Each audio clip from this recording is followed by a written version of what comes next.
boxing. Sabalenka being crowned champion. Once again showing the world why he is the greatest. Left hook on the temple. Unbelievable.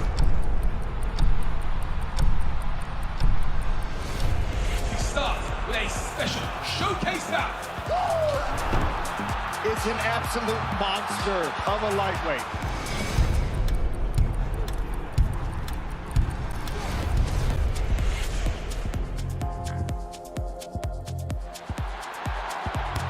What a moment! The history-making goal! She wasn't going for goal, but she'll happily accept it. It's gone all the way through, and look at this! Chewinga! Did you dare write Barcelona off?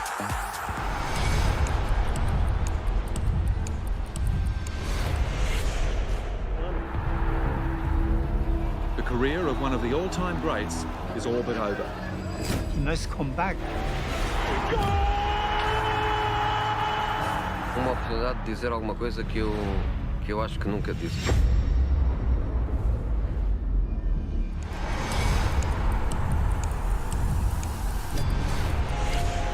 Let's get this party started!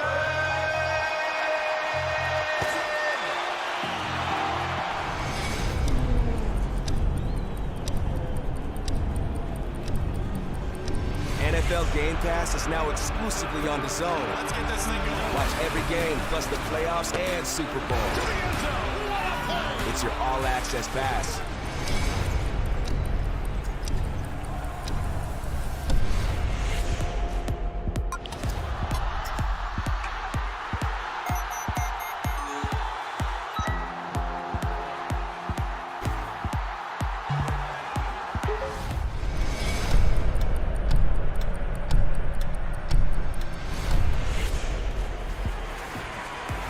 That's how you fight a southpaw. Well on his way to coming back.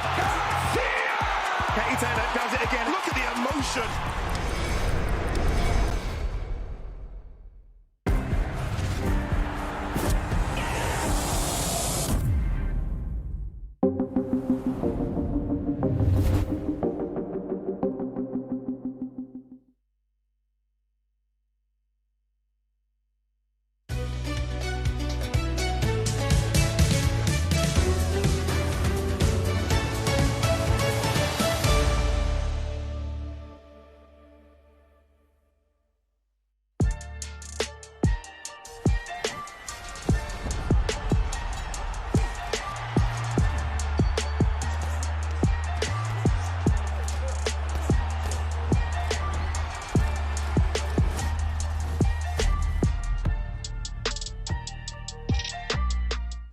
Whoa! Oh, media workouts today, people. Today is day 2, and day 2 with a bit of a twist as well, because it isn't just media and public workouts. We've gone big, we've gone global, because this is Riyadh season. We have free fights for you as well. So we've got media workout and free fights. You know what to do by now, people. Clock in. Live on DAZN, August 3rd, Crawford versus Madrimov. How do you know you're the best? Is it the 40-fight undefeated streak? Dominating 3 divisions? Or is it that you're always looking for more? Facing an undefeated champion on the #1 boxing platform in the world, Crawford versus Madrimov. August 3rd, buy now at DAZN.com. There you go, look at that. The Ferris wheel and the roller coaster. 2 things I shall not be visiting here. I will leave those things alone. It's great to be here. We are here for the media and public workout, obviously headlined by Terence Crawford versus Israil Madrimov. And there are thousands of people already here, as you can see. So hopefully they reinforce this section of the pier, because we have a ring here as well. This is going to be really, really good. Let me introduce you to the A-Star team. You guys know who we've got now. Showtime, Sean Porter is here, the Latin Snake, Sergio Mora here as well with us. This is exciting, people. This is crazy. I mean, yesterday the people turned up, but this is double the turnout from yesterday. What's crazy is it's thousands of people out here. Like, you didn't do a head count. You don't know it's thousands of people out here. 10, and then I multiplied that by 20. It's a lot of people out here, y'all. There's Hey, thousands. y'all, a lot of people out here, y'all. No, there is a lot of people out here, which is good. This is what we want to see, right? There's a lot of people. They've done a fantastic job of promoting this. You see guys and girls walking around with Crawford and Madrimov boards. People turned up and they're intrigued, Sean. Yeah, man. That's the point. The point is to get people intrigued with something they're not that familiar with. The sport of boxing, it's been in a bubble. Yeah. And if you weren't in that bubble, there really wasn't a reason for you to penetrate it. Today, now, this weekend, Turkey has come over here and penetrated that bubble, and everybody's reaping the benefits of it. You couldn't have said it any better, Sean. It's perfect, isn't it? This is what you want. I mean, we could have done what we normally do with media workouts, which is go to a local gym. Go to a local gym, and it's sweaty, and you can only get about 50 people inside. And they've said, you know what, we're not doing that. We want to go outside. Let's enjoy this weather. That is played out. I mean, when you're in sunny Southern California, you want to be out by the beach. You want to be out in the sand. You want to be out here in the environment. It's live. Everybody here is looking forward to it. And we still got boxing. We got a ring. Daytime boxing, what can you not love about it? I mean, it's perfect. I love the fact that Turkey decided to do Riyadh season in Santa Monica in the West Coast, baby. Be honest, guys. Do fighters enjoy this? You know, the fighters that have got to cut weight as well, do they come out here and think, I got to give this 5 minutes, or do they really want to be in the gym? Do they enjoy this kind of stuff, the public workouts? That's a tough question, because it's like 50-50. Like, half the people on the car are like, oh, here we go. The other 50, coming down here crip walking. It depends. If you're already on weight, then it's fine. But if you're not on weight and you're seeing all the stands and the chocolate and the hot dogs and hamburgers everyone eating, no, you do not want to be here. Yeah, that's tough, and you can smell that stuff as well. That must be difficult. We saw here yesterday Pitbull come out to an incredible reception. Andy Ruiz got an incredible reception as well. They're going to get even more than that today, aren't they? Oh, yeah. It's going to get crazy when you start moving, and I think that's really the biggest component to this. It's cool to have people see you, but once you show them what you can do, then that's what's really going to get people buying these tickets when they see what's really going on out here. So I'm excited about today. Do the teams come up with like a little 5-minute plan of what they're going to do? You see some guys come and skip rope, some throw pads, some shadow box. No. Do you have any idea, or you just come and just do what you want? No. Fighters are accustomed to this. It's a show. Basically, we know what we're here for. We're going to shadow box for the fans. We're not going to go 100%. Some fighters might hit the pads, but it's not going to be 100%. It's not going to be energy expended. It's just for the fans, for everybody watching, the media, and then you get out of the ring, go back to the hotel, and rest and focus for Saturday night. Sergio made that sound nice and sweet.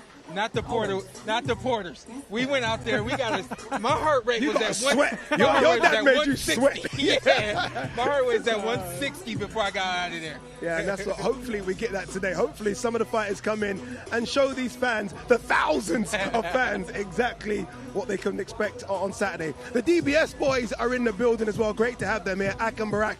I'm so intrigued to see and hear what they think about this fight week.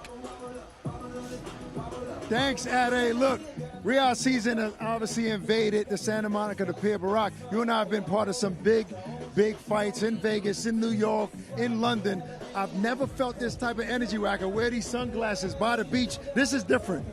When you just carry a ring on your back and you bring it to Santa Monica Pier, you're trying to change boxing. And this is the beautiful thing. You should see the crowd. It's probably about 1,000 people out here just watching us right now. It's one thing to talk about changing the sport. Another thing is to do it, and His Excellency is doing so. Look, Barak, I want to jump into the fight call real quick. I'm so excited about David Morel, who's one of the most avoided fighters, in my opinion, at 168, is moving up to 175 and has an opportunity to showcase his talent on a huge stage. Well, in order to change the sport, you got to change it with the cards. So you got guys like that. Now, okay, I get it. He got 10 fights. But the guy's been fighting undefeated fighters since like the 3rd fight. Right. So he's 10-0, 9 knockouts because he's great.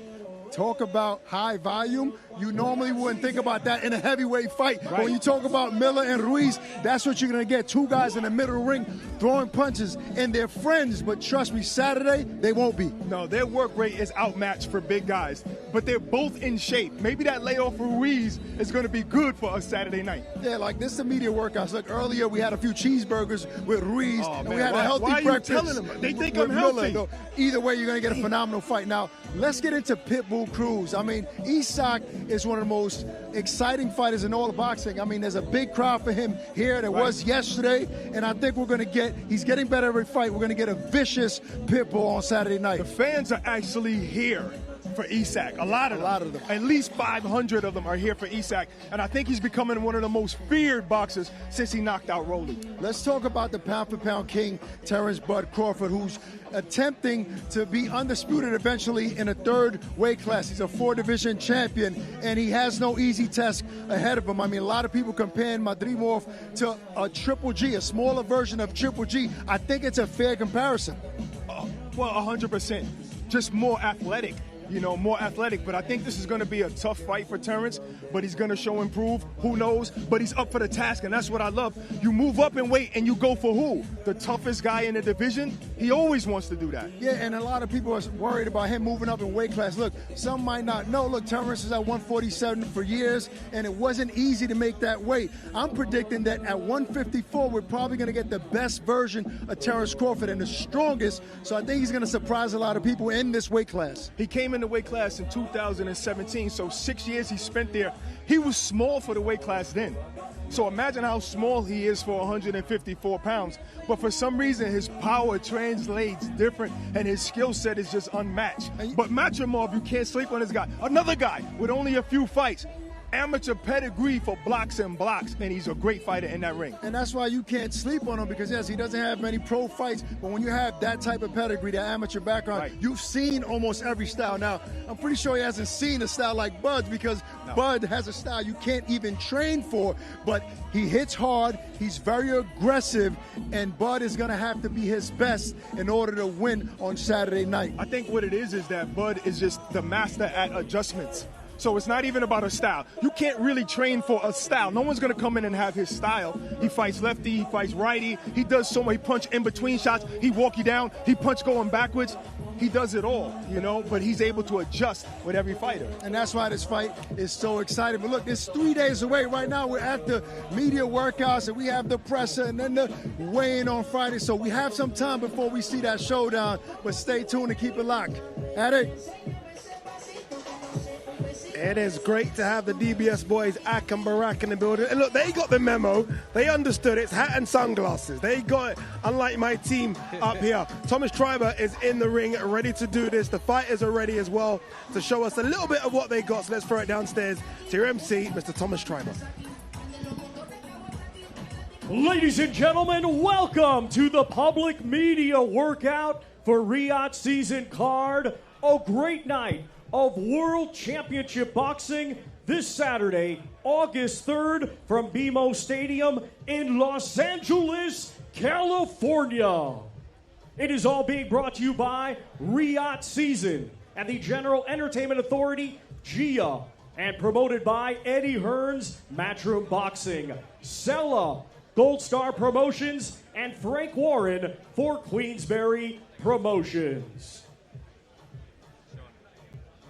This great event will be shown in the United States on DAZN, ESPN Plus, pay-per-view, Amazon Prime, and in demand in the UK on DAZN and TNT Sports Box Office. In Mexico on Televisa and ESPN Knockout. In Saudi Arabia on MBC, and it will be shown worldwide on DAZN. Ladies and gentlemen, at this time, we would like to extend a big thank you to the custodian of the two holy mosques, King Salman bin Abdulaziz Al Saud, His Royal Highness, the Crown Prince Mohammed bin Salman, and His Excellency, Chairman of the General Entertainment Authority, GIA, Turkey, Al-Sheikh. Let's get things started. Our first two fighters to the ring, competing Saturday in a 6-round welterweight contest. Let's first welcome, coming to us from Opole, Poland. His professional record, 6 wins, 7 defeats. 2 of his 6 wins coming by way of knockout. Here is Michał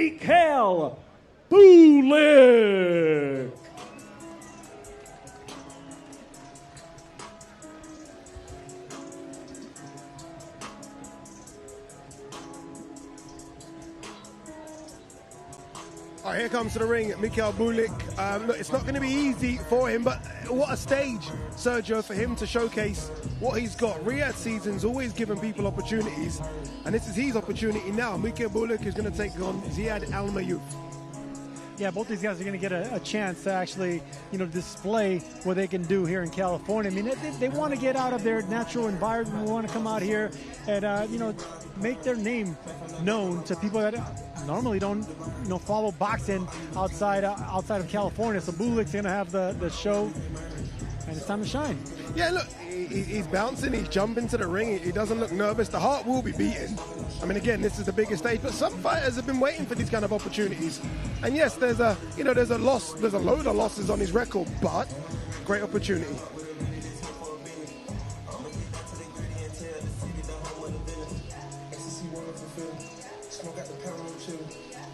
This is kind of what I was saying earlier. Like, what do these guys come in and do? Do you shadow box? Do you kind of put the pads on? Are there gloves there? I think I see some gloves.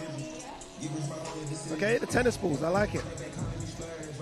And you can see that they're still trying to... Wait a minute. Oh, 1 second. What's going on here? Hey, I'd rather see this juggling, shadow boxing act than the mitts. This is actually more interesting to me. Yeah, that's a true show right there. And I'll tell you what, look, I can tell by the outfits that he's wearing that he's still here to lose weight. I mean, everyone has to make weight, come Friday. So they still have to, put their long clothes on. They have to actually get a break of sweat. So if they are going to work out, might as well lose some weight. Why are you telling them? But I think he might be overweight. You're telling me you're snitching on him. What are you doing? Sergio was like, Yeah. What are you doing? Ziad's going to be listening to this thinking, okay, he's struggling. But you're right. I mean, if you're going to come out here and it is quite hot out here, you might as well get a sweat on. I never said struggling, but look, every fighter they have to taper down and time their weight. And, when you're a pound or 2 pounds over a day or two before, it doesn't matter. You shake out, drink water afterwards, rehydrate. But yeah, take advantage of the sun. I'm looking at him, I think his record is 6-7-0. So obviously, look, he's got a losing record, and I know that this is only, just playing around here, but he doesn't look like a guy that's got with that kind of record, does he? He doesn't look like a 6-7 guy, does he? No, he has good footwork. Yeah. Good footwork, southpaw, nice snappy jab and punches. I like the way he brings his punches back. He doesn't leave his hands out there. And what I think a lot of fight fans maybe don't understand is sometimes guys like that have losing records, you're taking fights on a week's notice, 2 weeks notice, you're jumping up and down in weight, you're doing whatever just to get a fight. No, not only so that, sometimes you don't get the 6-7 week fight camp you need at your natural weight class. Yeah, that's a good point. But not only that, but you're also fighting winners. They put you up against guys that are accustomed to winning. So that 50-50 record, it can be deceiving, because once you get the opportunity, you say, okay, well, I'm going to be fighting a guy that has more losses than victories, and then you get in the ring with him, and he has the experience, that toughness, that weathered toughness, and he can actually make a prospect look foolish in there. But we've also seen, Sean, is that there are some guys who fall into that journeyman kind of tag and accept it. Yeah. They almost accept the fact they're going to lose and don't get knocked out because you can get a paycheck again in a couple of weeks' time. Yeah, I mean, there's fight in all of us. We all have fight in us, but there's levels to this, and usually when you see a guy with the upside down record, it means that they're not at that level. Doesn't mean they're not a fighter. Yeah. Doesn't mean they can't get in there and throw him. Just means that, hey, they're not on that level. He's not expected to come in here and win, but we always got to talk about resistance. A guy with an upside down record like this guy right, Bullock right here, he's going to come in with some resistance and hopefully take the other kid to another level. And that's what you want, right? If you're Ziad Alma, you want rounds. I mean, I get it, right? You don't go in there and get paid for overtime, but you want to showcase what you've been doing with Buddy McGurk. Well, everyone has that plan, but if you can get him out of there in the first round, believe me, you would want to. But that's very hard to do, to get those first-round knockouts. So, yeah, you want to get those rounds. You want to get the punches. You want to get hit. Believe it or not, you want to get hit. You want to get hit solid in the chin, but you want to take some punches and feel what it's like, because, you don't want to go in there with an undefeated record and all of a sudden face somebody that hits you, cracks you, and then knocks you out. So these are the things that actually make you a better fighter.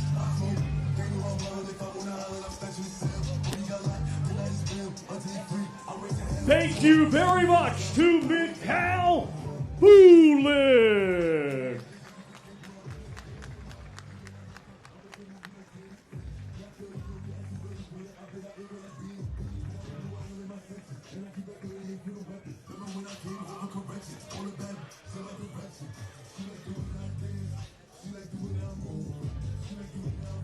And now let's welcome to the ring from Riyadh, Kingdom of Saudi Arabia, undefeated with 5 wins, 1 win coming by way of knockout. He is the pride of the Arab world, Ziad Zizo Alma.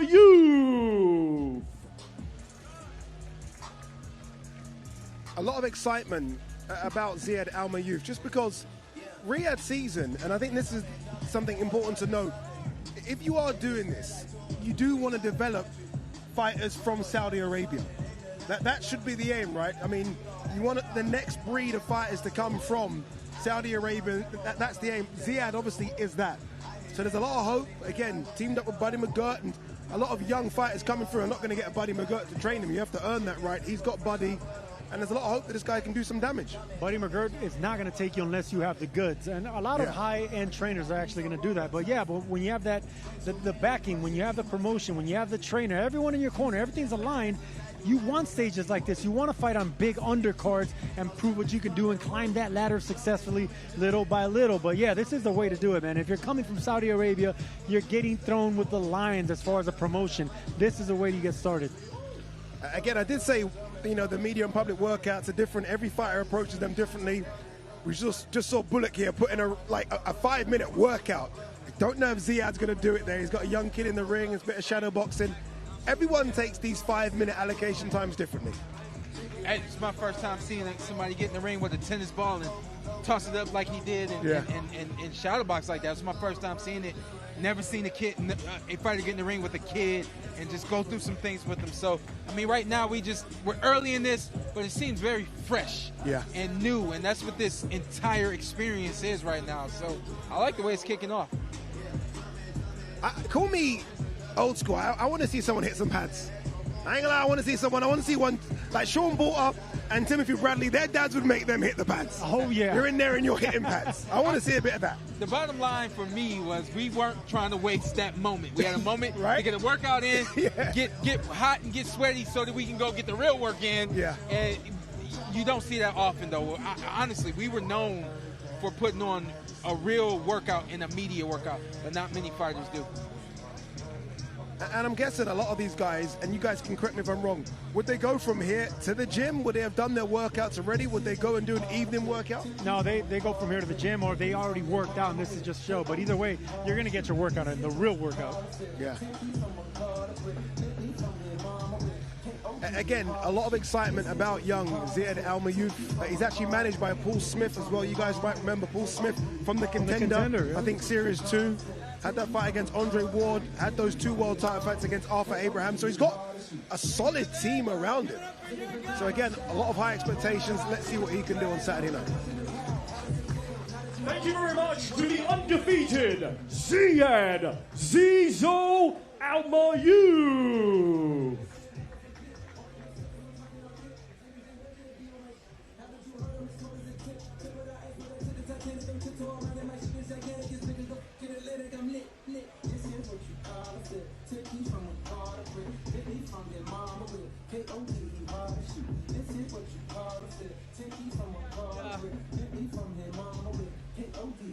Yeah, we meet again here in the ring. I've seen some interesting open workouts before, but never something like that. Who'd you bring to the ring with you?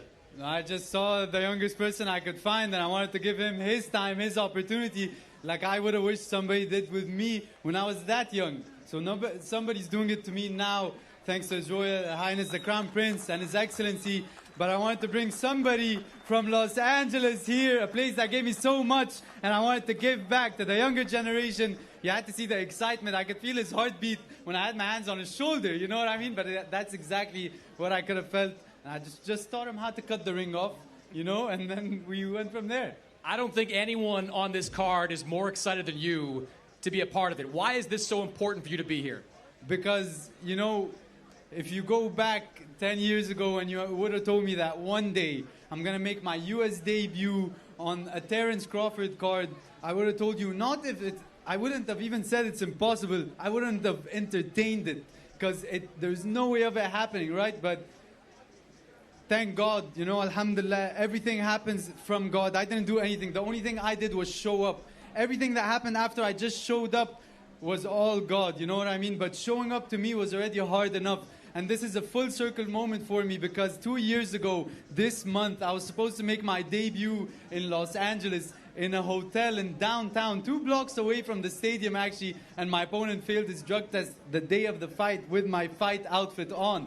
And now I'm here 2 years later. Trust the process, trust God, everything happens at the right time. That's why I'm just so happy, very grateful, and we get rewarded for how we react when we're tested, and that's the reward. Love the energy. Good luck on Saturday. Thank you, Chris. Guys? He's a fantastic talker. And I love that story, right? Just found a kid there, and you want to come in the ring? Why not? That's, you know, he's great for the sport, and again, he's great for what they're doing in Saudi Arabia. Anyway, let's go back to Thomas Tribe, who's ready for the next fighter to come out. Let's continue. Our next 2 fighters competing this Saturday in a scheduled 10-round super middleweight contest. First, let's welcome from Tijuana, Baja California, Mexico. Undefeated with 20 wins, 1 draw, 10 of his 20 wins coming by way of knockout. Let's welcome Marcos Ramon Vasquez.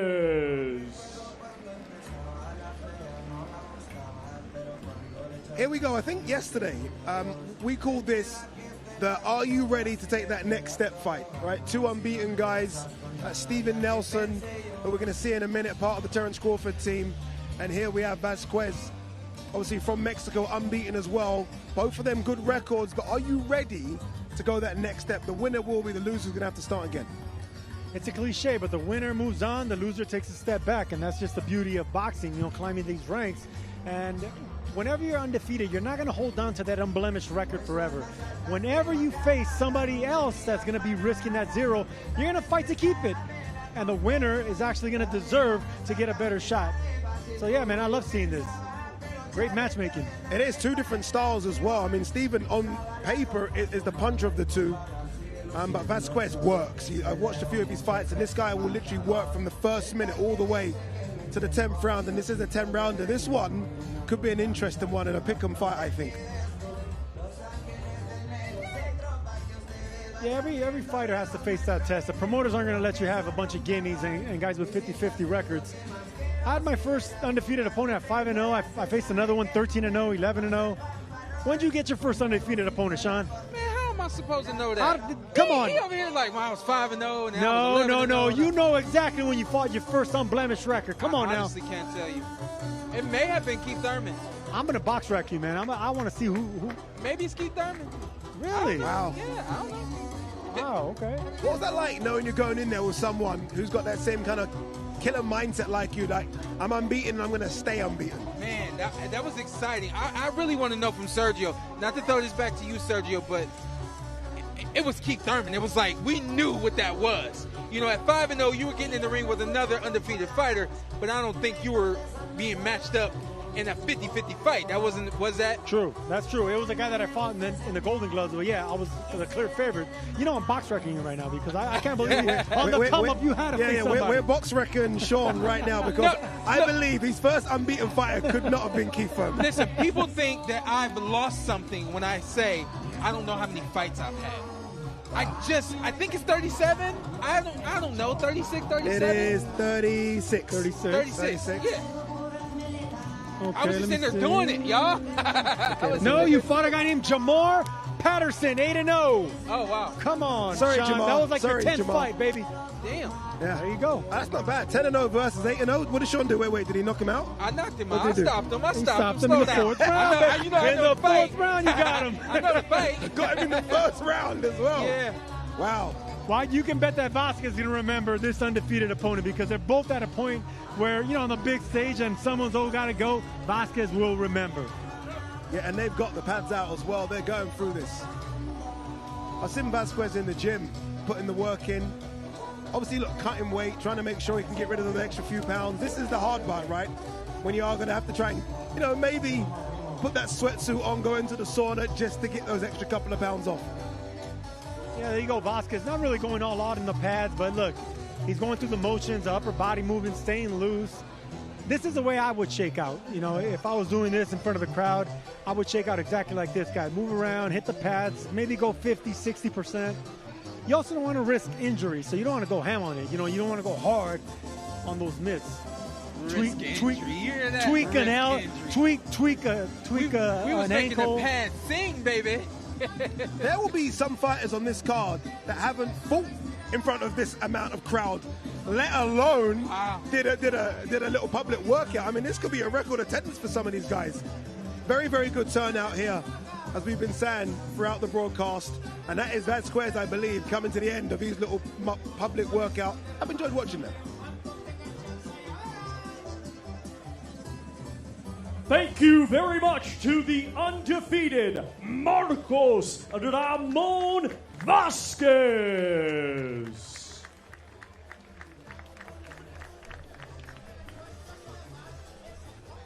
So that is Vasquez done. Up next will be Steven Nelson, again part of that Terence Crawford camp. Unbeaten, 20, I think it's 21-0 his record, right? Sergio's going to check for me. But 15 knockouts, I think 20-0, 15 knockouts. That's solid. Sergio, come on, you got box rec open. You can't help your brother out? No, you were right on the first time. Was I right the first time? Yes, you were. There you go, right the first time. What, 21 or 20? 21. 21-0, 15 knockouts. Solid record. Will that power, though, translate when he goes up in levels? We're going to find out on Saturday.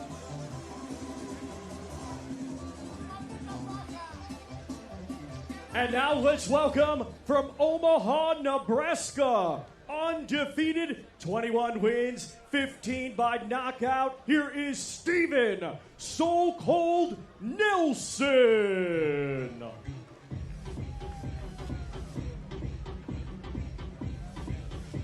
Steven Nelson.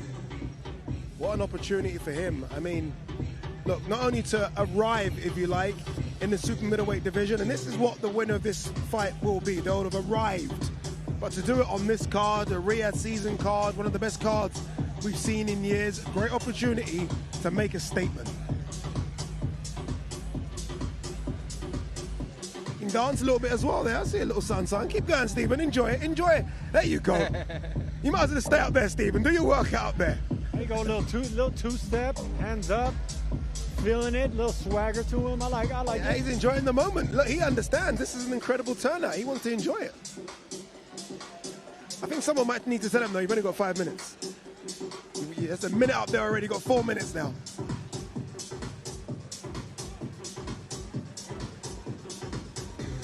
Man, I feel like everything's been 5 to 10 minutes. 5 to 10, right? We're running a tight ship on this. Yeah. We got a fight card at 8 o'clock. They need to get the move up there.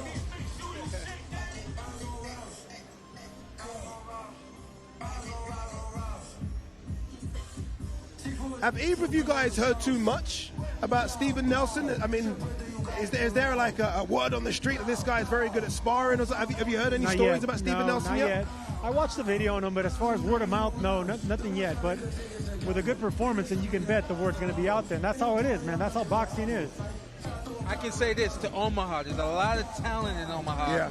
And nobody's really been able to get out. You know, so now that Bud's been able to do what he's done, he's obviously we see him putting one of his stablemates on the card. He's trying to show the other talent that comes from Omaha. So that, to me, validates who's in the ring right now. Perfect, right? No, and I asked Bud about that, if he takes pride in what he's doing and bringing the next crop of fighters out of Omaha. And absolutely, not only the guys that he's bringing up, but he's motivated and actually gotten a lot of fighters interested in boxing because of him. Yeah, and to Sean's point as well, if he's going to pick anyone to be on this card, he's going to pick a talent. So that almost certifies that right now we are watching someone that's a talent. I can certify that too. He's got a couple of other guys. I've been on shows. I've commentated some of his other guys. You're right. He pulled the best guy and put him on this. Yeah, but because before Bud Crawford, Omaha, Nebraska was what? Warren Buffett and Omaha Steaks. But now we got Bud Crawford that put Omaha on the map.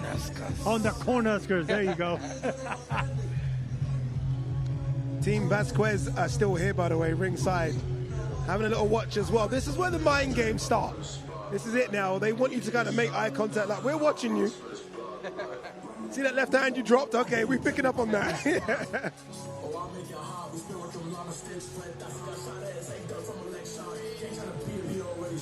I know what, the super middleweight division's an interesting one. Obviously, look, it's ruled by Canelo, but for how long? How long is Canelo going to stay?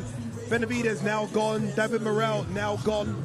All of a sudden, you can actually start to see a path to a world title shot. Obviously, look, I'm not saying that Stephen Nelson's there yet, but you can now map out a little path and say, okay, we're going to go that route. We're going to go this route because there are openings now. Yeah, little by little, that happens in every weight division. You know, it could be hot one time in one era, and then all of a sudden it gets cold. Middleweight division's a perfect example of that. That's gone cold. The right 160 now, yeah. division is just cold, no one there. But that's prime for the picking, you know. So yeah, absolutely, super middleweight's next. That is so interesting about the middleweight division, isn't it? I mean, look, Carlos Adames, fantastic fight, Alan Canali as well. But there was a time when you could list 10 killers in the middleweight division. Maybe not so much anymore, you're right.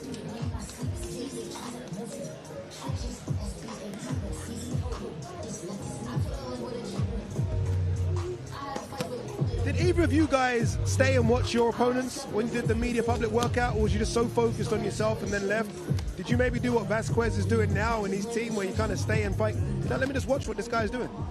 I personally wouldn't, but my trainer would actually stay. I would go back to the room. I don't know about Sean. Listen, there's not much, I'm sure, that Vasquez was able to catch and see about Nelson, so it makes sense to at least let me see him move around. Let me see how he bounces. I know I'm not going to get much here. This is a part of it, but let me just see how you move. You know? If anything, he ain't found out that he's the orthodox fighter. You know what I mean? So they picked up something. The main thing fighters really focus on when they go in that ring is they want to know if it's a moving ring. It's a hard ring. The canvas is sinking. If it's a puncher's ring, you want to go against the rope, see if they're loose. That's what a fighter concentrates on.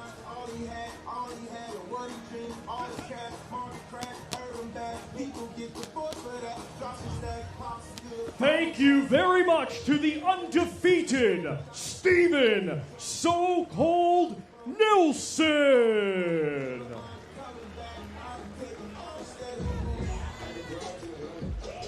Stephen So Cold Nelson. What do you make of that nickname, So Cold? He's so cold. So cold. Oh, is it so cold or so cold? So cold. So cold as in shivering? Yeah. Okay. No, man, stop it. Oh, you don't know English slang? So cold? Oh, that's cold right there. Oh, that's cold. That's cold. Now. Okay, I'll get you. Come on now. You know, made me laugh out of camera. Like Sean just showed me a walk as well, like, you know. That's cold-blooded. So on fight night, we going to come to you. On fight night, you going to say, oh, yeah, that boy cold. Okay, I get it. Thomas Driver, back to you. Our next two fighters competing this Saturday in a scheduled 10-round contest. It will be for both the IBF International and WBA Continental Latin American Lightweight Championships. Let's first welcome the challenger from Ciudad de Mexico, Distrito Federal. His professional record, 30 wins, 6 defeats, 1 draw, 21 of his 30 wins coming by way of knockout. Let's welcome Antonio Moran.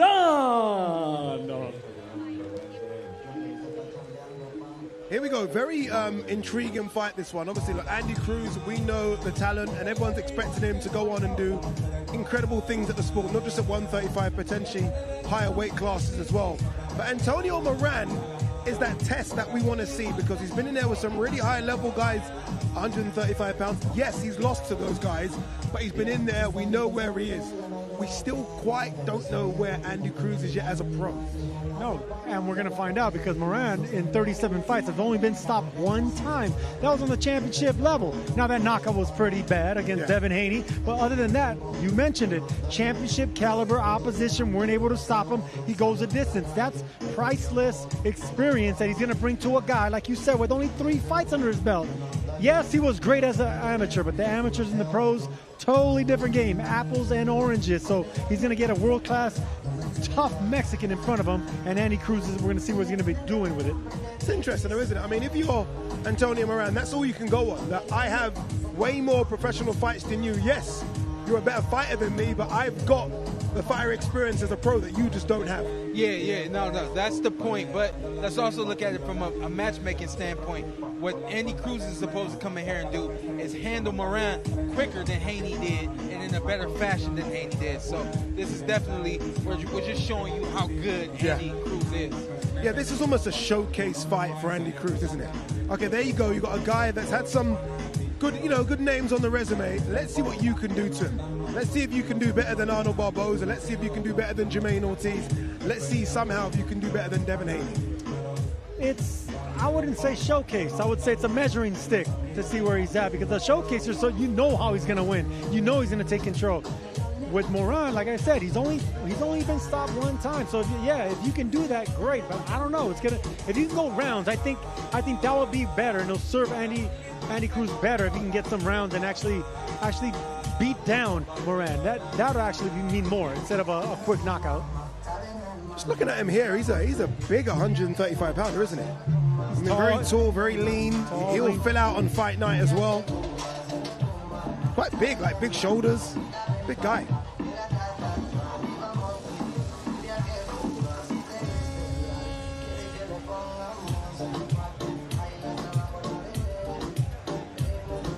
Crowd really starting to fill up here at Santa Monica Pier as well. They can hear the music. They're probably thinking, okay, what's going on here? Like, we didn't know what's happening here. They do now.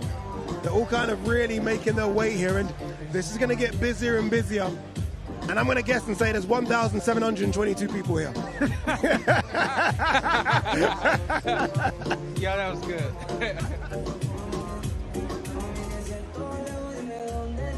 Hey, Adi, you cold for that. Yeah, okay, I get it now. Okay. Let's not forget as well, it isn't just the boxing on Saturday. Eminem is here on Saturday as well. He's going to play free tracks. I've seen the free tracks. I know what they are. Can't tell you what they are. I can't tell you. I think we all know one at least. What's one? What do you think? Lose Yourself. I don't know. I can't tell you. I have no idea. I have no idea. But how great is it for Eminem to come and play free songs? He's pulling out some new stuff. Some new stuff as well, maybe, right? He's got a new album.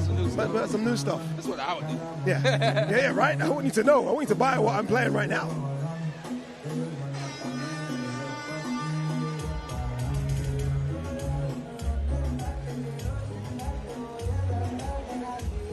Thank you very much to the challenger, Antonio Moran.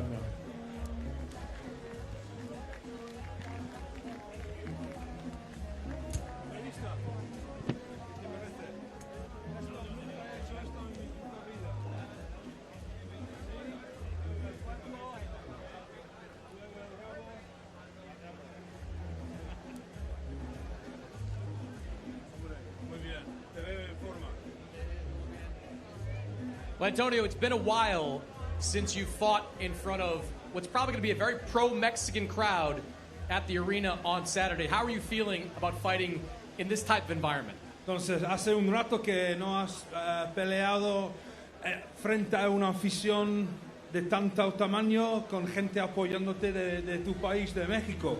Entonces, ¿cómo son las sensaciones antes de esto?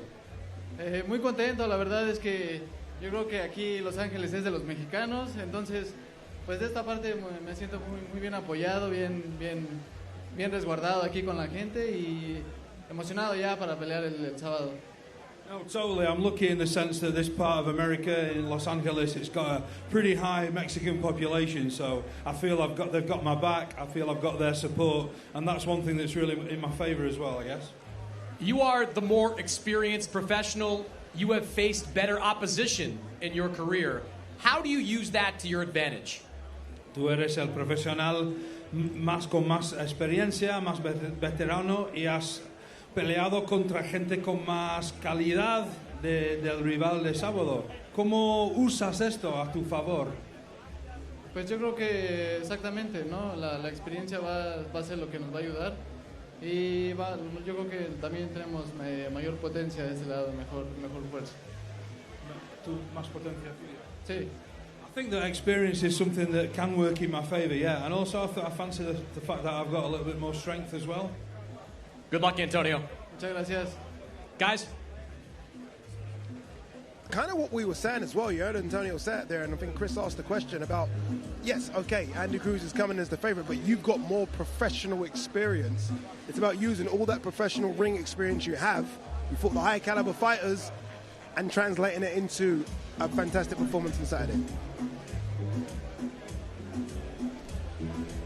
And now let's welcome the defending champion this Saturday, coming to us from Matanzas, Cuba.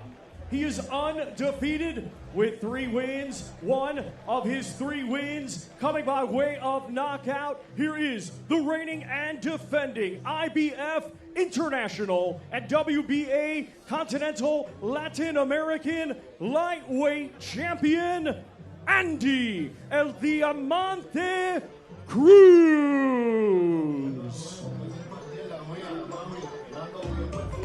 135-pound division is an incredible division. It's fully loaded, so much fantastic talent. Guys that I think will go up to 140 as well, and hopefully, fingers crossed, Andy Cruz is in those exciting fights. Keyshawn Davis, Shakur Stevenson, Javonte Davis in the next 12 to 18 months. That's what boxing wants to see.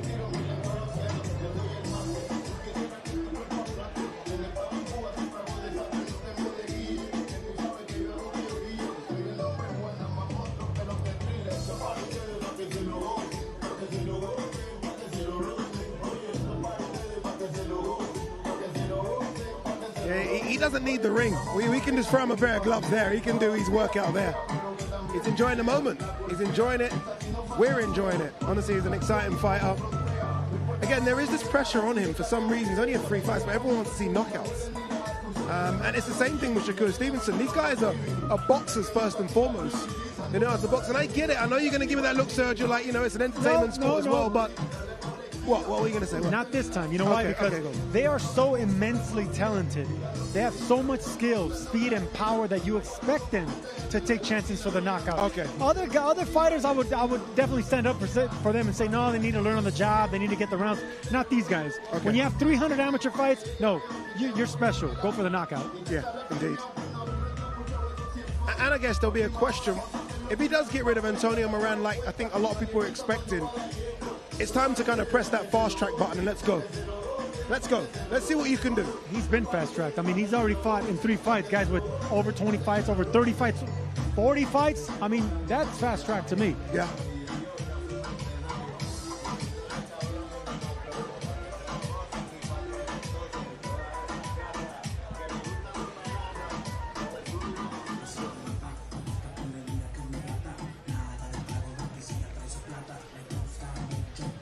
I can pretty much assure you that Andy Cruz is going to actually have some fun in there and give you a little bit more than 50%. And I'll tell you why.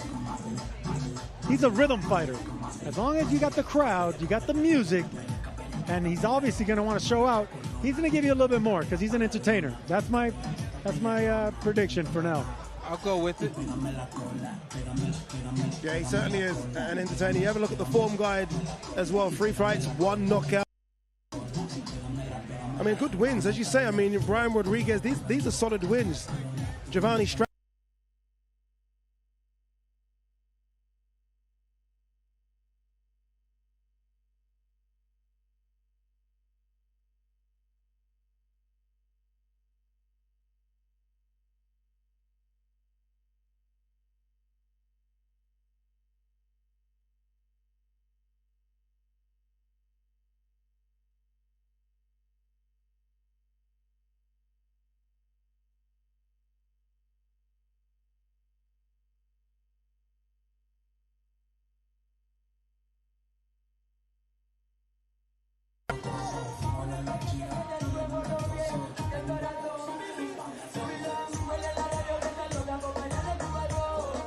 Would you, like, serious question, like, would you put him in there right now with a Keyshawn Davis?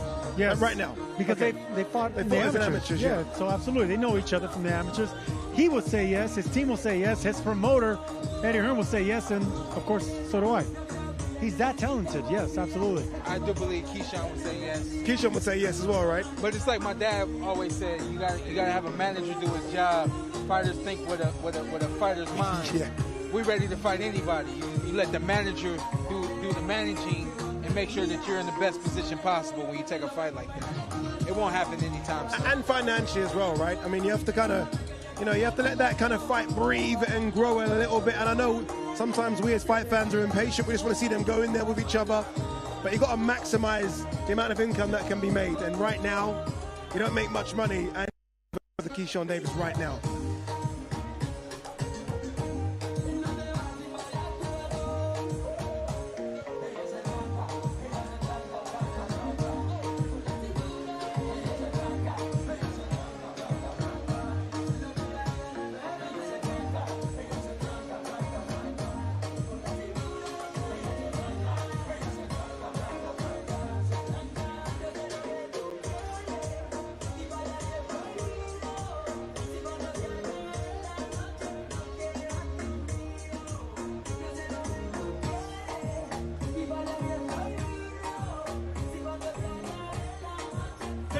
Very much to the undefeated defending champion, Andy El Diamante Cruz.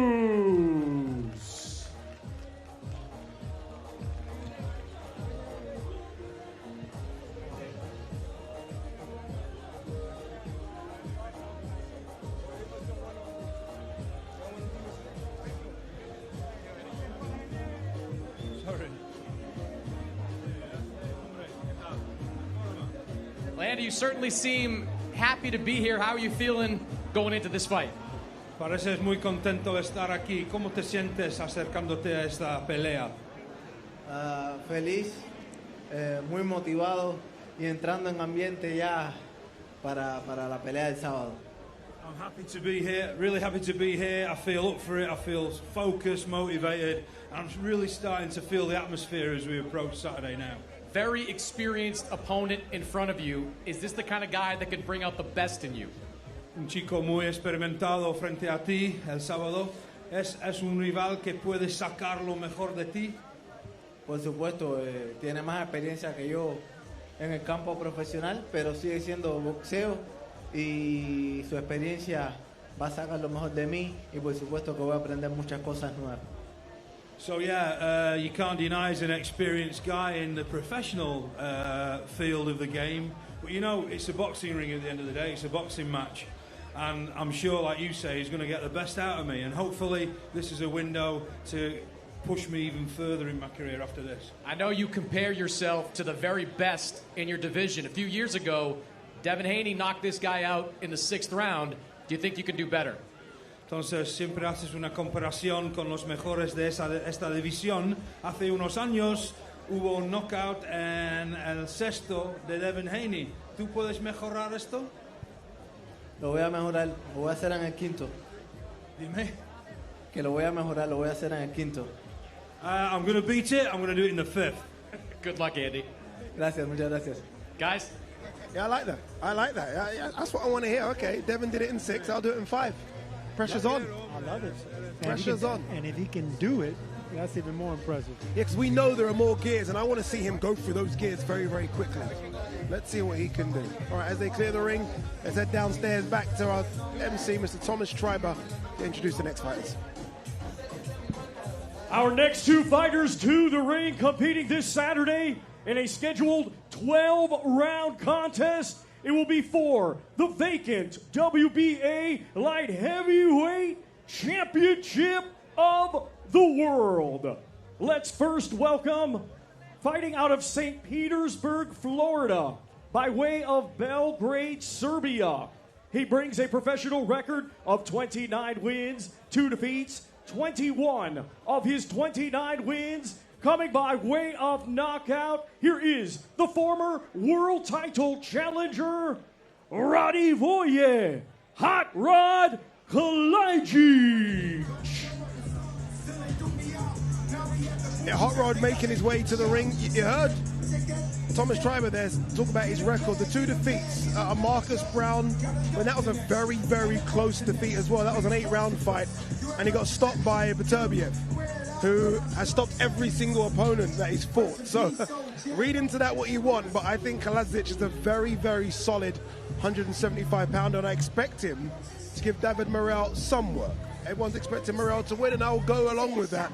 But I don't think it's going to be a walk in the park. No, it's not going to be a walk in the park. And Morel, you know, for all the assets that he has and all the gifts and attributes, you know, experience is one of them that he still hasn't got under his belt like Kadic. So look, this is the guy that's only been knocked out by a guy that knocks out everybody and better. BF Brown, you know, world title challenger, so no shame in those losses. It's all experience, and now he gets another crack.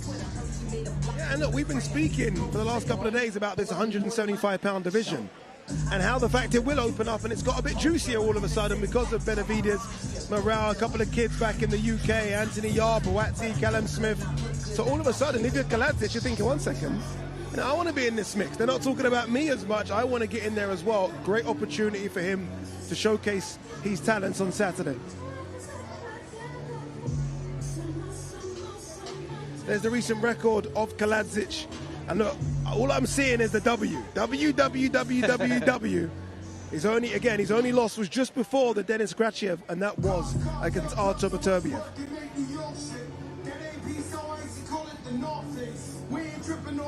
You know what that means? That means he's a winner. Yeah. He's a really good fighter. Came up short against two other really good fighters. That's it, so right? We always talk about levels. He's on the level, and we're about to find out what level Morel's on. You know? Perfectly said. Yeah, we know where Kadic is. As a 175-pounder, we know we put him in there against the very best. He'll give them good fights. We don't know where Morel is yet. We think we do, but we don't know yet. Not 175 pounds. Well, I mean, we were just finding out at 168. Yeah. And it's like now you've bumped up. We know some things just kind of change. The punch resistance of your opponent changes. You know, again, you're getting in the ring with the true winner. You know, so he's going to present some different obstacles that you haven't seen even at 168 yet. You know, so this is a really good step up for Morel. I expect him to answer the bell, but we got to see. And that's interesting, right? I think we saw that when Benavidez, who, you know, everyone says is the bully at 168 pounds, went up one weight class against Vosdick, and all of a sudden, Vosdick's taking those shots, he's taking those punches, he's soaking it all up. Could that be the same for Morel against Kadic?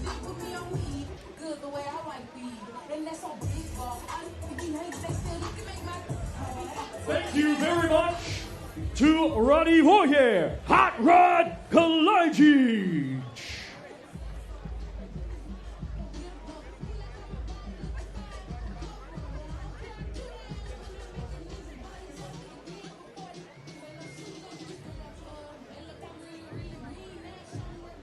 Hot Rod, a lot of guys said no to fighting David Morel. Why did you say yes? Well, I want to fight the best. That's why I signed up to box. So I just want to fight the best fighters, and he is the boogeyman, and he is one of the best. This guy's mowed down everybody at 168 pounds. Now he's at 175. What do you have to do to beat him? I just got to be myself and stick to the game plan. Good luck to you. Thank you so much. Guys? Simple. I would hate for somebody to look at me and say, this guy's mowed down everybody. He's like, damn. Can you stop scaring me, please, Chris? I mean, can you stop that, Chris Maddox? Yeah. And you wonder why I'm always criticizing that, man. But no, mowed down? I mean, you're a writer. Choose another word, right? Open up his mic. Open up his mic. Can you open up Chris's mic? No, actually don't. No, don't open up. Don't open up. Let's go back to MC, Thomas Tribe. And now let's welcome a native of Santa Clara, Cuba. Now fighting out of Minneapolis, Minnesota, undefeated with 10 wins, 9 of his 10 wins coming by way of knockout. He is the undefeated former WBA super middleweight champion of the world, David Morel.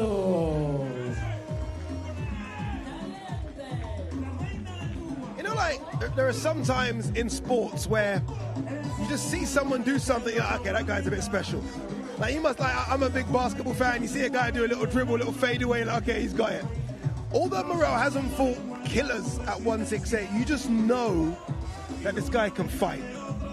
And I expect him to showcase that on Saturday. He's been chasing Benavidez, which I think would have been a super fight at 168. He couldn't get that fight. He's now chasing him at 175. I think is an incredible addition to the division. I'm expecting good things from him on Saturday.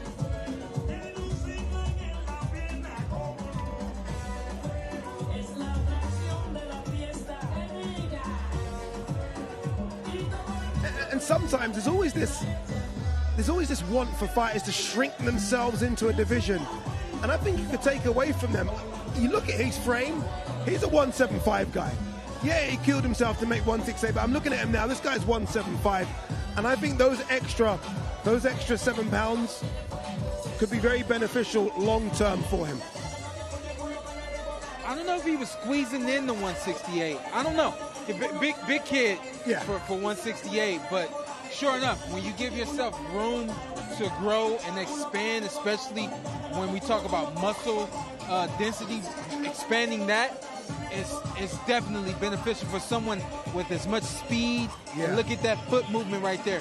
As much quickness and as savvy as he is as a fighter in general, you put some muscle on that, add some power to it, and he already fights viciously. You know what I mean? So I like this move to 175 for him. And because of his height, because of his shoulders, how wide they are, he's going to be able to distribute that weight and still look muscular, still look athletic, not soft around the belly like when fighters move up in weight and they don't belong in their weight class. 1, like Sean said, he's still growing. 2, he has a body frame. And 3, I mean, he's just the goods. You know, he's going to be able to hang with or without the power at 175 because of his skill. What a division 175 pounds is. Honestly, hopefully, fingers crossed, we do get to see the undisputed fight between Dimitri Bivol and Artur Beterbiev as part of Riyadh season in October. And then the winner, I mean, doors open to whatever. Loser gets fantastic fights as well. I mean, it really is an exciting division right now. And this man that you're seeing in the ring right now, David Morel, has made it even more exciting.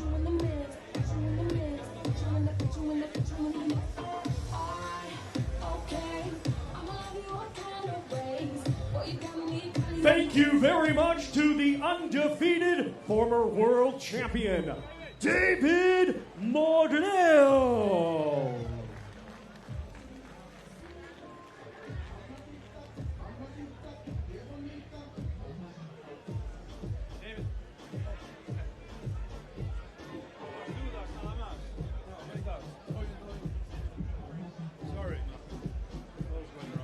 Well, David, you accomplished everything you could accomplish at 168.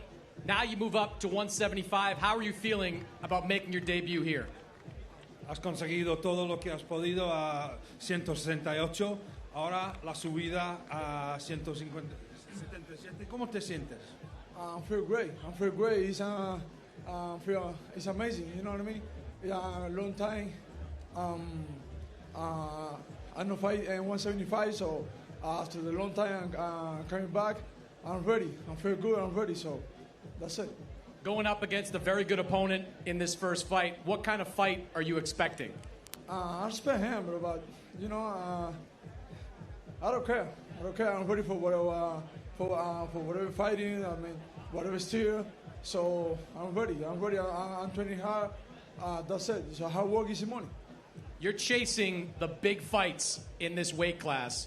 Is this the kind of fight you hope to send a message in? En esa división estás buscando las grandes peleas en esto. ¿Quieres enviar un mensaje positivo este sábado? Yeah, I'm here. I'm here. I'm ready for everybody. I'm here in 168. So anybody want to fight me? 175 is same. You know, I'm here. Like I'm coming. I'm going to 175 for everything. That's it. Good luck, David. Thank you, sir.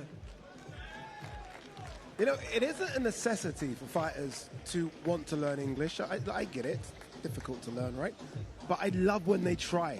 I love when you try and speak English, and obviously David Morel started to do that now, Sergio. No, I love it myself because, look, especially when it comes to Cuban fighters, like, for a long time, Islam Lara didn't speak English. You know, he just, everything Spanish through a translator. Guillermo Rigondeaux. Both these guys could have been stars, but they didn't try to learn the language. Now you have a good fighter in Morel who has all the star qualities, he has the skill, and he's trying. He certainly is trying. Thomas Triber's got, he's waiting for us. Like, come on, guys. There you go, Thomas, back to you. We move now to the big boys of boxing. These two competing Saturday in a scheduled 10-round contest. It will be for both the WBO International and vacant NABF Heavyweight Championships.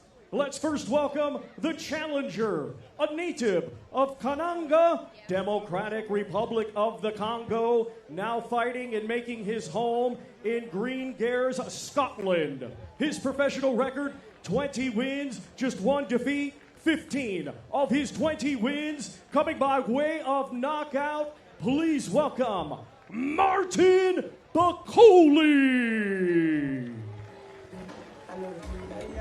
Here comes the big man, Martin Bakole. This, ladies and gentlemen, I believe will be fight of the night. Two guys that are going to meet in the center of the ring, and it's going to be mano-mano, and it's going to be a good one. Honestly, two guys that I think are knocking on the door to that top 10, maybe even more, maybe might be in top 10 sort of contender status already, but this is a good one. Martin Bakole versus Jared Anderson. Martin Bakole, a big, big guy.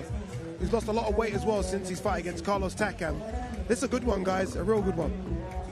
I think that this fight is probably the most overlooked fight on the card that has the ability to really shine. You know what I mean? We talked about the co-main event and the big boys, the other big baby and Ruiz, but let's talk about this card right here because we got two guys. This guy that just jumped in the ring is serious. I was scared. I was scared. I was like, I'd never seen him do that. I was like, what are you doing? No. I saw how serious he was yesterday. Yeah. And that let me know what he's really truly coming with. He ain't playing no games. Nope. And then we got another young kid that's supposed to be the next thing here in America. I believe it to be so, but to me, this is the best. This could be the best fight on the card. Yeah, you look at the form guide of him. Obviously, Carlos Takam.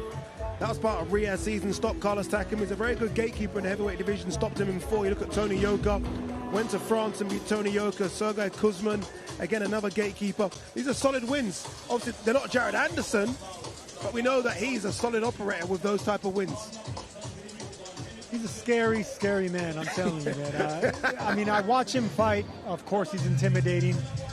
His fighter interviews were intimidating. I mean, this is a man that loves to fight and loves to intimidate.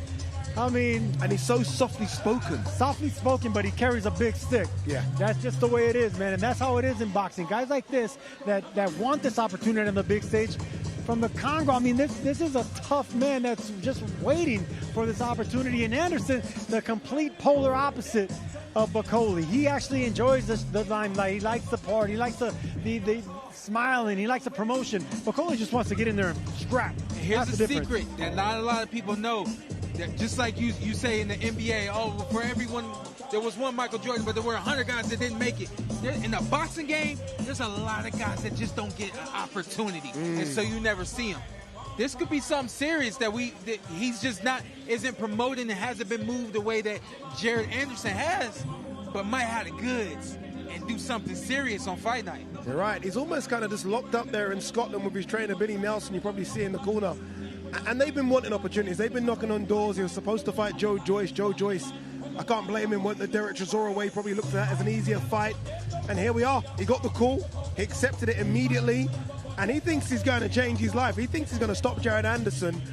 We'll see on Saturday. Thank you very much to the challenger, Martin Bakole.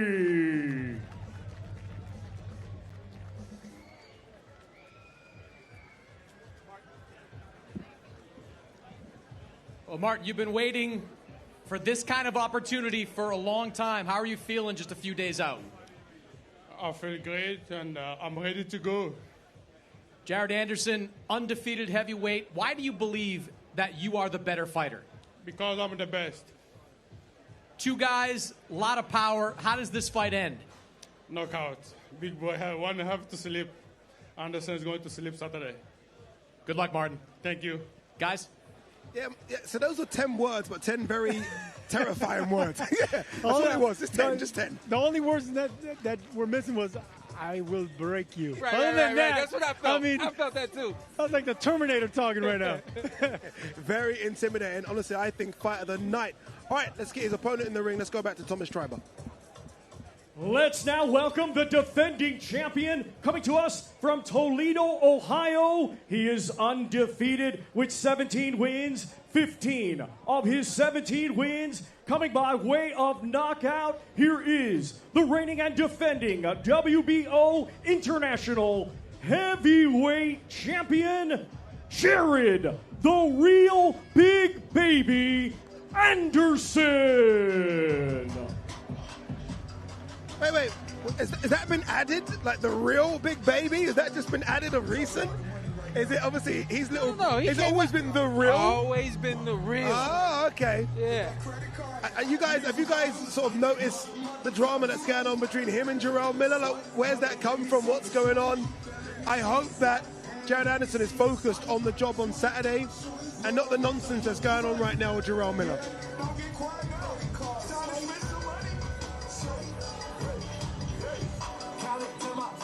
America needs this. America needs him to look very good on Saturday because look, I grew up, even as a Brit, watching heavyweight boxing and the big boys of America dominated.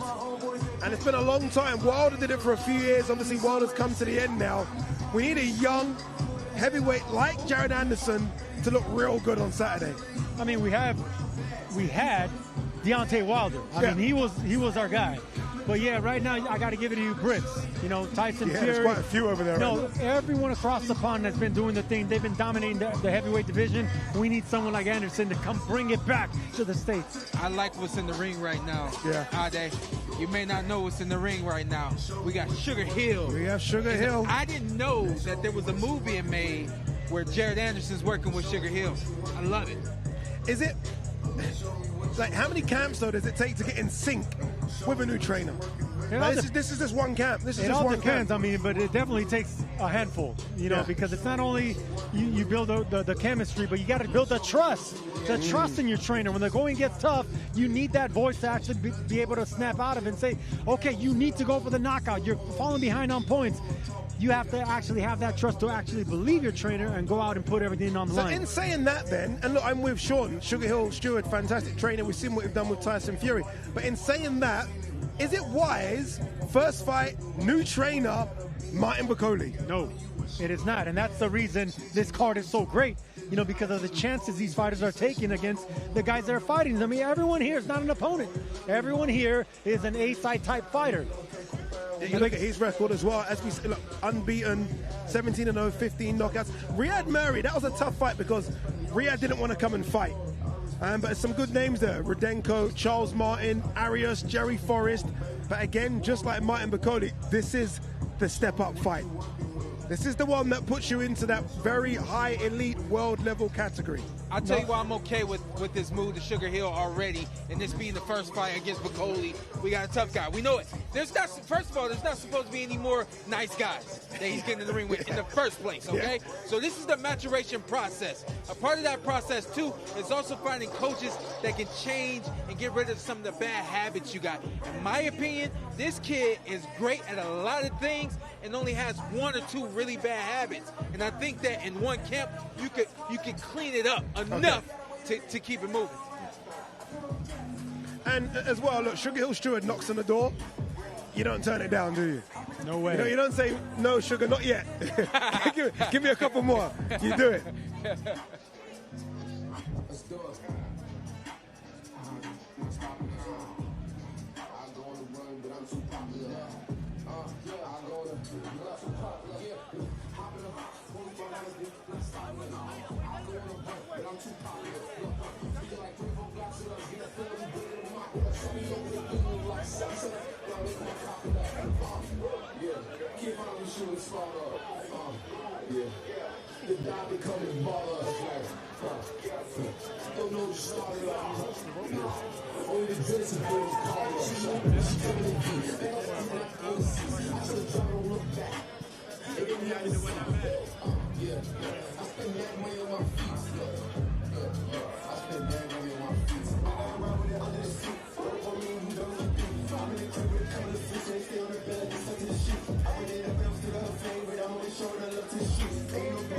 They're pulling out all the instruments. You see that? I was about to say, Sean, I mean, can't you have some Velcro gloves, you know, get it going? I mean, they're really lacing them up, they're taping them. I understand you got to protect your wrists and your hands, but come on now. Listen, now, hey, We asked for this. You know what I mean? We did ask for this.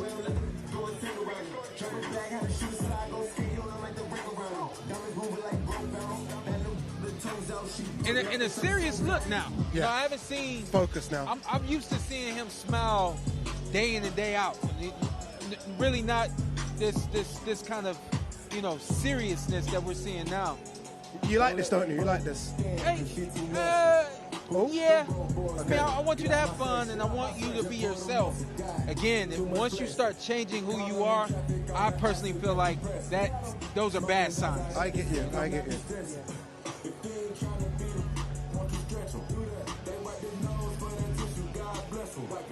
You look like he got taller than me, too. I'm tripping. Dude, I was just about to say 1 second. Like, is he gone to 6'5"? My He man does look like big. he got taller. I always check with these kids now what trainers they're wearing. Because you always get an inch on the trainers. But yeah, you're right. He looks taller. He's built perfectly for a heavyweight. Absolutely. And he's still growing. Yeah. And he's still growing. But the thing that really impresses me with Anderson, aside from his athleticism and footwork, is he's one of the few heavyweights that actually digs to the body. A lot of heavyweights, you know, because they're so big and strong, they rely on that big right hand or the jab. They keep it simple, the 1-2s. Anderson, on the other hand, he's a body snatcher, especially with that left hand. And if he is the body snatcher, I mean, look, Mike McCody's lost a lot of weight, but there's still a lot of area around there to aim for. Circumference. Around the equator, I got you, yeah. You know what I'm talking about.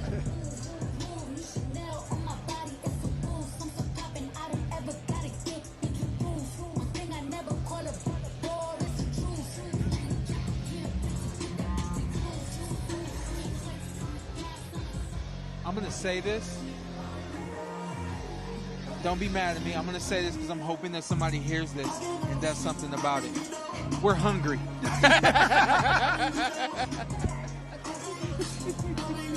Hey, listen, you know what I'd rather have over food? If there's anyone backstage or anyone watching this right now in the LA area, hey, make your way to No. You know what I'll take over food right now? The sun's going down. This happened last night. I'll take a sweater. Take a sweater? I'll have a jacket or something. Hey, give me a minute, all right? And I'll say, we're cold. All right, so we want clothes and food.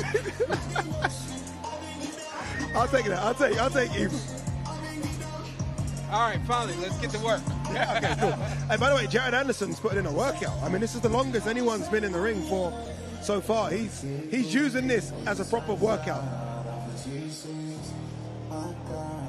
Just been told as well that they asked for extra time. So they actually asked, can we have a bit more time? I like it. Obviously, it took a couple of minutes to get the gloves on, so he wants his allocated 5 minutes. Rightly so. Give him what he wants. And Anderson, like a lot of fighters on this card, like switching from lefty to righty. Right here we see him with southpaw. He switched orthodox earlier. Of course, we have Bud Crawford, who's a master at switching stances. But yeah, a lot of these fighters, you know, fight from both stances. I see the smile now from Jared. Those, you know, that's what I like to see, you know. Loosen up, be yourself. But the other thing I noticed from Sugar Hill, we see him working on his defense as well. I'm guessing as well, if he's now with Sugar Hill, and you said about him switching to southpaw, obviously Tyson Fury is with Sugar Hill, and I do wonder whether or not he got some rounds in with Tyson Fury, which could have helped as well.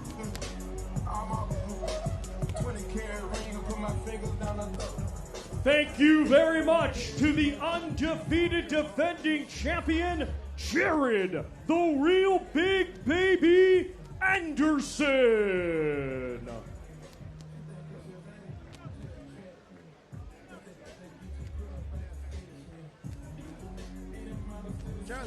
Jared's like, 1 second, you're not stopping me. I want to do a bit more. Some body work now.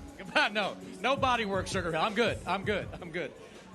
Jared, after your last fight, you said you wanted a guy that wanted to fight against you. Martin Bakole seems like that kind of guy. Is this the kind of fight that you think will bring out the best in you?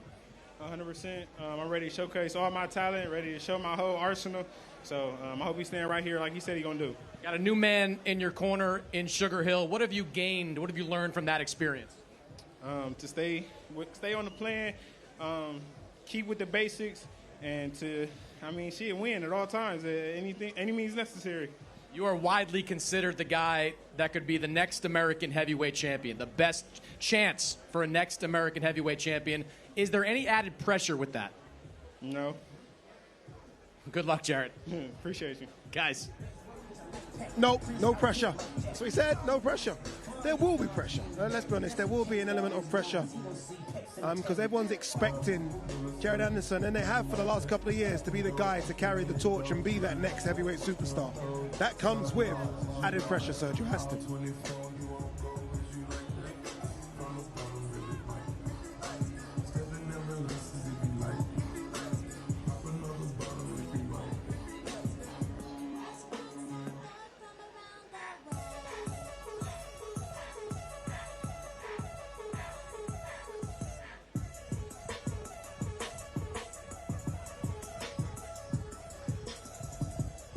Jared's enjoyed that workout, and he looked really good as well. You know, I haven't seen him switch the way he did there. It looked fluent. You see some guys switch, and it looks forced.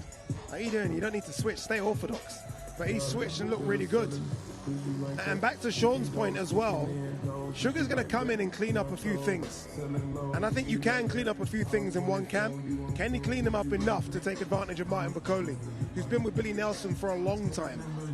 So many intriguing questions as we lead up to this big fight on Saturday.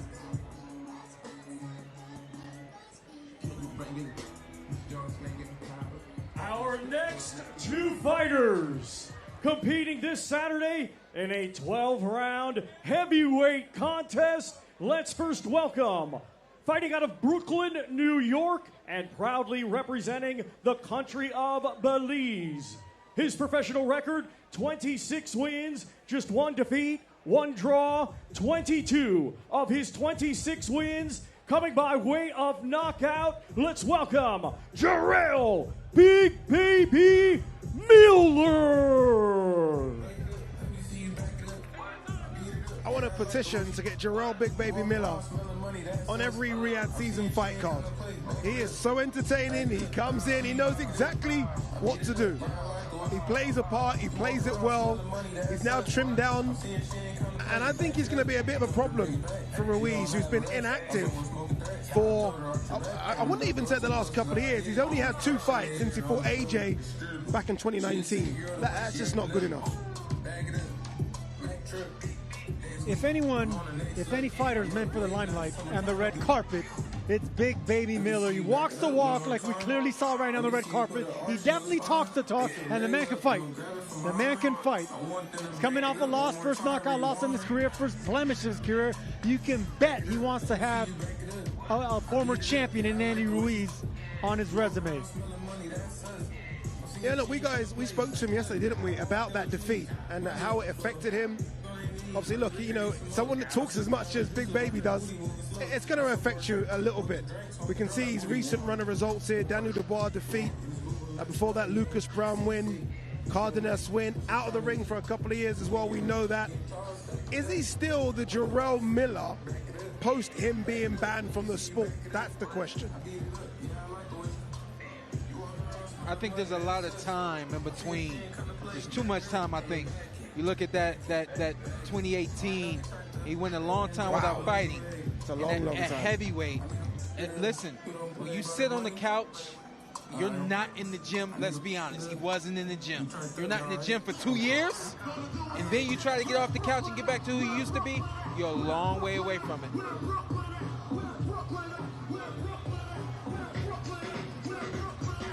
But he was talking that stuff yesterday. Yes. And he looks the part. He does. We got to give that to him. He does look the part. You know, sometimes when he's fighting, say, I'm in the best shape of my life, you kind of look him up and down and say you're lying. He ain't coming here to work out. When someone drops 45 pounds, no, listen. They're in good shape. Numbers and the weight and the scale don't lie. This man said he was going to come in at 299, maybe 300 at most. If he weighs in at those numbers, you can bet for sure he's absolutely ready for this and in shape. Thank you very much to Israil Big Baby Miller. Well, Israil, back on the big stage, and you certainly look happy to be here. How are you feeling a few days away from this fight? Man, I feel great. You know what I mean? Listen, we lost 40-something pounds. We've been in the gym. We put all the work in. No stones unturned. Man, we sparring rounds and rounds, 4-minute rounds, 30-second break. But we in shape. You know, and Andy I don't think Andy took me serious, man. I think he looked at my last performance, and you got to understand something about me. I either knock you out or I beat the shit out you. You know, he win close fights. I don't. You know what I mean? On top of that, I'm fighting him in his backyard. It's not going decision. I'm going to knock him the fuck out. You said that you're hoping to come in under 300 pounds for this fight. What's the difference with you being a lot lighter than you've been in the past? I feel like, you know, because I've been out of the ring for a little while and getting that ring rust off, I feel like bringing the weight down was going to be easier for me to get back to technique. Sometimes when you're heavier, you lose the technique. You kind of get sloppy towards the end of the fight because you have not much cardio. So I made them went back to the basics, man. Went back to the basics. We sprung a bunch of guys, different styles, different techniques, different speed, and I'm prepared. You know, one of the storylines of this fight is you're facing the guy that got what you wanted, that got the opportunity against Anthony Joshua and became the unified heavyweight champion. Is this, in a way, a chance to get back some of what you lost? Oh, yeah, 110%. You know, I'm never a fluke. He's a one-hitter winner. You know what I mean? Now we got to put his ass in the dirt, and we got to show who the original Big Baby is. Not the fake one we seen about a couple minutes ago. I'm the original Big Baby, the real warrior. So listen, man, come to August 3rd. Man, let's buy your tickets, get your popcorn, and put your money on the original Big Baby from Brooklyn, baby. Shout out to LA. I love you guys out here. All my Mexican and Belizean fans. Let's go Central America. We outside, baby. Good luck, Jarrell. Thank you. Guys. That's why I say get Jerome in on every single Riyadh season card, because he knows exactly what to do when you put a mic underneath his mouth. He is exciting, he is entertaining, and, as you say, if he is under 300 pounds, he's a problem. And now let's welcome, from Imperial, California, his professional record, 35 wins, 2 defeats, with 22 of his 35 wins coming by way of knockout. He is the former WBA, IBF, WBO, and IBO Unified Heavyweight Champion of the World, Andy the Destroyer Ruiz. And that's a reception for Andy Ruiz, who's walking to the ring with his son. I love it.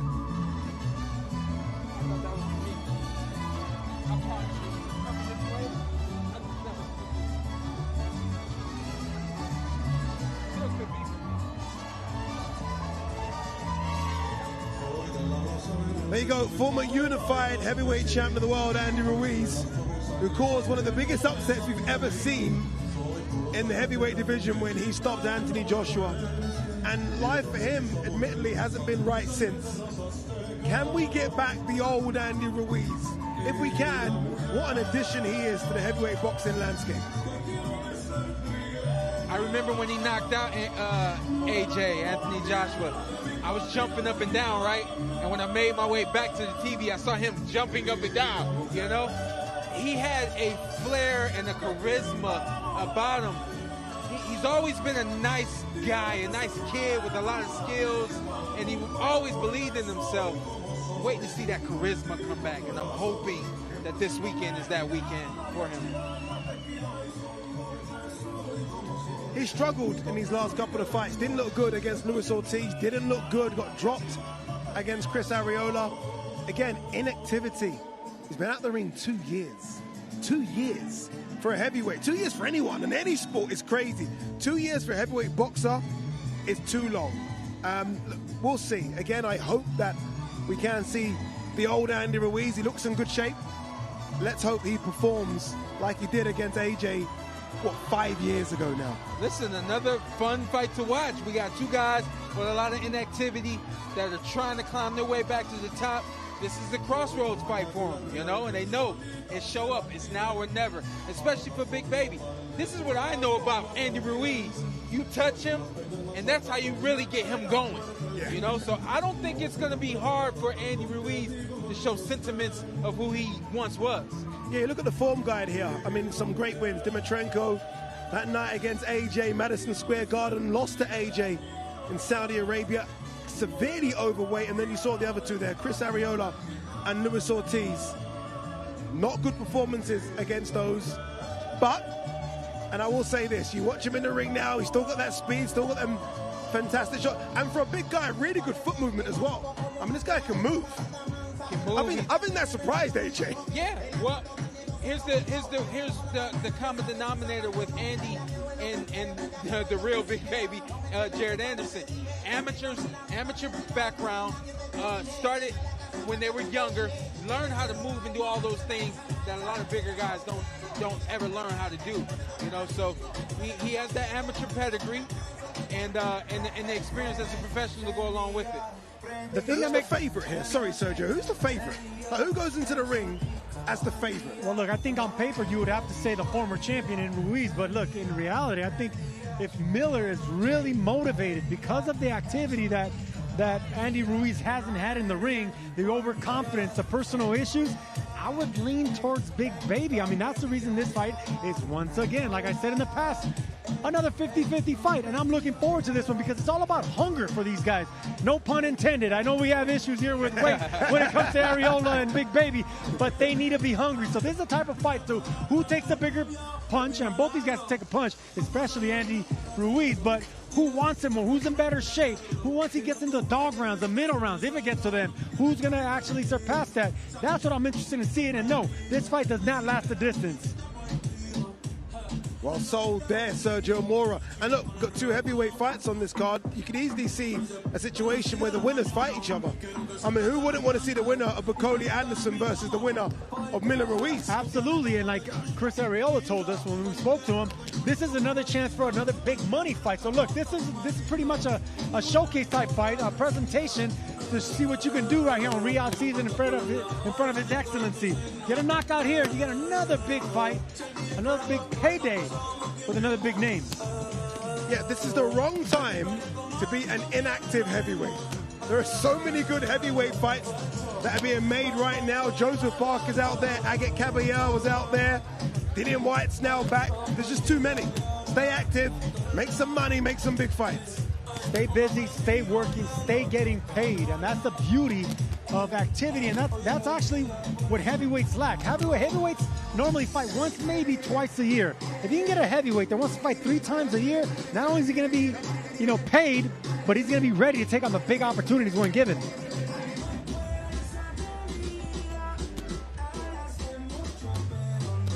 Thank you very much to the former unified heavyweight champion of the world, Andy the Destroyer Ruiz.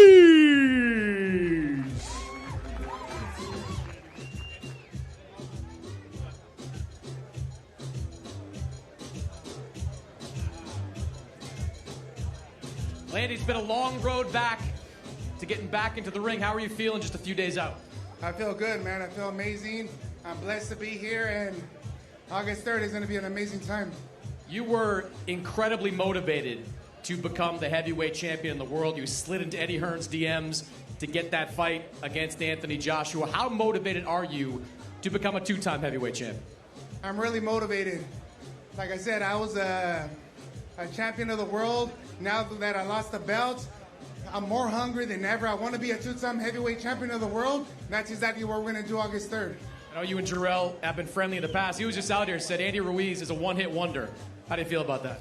I mean, he can say anything he wants. I could say I'm going to be the president of the United States, but it ain't going to happen. You know what I mean? So I talk with my fists. I talk inside the ring, and we're going to see that. Anyone can be president, Andy. You can do that. Exactly, but we're going to give the raza what they want. We're going to win for the raza, for Mexico. We're going to win, man. Good luck, Andy. Thank you. That's a main event card fight on the undercard. It really is. It's a main event card fight anywhere in the world on the undercard. It should be a good one. Andy Ruiz versus Jarrell Miller, former unified heavyweight champion of the world, looking to get back to that spot against Jarrell Miller, who's coming off that defeat to Daniel Dubois. Both of them desperately need a win. And it's a perfect promotion between a Southern California former champion, a West Coast fighter, and Andy Ruiz versus a bad boy and a loudmouth, a guy that likes to talk, in Jarrell Miller. So 2 contrasts of styles and personalities from the East Coast, West Coast. This is a perfect promotion, like you said. It could be a main event, but it's not. And that's what we love about this card. Our next two fighters to the ring, competing this Saturday in a 12-round contest. It will be for the WBA Super Lightweight Championship of the World. Let's first welcome the challenger from Los Mochis, Sinaloa, Mexico. His professional record, 13 wins, 2 defeats. 9 of his 13 wins coming by way of knockout. Please welcome Jose El Rayo Valenzuela.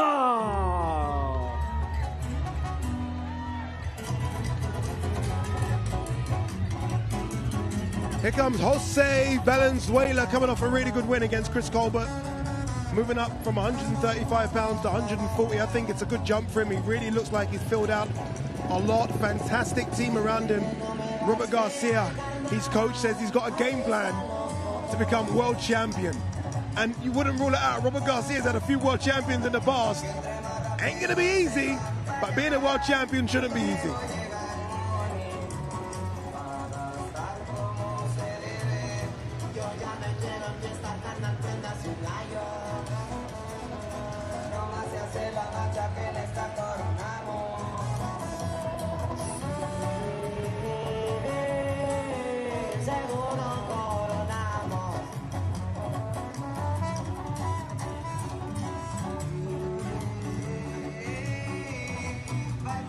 You just said Andy Ruiz, Jarrell Miller, 50-50 fight. Jared Anderson, Martin Bakoli, 50-50 fight. What's this one? What's this one? Be honest. Valenzuela versus Pitbull Cruz. What is it? Reasonably 60-40. 60-40, okay. And it's a respected 40 because this is a man in Valenzuela who's, he's fought nothing but good fighters. And even when he did come up short against Colbert, he came back and knocked him out in sensational fashion in a fight where he was dropped as well. He gets up and gets the knockouts as well. He's gone through the fire. He's been on the big test. And Pitbull needs an opponent like this. Pitbull struggled with another tall southpaw in Cabrera. This man is similar to Cabrera, and he's motivated. So this can be definitely a difficult fight for Pitbull Cruz. It's funny, I think Sean said something yesterday, and Sean, correct me if I'm wrong. It's that Pitbull has really milked, and I don't mind it, he's milked that Gervonta Davis defeat. Right? That's what it was. He's milked it, yes. And he's ran with it. And I still think there are question marks as to how good Pitbull Cruz is. We'll find out, because I think Valenzuela is going to push him and ask him different questions on Saturday. Thank you very much to the challenger, Jose El Rayo Valenzuela.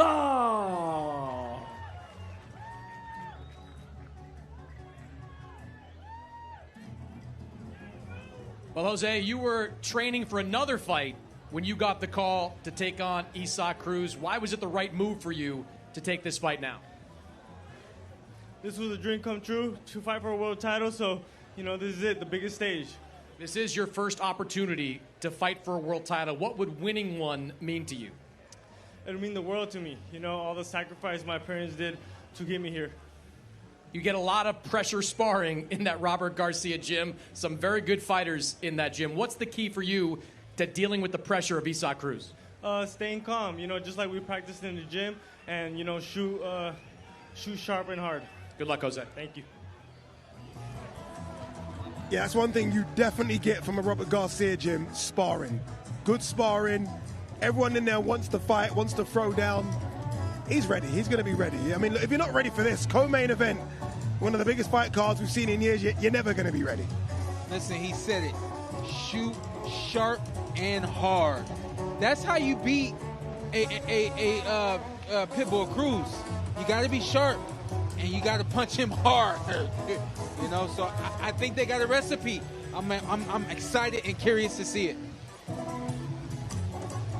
And now let's welcome the defending world champion from Ciudad de Mexico, Distrito Federal. His professional record consists of 26 wins, 2 defeats, 1 draw. 18 of his 26 wins coming by way of knockout. Here is the reigning and defending WBA Super Lightweight Champion of the World, Isaac Pitbull Cruz.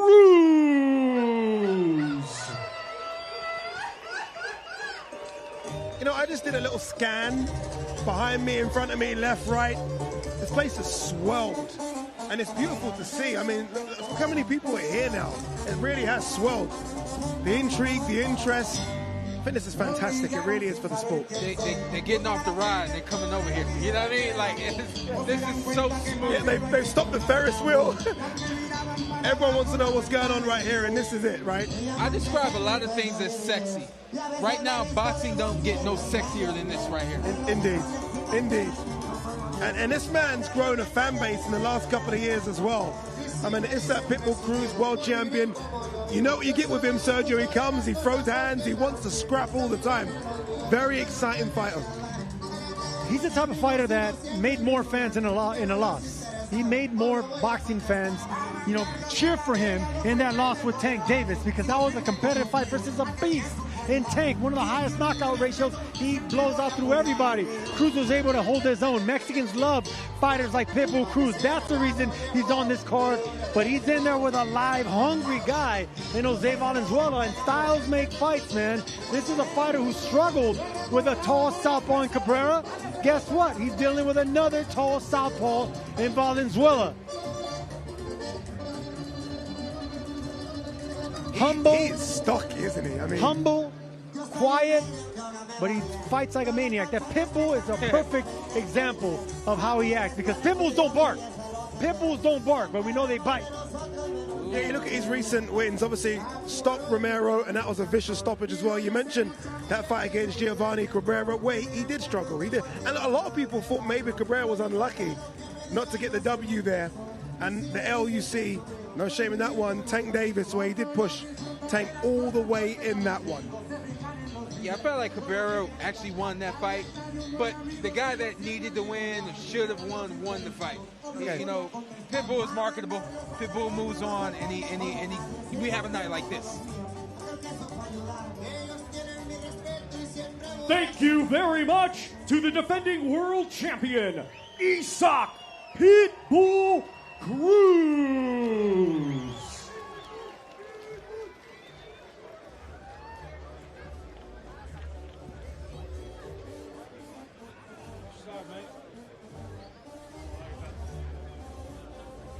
Isaac, first world title defense, and you're going to do it in front of a lot of your fans on Saturday. How are you feeling about this first defense? Entonces, Isaac, primera defensa de tu título mundial, pero vas a defenderlo frente a mucha gente de la nación mexicana. ¿Cómo te sientes ante ese desafío? Nos sentimos muy contentos, venimos muy motivados y para la gente venimos a dar una gran pelea. We're really up for it, we're really motivated, and I'm convinced that the guys are going to come here and watch a great fight. Valenzuela coming off a big win against Chris Colbert. What kind of fight are you expecting? Después de su gran victoria frente a Colbert, ¿qué tipo de pelea estás esperando de Valenzuela? Yo vengo preparado para cualquier tipo de pelea. Tenemos los planes suficientes para hasta improvisar un gran combate y llevarnos el cinturón a casa. I think that I'm prepared for any type of fight that he brings to me. We've got plans in place for any eventualities, and I'm hoping for a great fight and to bring that title back home. You worked hard to get that title, but you told us you are more motivated now after winning it. Why? Trabajaste mucho trabajo duro, pero después de ganar el título, aún estás más motivada aún. ¿Por qué? Porque quiero ser el mejor de la división y ahorita dar un gran golpe que Isaac el Pitbull Cruz va a dar de qué hablar en 140 libras. Dime otra vez, perdón. Que Isaac el Pitbull Cruz va a ser campeón absoluto en 140 libras y que soy mexicano y que voy a poner la bandera de México en lo más alto en 140 libras. Because I'm the best in the division, and Isaac Cruz is going to win the 140 division. Any message to all your fans that came out for you today and will be there on Saturday? ¿Algún mensaje para la afición que va a acudir el sábado? Agradecerles de todo corazón el apoyo porque soy mexicano y voy a poner la bandera de México en lo más alto. So, I'd like to thank them with all my heart for their support. We're all Mexicans together, and we're going to raise that Mexican flag on high on Saturday. Good luck, Isaac. Thank you so much. He's confident, right? He knows he's got the home support. I mean, look, in terms of the fans that are going to turn up to the BMO Stadium on Saturday, like he could have half the crowd. Honestly, the amount of tickets I've heard that he sold, he could have half the crowd. It's going to be an incredible atmosphere. I think between between Pitbull, Cruz, and Andy Ruiz. Yeah. I'm trying to help you, and I'm messing up. I think it's going to be a lot of passionate Mexicans in the crowd. Absolutely.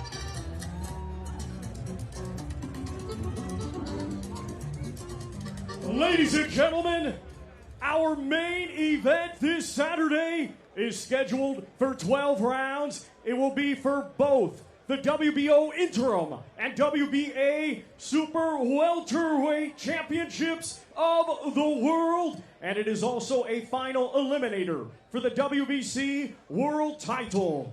Let's first welcome from Khiva, Uzbekistan, undefeated with 10 wins, 1 draw, 7 of his 10 wins coming by way of knockout. Here is the reigning and defending WBA Super Welterweight Champion of the World, Israil, the Dream Madrimov. Here comes the champ. Let's not forget, he is the current unbeaten WBA 154-pound champ, the Dream, Israil Madrimov. Incredible amateur career. Now he's making his strides in the professional ranks, but it won't get any more difficult for him than this Saturday against Terence Crawford, but he's ready. He's ready. He's good to go. He's had a great training camp. Joel Diaz and the team have told me that. What a fight we have on Saturday, Sergio. Incredible talent. One of these fighters that go under the radar because it's so special, but he has the strength. Yeah, he's a strong puncher, not a power puncher, strong puncher. He has excellent footwork. He has that amateur pedigree. He has a great team behind him, Joel Diaz. I mean, the sparring is there. Everything is great, but it's a quiet confidence that he brings to the ring. But Bud Crawford knows that. He knows what he's against. He knows he's in there with a strong switch hitter as well. Someone that could fight southpaw and fight from that orthodox stance. Excellent body puncher. Come forward or backwards, he's equally as dangerous. Every time I see him, I'm just talking visually here, he just reminds me of Golovkin. I don't know what it is, but everyone tells me he's a Golovkin with better footwork, and that just sounds quite scary. They have that cold poker face, you know. When they smile, it's still intimidating. It's like a little grin, but most of the time, it's just all business, and that's what I think what they mean. That and maybe the stature, similar to Golovkin. Well, just like the overall style, like the way he kind of, you know, stalks his opponents, comes behind his hands, not just walking up on anybody, you know, but that one thing, though, that Triple G has, stones. You know what I mean? He don't have the stone hands. Yeah. He's got heavy hands. And stone chin. And the stone chin. Yeah. He's got heavy hands, but I think it's going to take a lot to get Terence to break him down. But that's what he's got to do. He's got to break down Terence.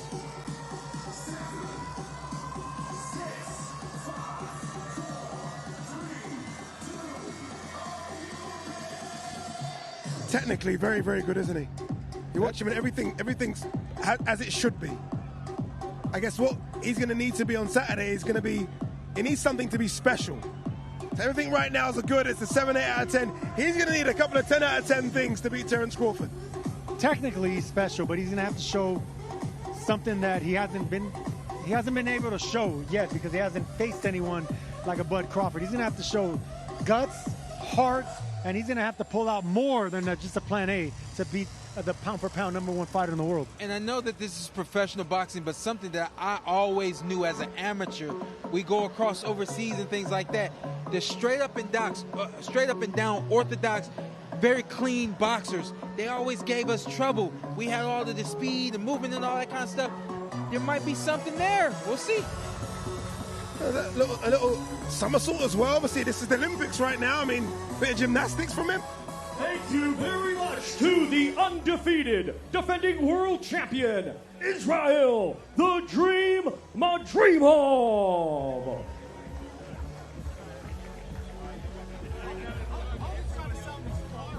Well, Israil, you're known as the Dream. You said all week that this was a dream come true for you. How are you feeling just a few days out? I'm feeling great, alhamdulillah. I'm waiting this moment a long time. my dream is coming true because Saturday night I show all boxing fans great fight, inshallah. I was asking you earlier this week if all that comes with a big fight, all the responsibilities, if they're stressful to you. You said you enjoy all of this. Why?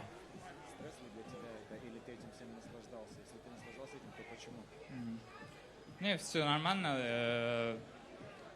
Это мечта меня, и сейчас только наслаждаюсь от этого, от всего. As I said, that's a dream come true, and I enjoy every single moment here. I enjoy all the crowd, the public. Thank you, LA. Everyone knows how good Terence Crawford is. What's the one thing you have to do to beat him?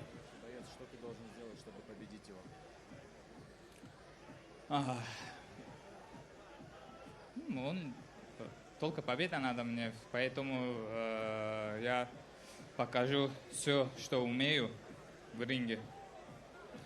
I only think about the victory, and I will show everything that I have inside the ring. Good luck, Israil. Thank you so much.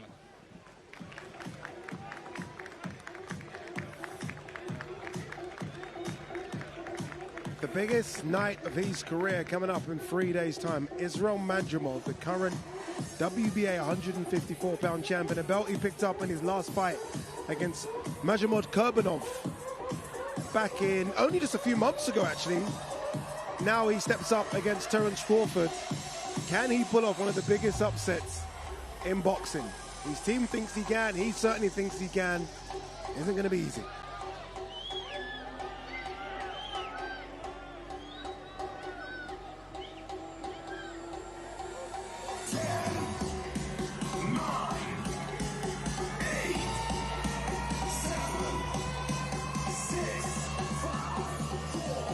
Again, Sergio, technically solid, very, very good, knows exactly what he's doing. You know, he switch hits as well. Let's not forget, he goes into the southpaw stance as well, and he does it very fluently. He's got really good footwork. Great fight, really is a fantastic fight to headline the first Riyadh season card international.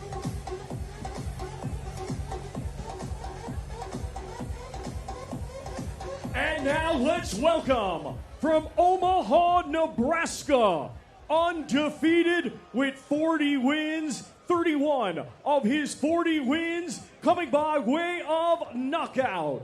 Ladies and gentlemen, here is the three-weight world champion and the current WBA Super, WBC, and WBO welterweight champion of the world, Terence Bud Crawford.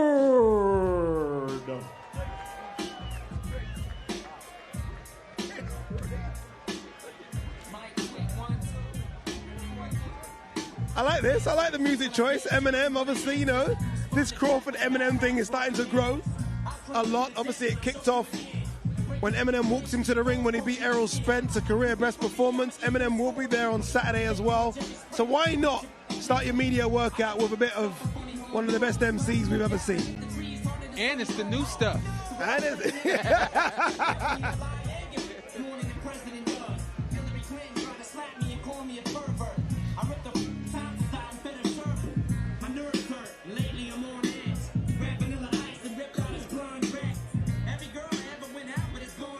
You know what I asked him? I asked him yesterday, you guys were there. I said to him, is this bigger than Errol? Because obviously Errol was a fight we've been waiting for I don't know, nearly a decade. He says it was because it brings a different set of eyeballs. I think he mentioned that Errol was the fight for the urban community. It's one that we've been craving. Whereas this is maybe something a bit different. Did you understand that? He was not putting shade on Errol Spence No, Jr. no, of course not. He was bringing light to the situation. This is the biggest situation that he's ever been in the sport of boxing, amateur or pro. It don't get no bigger than this. Sean, look at them. How dare they, Sean? Could they not just leave you out of there? No, I'm in there. We do not need to see Sean's name there, okay? Oh, you said, could they just? Yeah, could they just kind of get rid of it? Yeah, well, you know, it's history. It is history, and it was a great fight. Let's not forget it was a really good fight. Bo Mack, obviously, long-term trainer of Terence Crawford in the ring with him. They've got the game plan, as they have, right? I mean, how many guys have tried? 40 guys have tried and 40 guys have failed. Yes. So it's good game plan. They know exactly what they're doing. And I love that they've done it together. Yeah. He's been with Bomac forever. Yeah. And they've grown together. Bomac knows his stuff. And of course, we know what Terence can do. And they really have made it to this point together. I love it. Went to Omaha to Buzz Parade. And you saw when Bomac got up to speak, he got choked up and he almost lost it. And he said, listen, I told him we were going to be here. I told him, you know, so it's beautiful to see this come together the way for both of these guys, the way that they have. It is, Sergio, just because, look, we remember what it was like for Terence when he was watching the likes of Sean and Keith Thurman and Danny Garcia and Errol Spence, and he's watching all that happen, and he couldn't get those fights. And he must have thought, like, when am I going to get those fights? And he knew the talent was there, but he didn't have the opponent to showcase the talent. And now look at this, as he approaches 37, he gets all of this. Sometimes when you have scary talent, you're avoided. I mean, that's just the case in boxing. That's just part of being a skilled fighter. And Bud Crawford, for a long time, even though he was cleaning out the division, becoming undisputed at lightweight, undisputed at welterweight, junior welterweight, and having one of the biggest fights, whether it was in an urban community or period, with Errol Spence, he still didn't get the respect until his 30s. You know, normally fighters are in their prime in their 25. This is a man that's been in his prime for the last 10 years, a decade in his prime, and now he's getting his flowers. I love it. I love it, and I'm glad he's gotten his flowers with his longtime trainer by his corner. Thank you very much to the undefeated 3-weight world champion, Terence Bud Crawford.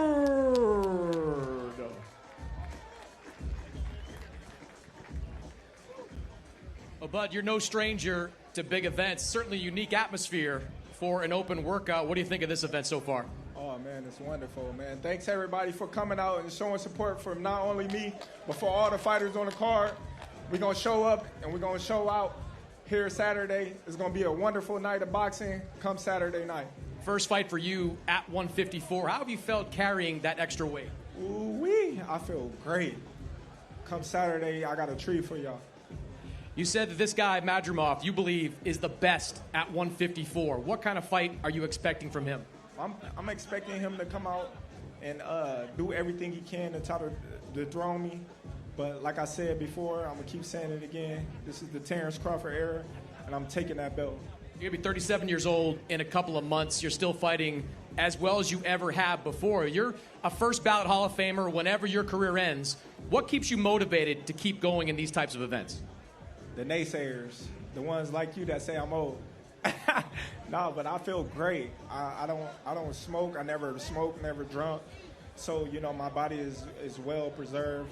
I'm just so competitive that, you know, when I think I reach my ceiling, there's always that extra push to do something that I've never done before. I feel like the number of naysayers probably dwindled a lot in the last year. Oh, man. Hey, it is what it is, man. I don't care. Good luck, bud. Thank you. Tom, here, Thomas Schreiber has an announcement. Let's go over to Tom. Ladies and gentlemen, make some noise, ladies and gentlemen, for Bud Crawford. Make some noise for Bud Crawford, ladies and gentlemen. Let's go. Ladies and gentlemen, at this time, I have a very special announcement. As always, Riyadh season is filling events with surprises for the fans. And for the Riyadh season card in Los Angeles on Saturday, August 3rd, they will be giving away a Lucid car to one of the attendees.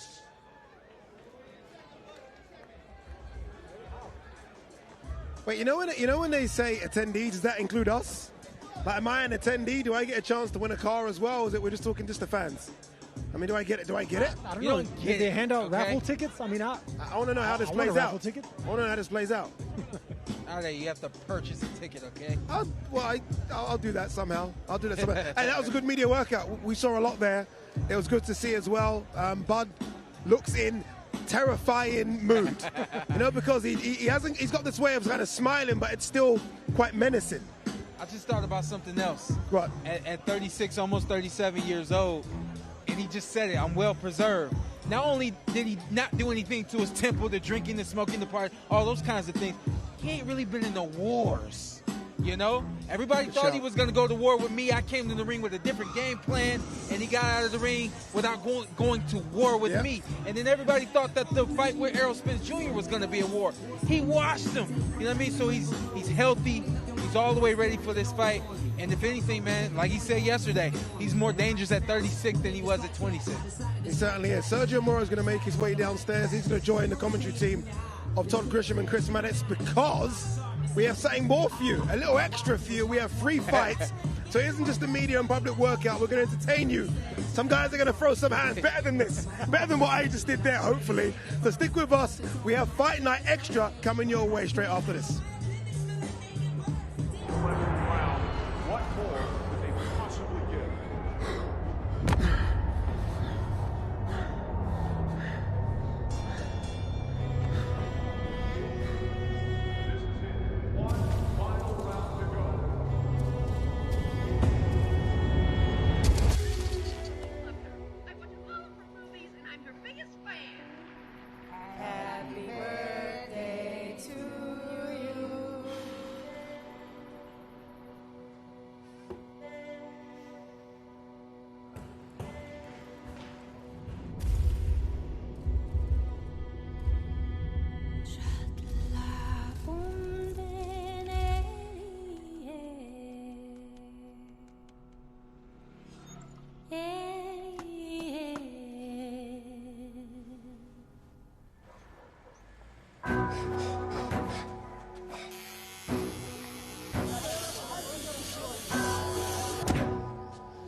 Remember the dream. Stay focused.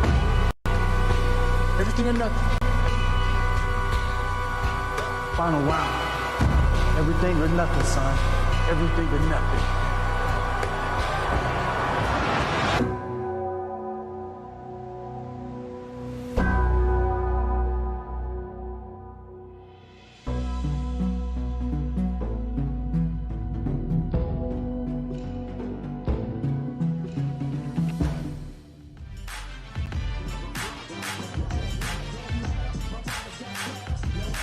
There you go, look at that, Santa Monica Pier.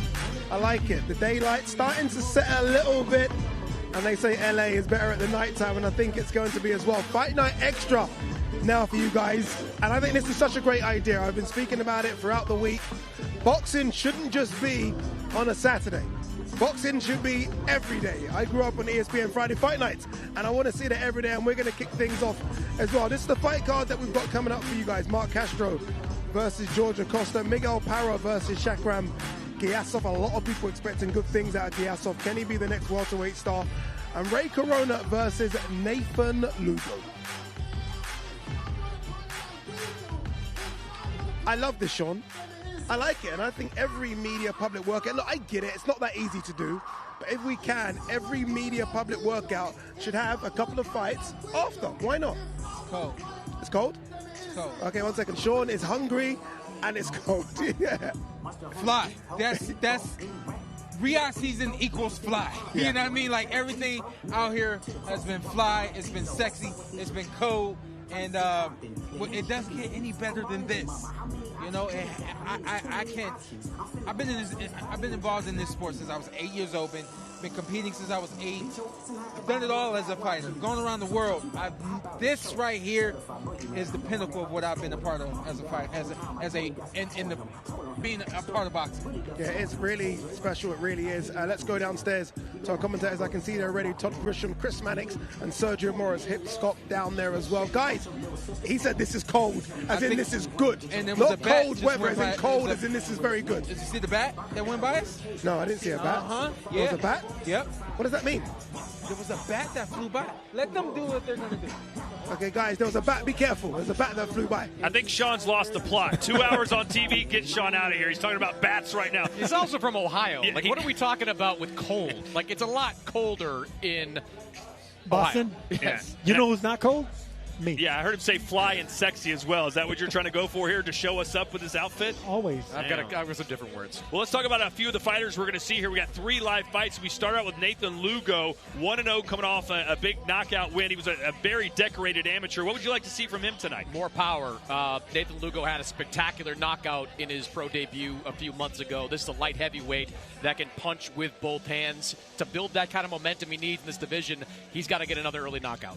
And, of course, we got Shakram Giasov, another Uzbek fighter, Madrimov from Uzbekistan as well. Shakram seems to me like maybe he's kind of leveled off a little bit. Do you want to see something special from him? We've been wanting to see something special because he has so much talent. He has speed, he has power, he has the aggression, he has the pedigree, but he doesn't take chances. So, no, at this point, he needs to shine now. I mean, we're here for Riyadh season. It's time to show out. Yeah, he's a talented fighter. There's no question about that. A decorated amateur right now is #1 in the welterweight rankings for 2 sanctioning bodies. But this is a television sport. You've got to be television friendly. And Shakram Giasov's last 2 fights against Harold Calderon in New Orleans and then his last fight against Pablo Cesar Cano were not television friendly. So I need to see more action from Shakram Giasov tonight. Well, the man in our main event, Mark Castro, will certainly give us lots to cheer about. He's all about action. We'll talk more about him in a minute. But let's start our first fight of the night. Enough of us talking, for God's sakes. Here we go. It's our tail of the tape. Nathan Lugo in action, putting his unbeaten record of 1-0 against Ray Corona, who's 4-1. Both of these men making the super middleweight limit. We are scheduled for 4 rounds as we go into the ring. And Mr. Thomas Triber. Let's first welcome to the ring, fighting tonight out of the red corner, Ray, the American Dream, Corona.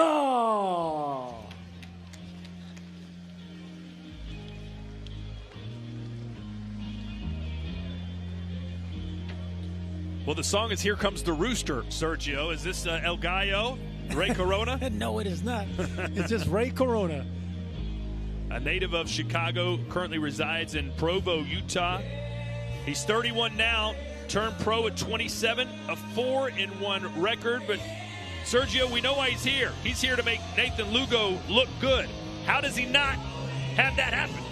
By not getting knocked out. He's coming off a knockout loss. I mean, he's one of these fighters. He doesn't have power, no knockouts on his resume. Has been knocked out. But he just knocked out the cameraman.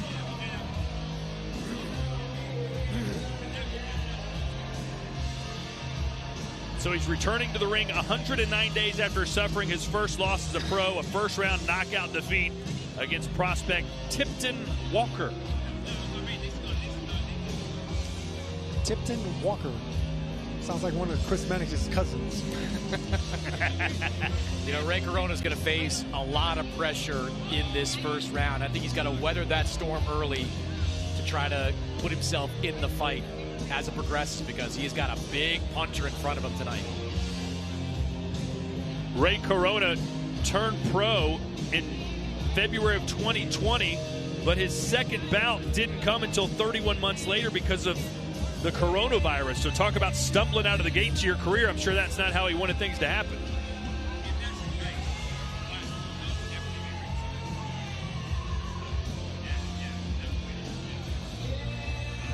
The American Dream, Ray Corona. And now let's welcome to the ring, fighting tonight out of the blue corner, the undefeated Nathan Brickbuster Lugo.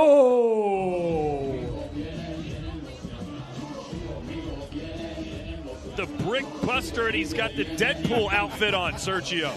You know, it's funny, we were talking about this 2 days ago. I've never seen Deadpool, and Chris Mannix was telling me, you gotta see part 1, part 2. Never seen this movie. Love Deadpool and love Nathan Lugo as a fighter. Like I mentioned, power in both hands, good pressure, nice skill set as well. Picked up a knockout in the Overtime Boxing Series a few months ago on DAZN. And you talk to the Matchroom people, this is kind of an audition for Nathan Lugo, a chance to show himself and see if there's a promoter out there like Matchroom that will make an investment in him.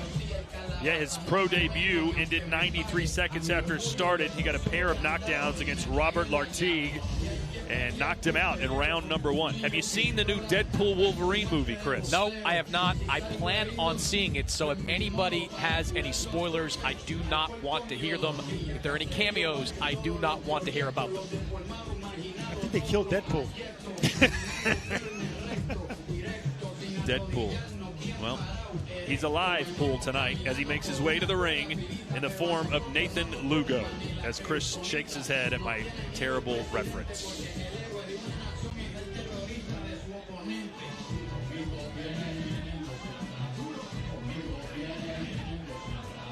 Hey, for a kid for 1-0, he's coming out with some swag. You know, that's confidence.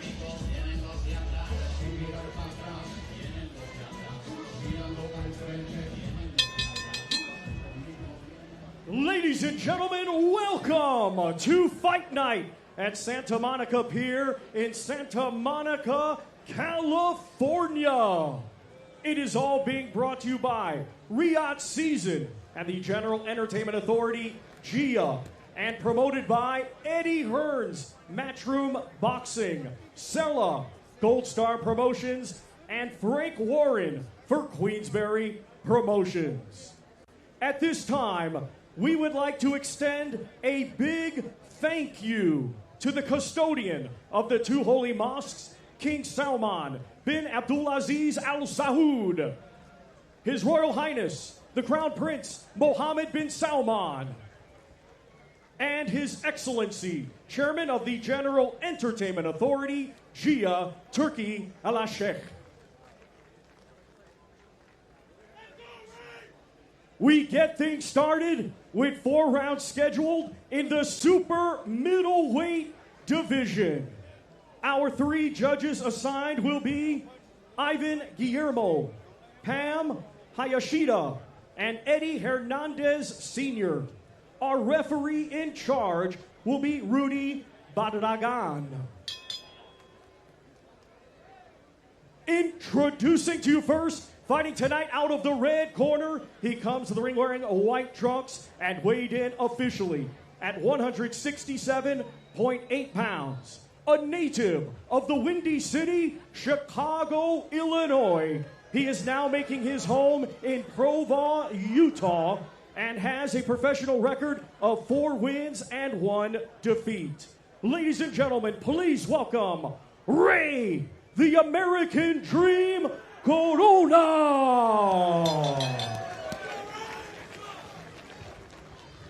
And his opponent across the ring, fighting tonight out of the blue corner. He's wearing red with black and weighed in officially at 168.8 pounds. Hailing from Marietta, Georgia, he is undefeated with 1 win. That 1 win comes by way of knockout. Ladies and gentlemen, here is Nathan Brickbuster Lugo.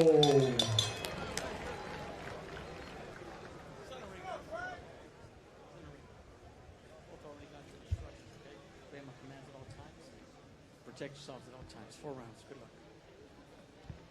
All right, so Nathan Lugo, who had an amateur record of 252 wins, only 9 losses, 40 by KO. There he is.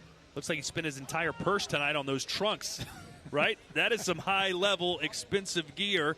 He'll be taking on Ray Corona, 4-1 out of Utah. You know, that 40 knockouts on his amateur resume, that might not seem like a lot on paper, but Sergio, you know, getting 40 knockouts is significant in the amateur ranks. Getting a knockout in 3 rounds, absolutely. And the knockouts don't come in the amateur because you're wearing oversized gloves and headgear, and yeah, that's really impressive.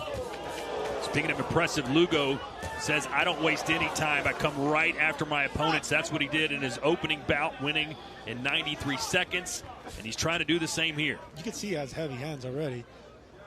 And he's not the fastest with his combinations, but you could definitely see that he has power behind those fists. Good body shot there by Lugo. Yeah, Ray Corona's already eaten heavy shots. The power punches are landing at will. And look at Nathan Lugo go. That's what I was talking about, Ray Corona. If he's going to have any chance to stay in this fight, he's got to survive this first round. Nathan Lugo is a huge puncher.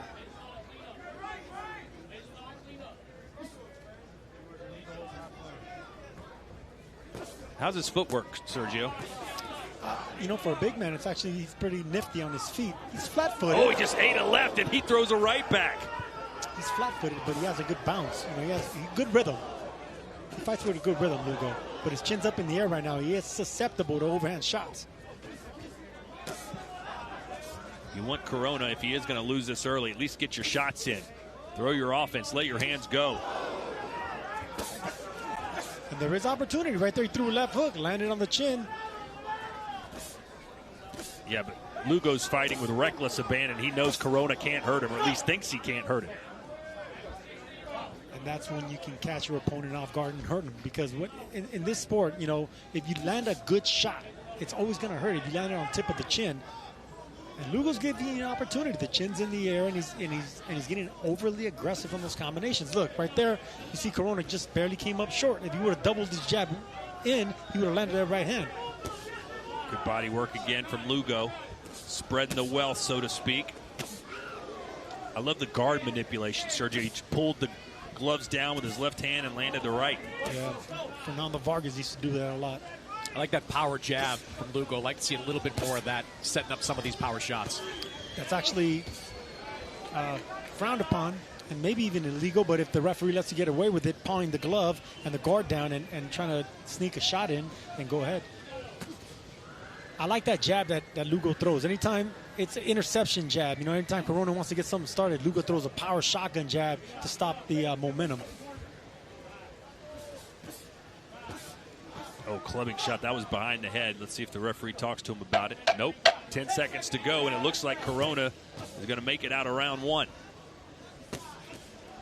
There you go. There's that shot again.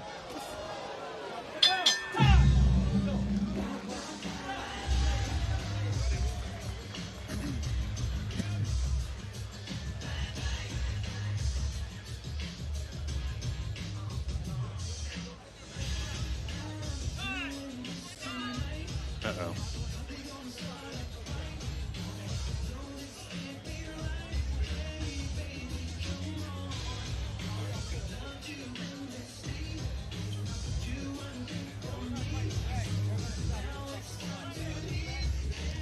Good shots. I mean, look, right there. He's switching southpaw, Lugo. He fights squared up, but he gets away with it because he's so powerful and explosive from both sides.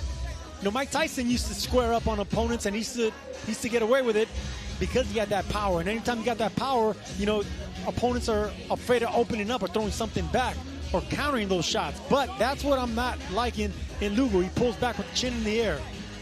You know, he was a talented amateur, no doubt about that. A lot of skill in Nathan Lugo. 25 national championships on his resume. But you can see he kind of feels more comfortable as a backyard brawler a little bit. Keeps that chin exposed. Even that look on his face, like he's just coming out to seek and destroy. He began boxing at the age of 8 after his mother signed him up for lessons because he was being bullied.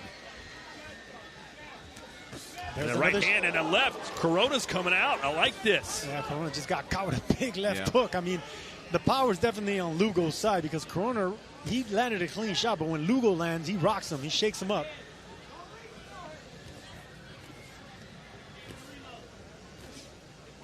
Nathan Lugo won the 2024 Olympic U.S. trials at 80 kilos, but received a 1-month suspension for an anti-doping rule violation. Sergio, who's suspended for marijuana, which we can all smell in the air right now. What are your thoughts on fighters being suspended for weed? Well, look, I'm not a big fan of it. I'm not a big fan of it, especially with those CBD oils that fighters are actually getting caught with. I don't know how it works. I'm not a fan of it. And they're going to stop it. Corona says, "Wait a minute, what are you doing?" Lugo says, "Hey, I'll take the win. That's whatever." But it's over, and Nathan Lugo is now 2-0, and I'm sure Ryan Reynolds is proud of the Deadpool lookalikes performance.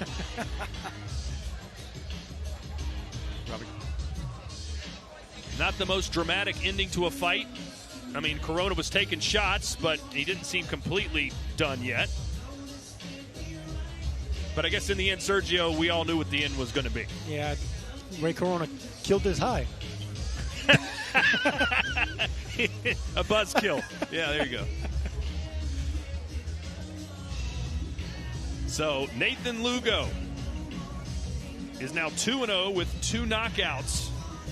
And the man who won 3 junior Olympic titles in a 4-year span looks pretty good as a professional so far. Pretty good. I mean, he's definitely raw. Yeah, but he's only 20 years old, too. No, I get it. He's only has 1 fight. But I like the enthusiasm. I like what there's to work with there, especially in this weight division where it's about power, it's about strength. I like what I saw. So the native of Orlando, Florida, who now lives in Marietta, Georgia. Your neck of the woods, Georgia. My right? neck of the woods.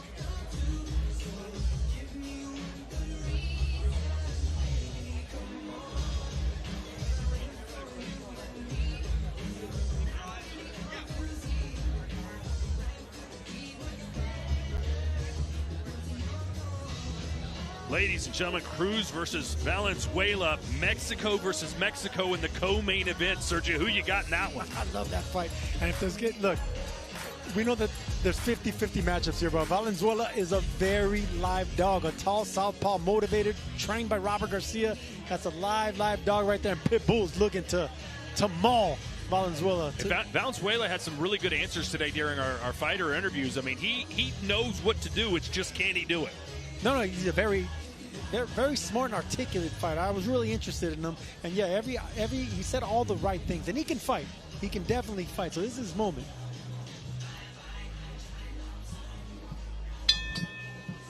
Ladies and gentlemen, here is the official time. 54 seconds of round number 2. Our referee, Rudy Badadagan, stops the contest. Therefore, your winner by way of technical knockout and still undefeated, Nathan Brickbuster Lugo.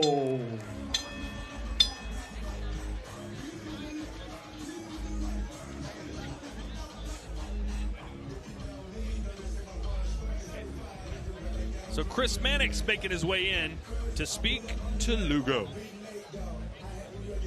Well, Nathan, congratulations. This opponent got out of the first round, but he didn't get much further than that. How do you feel about that performance? I feel pretty good. He was a lot tougher than I anticipated. He's pretty strong, but I could see the punches coming, and I felt like he had a little bit more fight in him, but I get the ref was being safe, and that's a good ref right there. You were a decorated amateur, 2 fights now into your pro career. How has the adjustment been to the pro ranks? It's a lot different because in amateur you'll fight day after day after day versus pro you got like a whole week to anticipate. Like I got this one dude who I'm fighting. How does he fight a little bit? Oh, it's one fight. It's not a whole week. So it gives you a little bit of a different aspect. You're a clubbing puncher out there when you're in the ring. What is your mindset when you're facing these types of opponents? My mindset is I just need to tear him apart. That's all it is. Be brutally honest. I'm here to hurt someone, and someone's here to hurt me. It's just the way of the game. Congratulations, David. Thank you so much. Guys? La Máquina Miguel Parra. Good power behind those punches. 22 wins, 14 knockouts. Going up against Shakran Giyasov.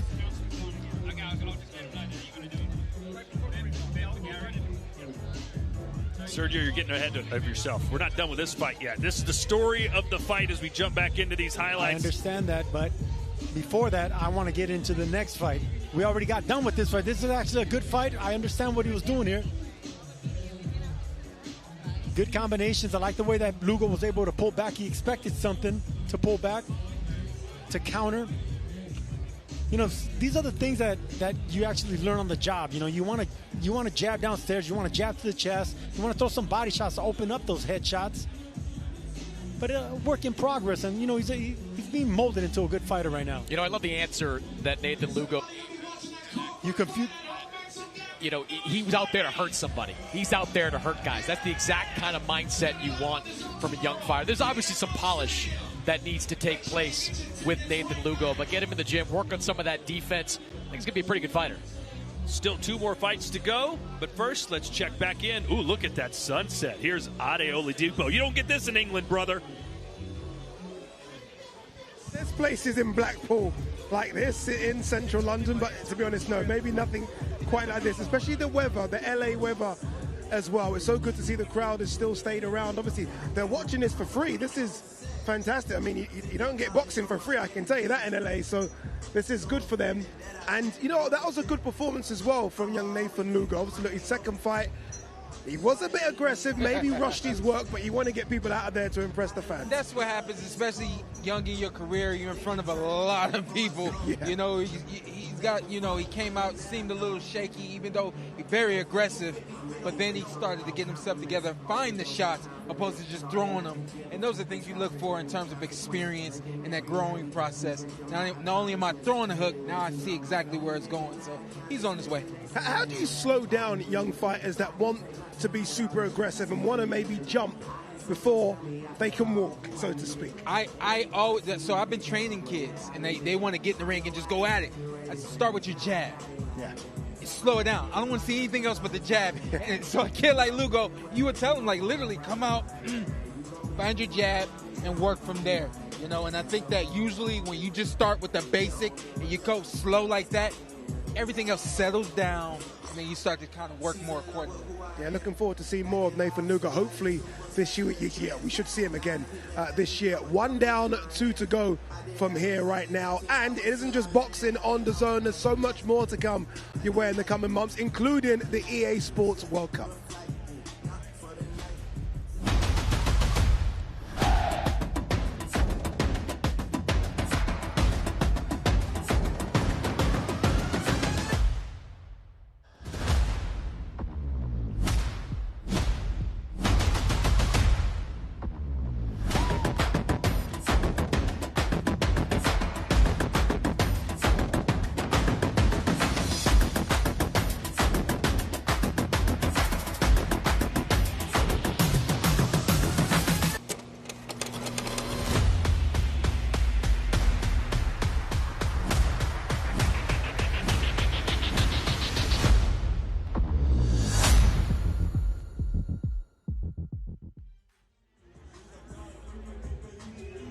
EA Sports World Cup live on the zone. Remember them kids that were just in their rooms and their mum used to say, go out and play? Not anymore. When you kind of see the money that's on offer to stay in your room and play computer games, maybe those kids have got a reason now to stay indoors and play computer games. As I said, 1 down, 2 to go. So let's go back downstairs to our commentary team for our next fight.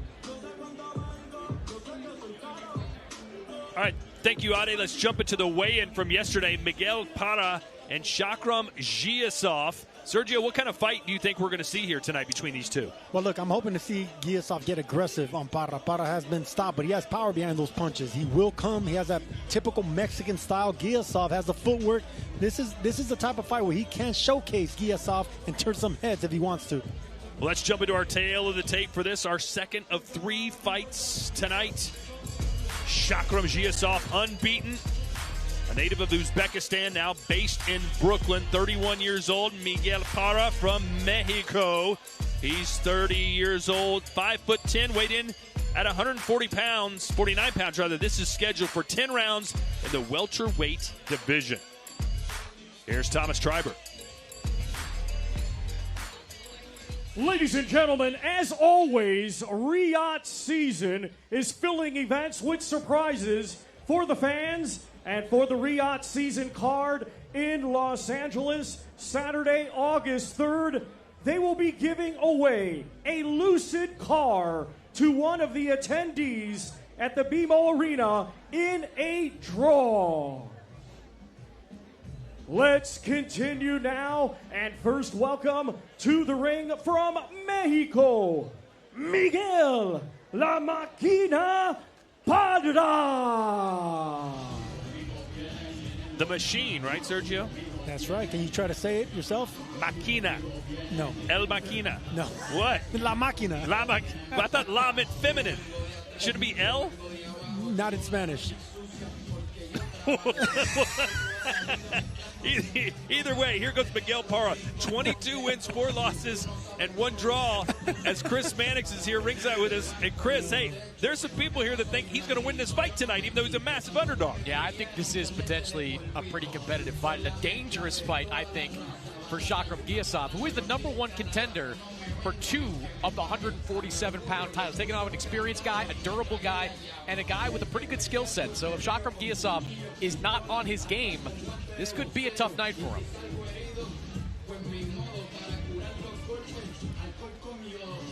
This is his second fight in the United States. Faced David Morales in Arizona back in 2019, got a first-round knockout.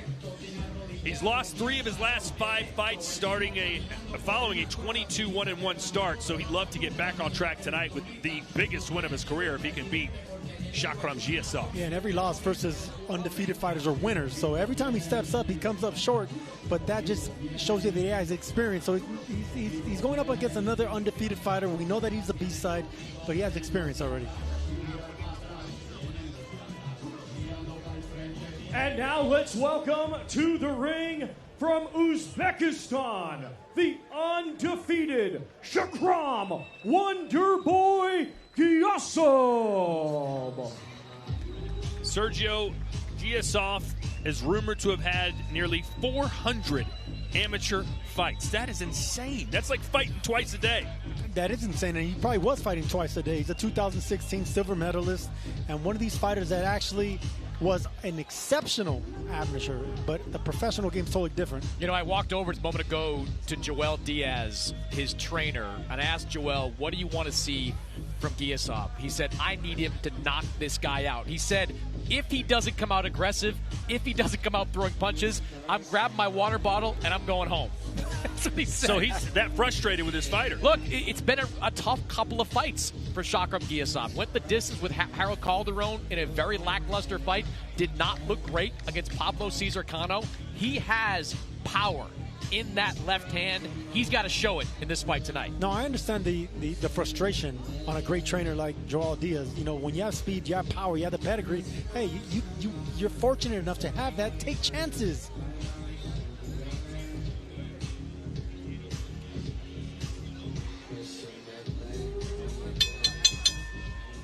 Ladies and gentlemen, we continue with 10 rounds scheduled in the welterweight division. Brought to you by Riyadh Season and the General Entertainment Authority, GIA. And promoted by Eddie Hearns, Matchroom Boxing, Stella, Gold Star Promotions, and Frank Warren for Queensberry Promotions in association with World of Boxing. Our 3 judges assigned will be Ivan Guillermo, Pam Hayashida, and Eddie Hernandez Sr. Our referee in charge will be David Sullivan.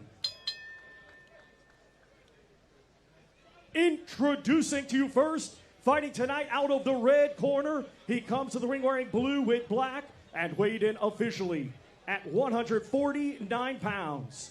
Coming to us from Tepic, Nayarit, Mexico, he brings a professional record consisting of 22 wins, 4 defeats, 1 draw, with 14 of his 22 wins coming by way of knockout. Ladies and gentlemen, introducing Miguel La Máquina Padra.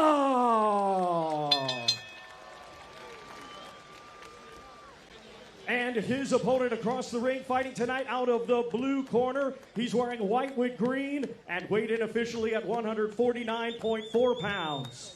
Hailing from Bukhara, Uzbekistan, he is undefeated with 15 wins, 9 of his 15 wins coming by way of knockout. Ladies and gentlemen, here is the current IBF North American welterweight champion, Shakram Wonder Boy Gosof.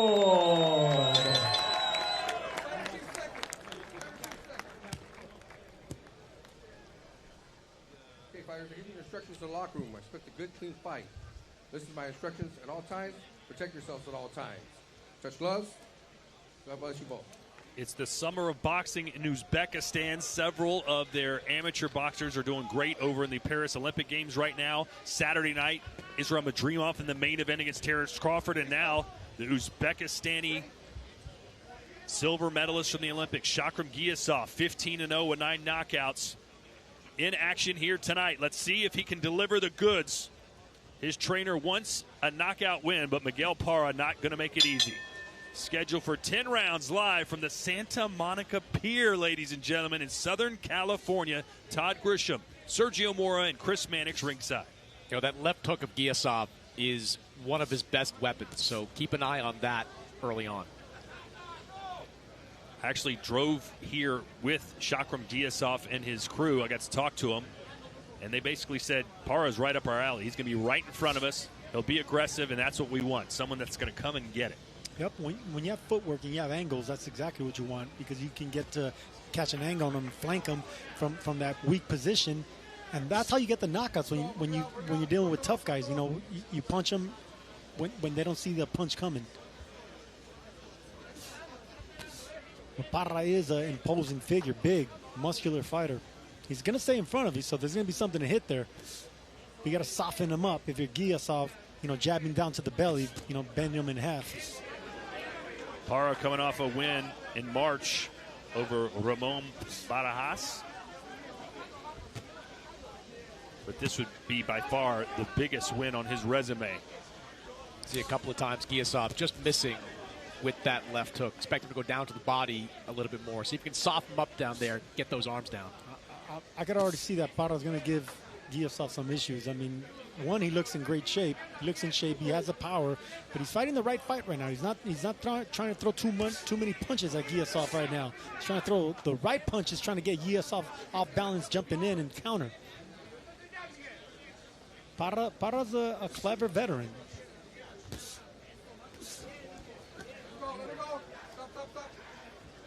Giasov 4 straight decision wins after starting out with 9 knockouts in his first 11 fights.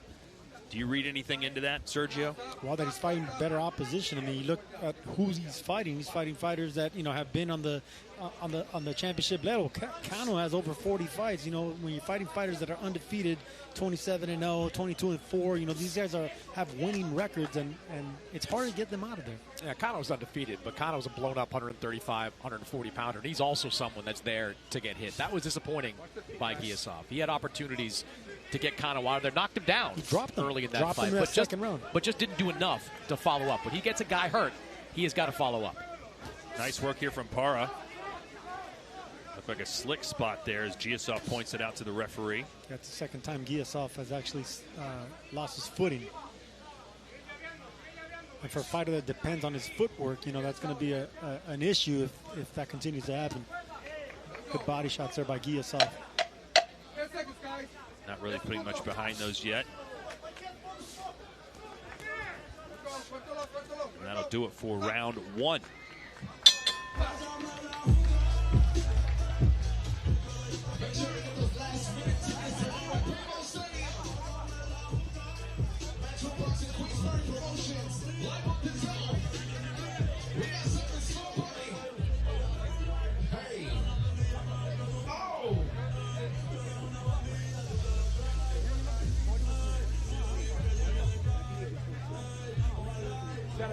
Is there a towel right there? A towel?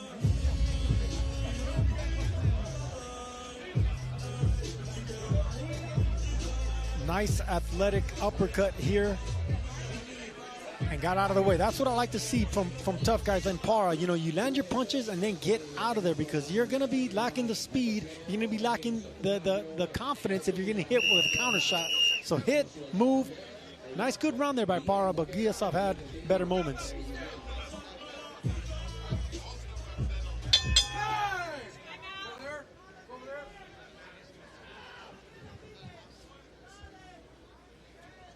You know, they're wiping the mat down there but I don't think it's a condensation issue. That just may be a little bit of a slick mat to work off of. What makes you so confident it's not a condensation issue? Oh, because we're in Southern California. It hasn't rained in 6 weeks. Yeah, we got some humidity. We're right here on the ocean. Sergio, what do you think about the condensation in the ring right now? I'm thinking of another word, not condensation. Well, let's see if Gosof becomes a little more aggressive here, lets his hands go. That's what everyone wants to see. He is rated first by the WBA. Look, he needs to start jabbing. Gosof needs to start jabbing. He can't go punch for punch yet with a strong fighter that's going to be in front of him. You got to slowly start picking him apart. You know, he's a little slightly taller, so start jabbing at the chest, start jabbing at the belly. Don't overload like that, because those aren't going to land right now. A couple other Uzbek fighters here in attendance. MJ Akhmadaliev, Bektimir Melikuziev over there. Obviously, Israil Madrimov hanging around after the open workouts. Gosof said they do spar pretty regularly. Not a bad sparring partner to have. Yeah, all these guys have been working together, training together since the amateur days, and after years in the pro ranks, they're all kind of getting those big opportunities. You know, MJ Akhmadaliev is a former unified champion at 122. Bektimir Melikuziev really rallied since that loss to Gabe Rosado, and there you have Gosof next in line for a world title shot at 147.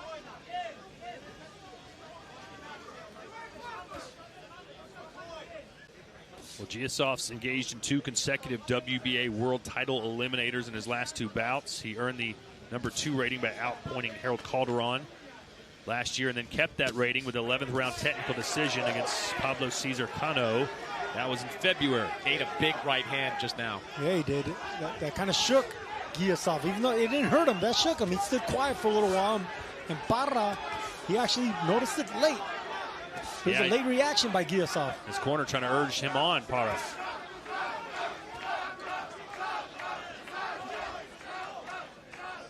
Yeah, that's funny. I mean, 30 seconds into this fight, I just knew Parra was going to be a tough guy. One of these fighters that just wait for this moment. He's a big fighter. You can see that he's clearly bigger than Gosof, wide shoulders, strong, and he's fighting the right fight. You know, he's not mixing it up with the faster hands of Gosof.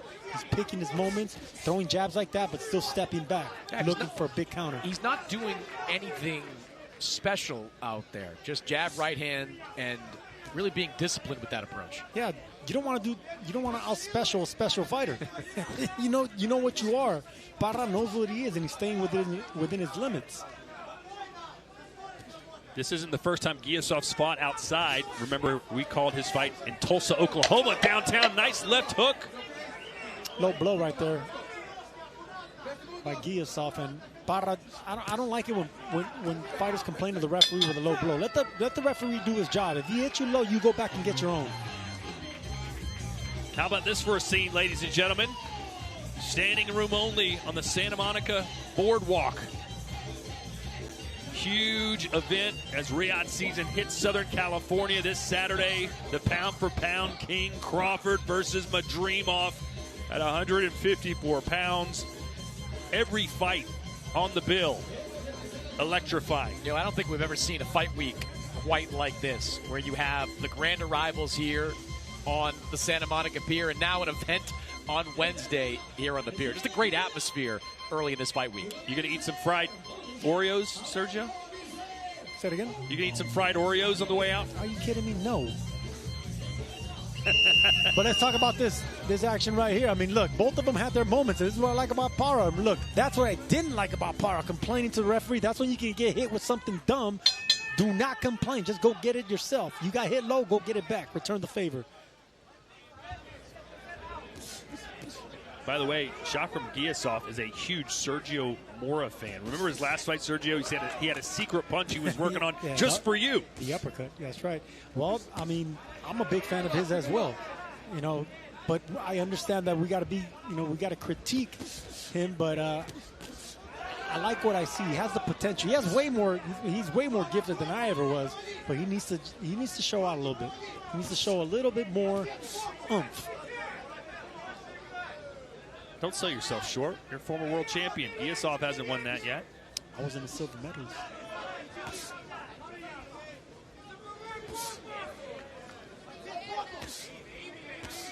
How close did you come to making the Olympic Games? I lost in the Olympic trial finals to the bronze medalist in Jermaine Taylor by 4 points, I think. Really? We're in round 3, scheduled for 10 here. Gosof, the Wonder Boy in the white trunks, the #1 rated WBA fighter in this division, taking on Miguel Parra, the Mexican, who's lost 3 of his last 5, but he's doing pretty good so far here. A little bit too much headhunting early on from Gosof. Parra's got that guard up real high, and if you watch, he leaves that midsection exposed. I'd like to see Gosof go downstairs a little bit more. Right hand from Parra around the temple. It's actually Parra that's doing the things that Gosof should be doing. You know, poking downstairs, bending his knees, foot feigning, you know, jabbing. Gosof does that. He throws 2 punches, nothing lands really cleanly, and then he backs up. He's looking. They're both looking for counters, pretty much. No one's really taking initiative. You can see how Parra throws that jab, not really to land hard. He jabs and pulls back, waiting for a counter. And then Gosof misses 2 punches, and then he stops.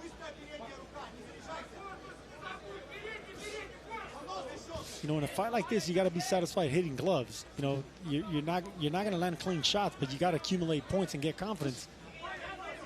That was my point, Sergio, when I was speaking to Joel Diaz. Good right from Parra. You know, Diaz has seen an aggressive version of Shakram Gosof. You know, when he was racking up all those knockouts, he was letting his hands go, throwing punches in combination. But the last couple of fights, took a footstep right there before the shot. The last couple of fights, we haven't seen that same guy. And they have been imploring him in the gym to get back to that style of fighting. Well, he's starting to turn it up a little bit here. Nice left hook to the chin of Parra. Final 10 seconds in the 3rd round. You know what? I would like to see Gosof double up that left hook. You know, he's throwing that left hook really nicely. Parra's blocking it, but if you could double it up, maybe even triple it up, that's when you can start penetrating that guard, and then that's when the punches start coming together.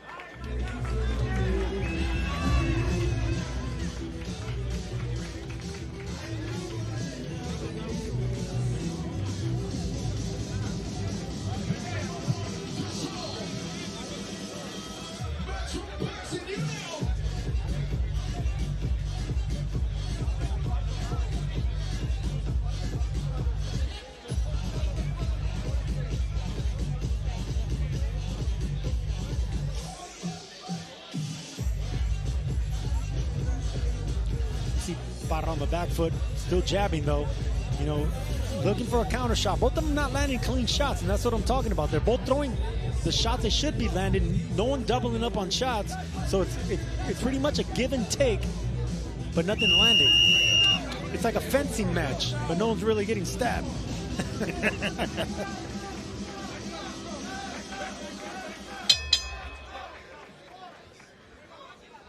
Round 4 scheduled for 10.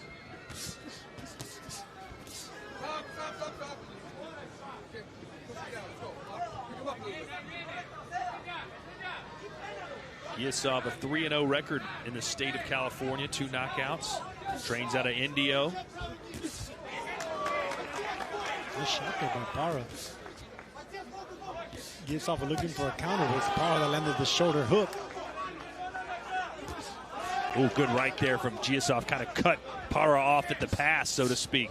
Yeah, but he didn't punch through. If you notice, he punched and leaned back. He was already pulling back when he was landing the punch, so he had no impact.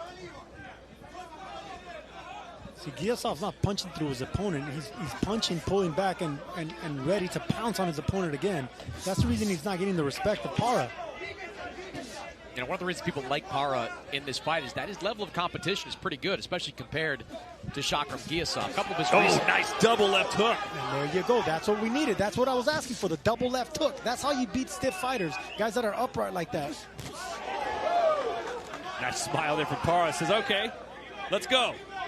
La Maquina wants to brawl. And Parra's faced some good punchers. You know, faced Florian Marcoux, who actually dropped him in that fight, and Roy Monvilla, who is a very good puncher in that weight class.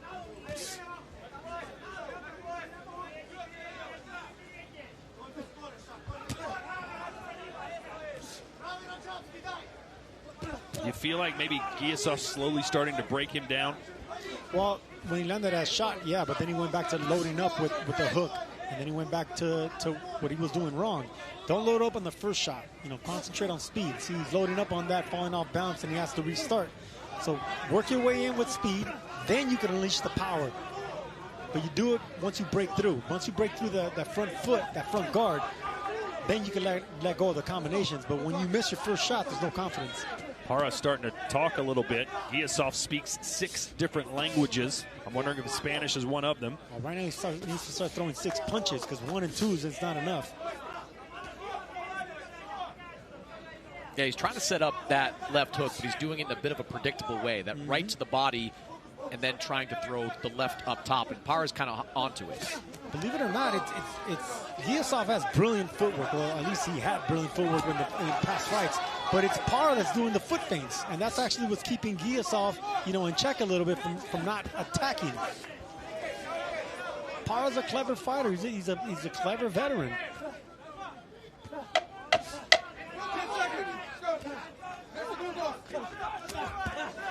See, nothing really landed right there by Gosof. Oh, and Parra still talking trash as Gosof gets the better of the exchanges. Talking trash and gaining confidence is Miguel Parra. The co-main event, Saturday night, Pitbull Cruz versus Valenzuela. Chris Mannix, what do you think of this matchup? I think it's going to be a really physical fight. Cruz, one of the best pressure fighters in boxing. Valenzuela moving up in weight for this fight, but he has been training at that Robert Garcia Boxing Academy, and one of his top sparring partners was Oscar Duarte. So if you're preparing for a pressure fighter, that's a pretty good sparring partner to have. Very live dog is Valenzuela. Someone's getting knocked out. And there's that double left hook I've been asking for. Beautiful shot. There you go. That's what he needs to keep doing. That and the jabs. Jabbing down to the midsection. Keep it simple for Gosof. Everything will open up in time. And he does have time in a 10-round fight. Is this Peso Puma? I have no clue. How do you know Peso Puma? How do you not know Peso Pluma? Because I'm in my 40s. I have no clue what he is. I think I met him in Mexico when Canelo fought in Guadalajara. He was sitting ringside. I shook his hand. They were like, "That's Peso Pluma." I said, "Cool." You know what Peso Pluma means? No. Featherweight. Oh, really? Big boxing fan.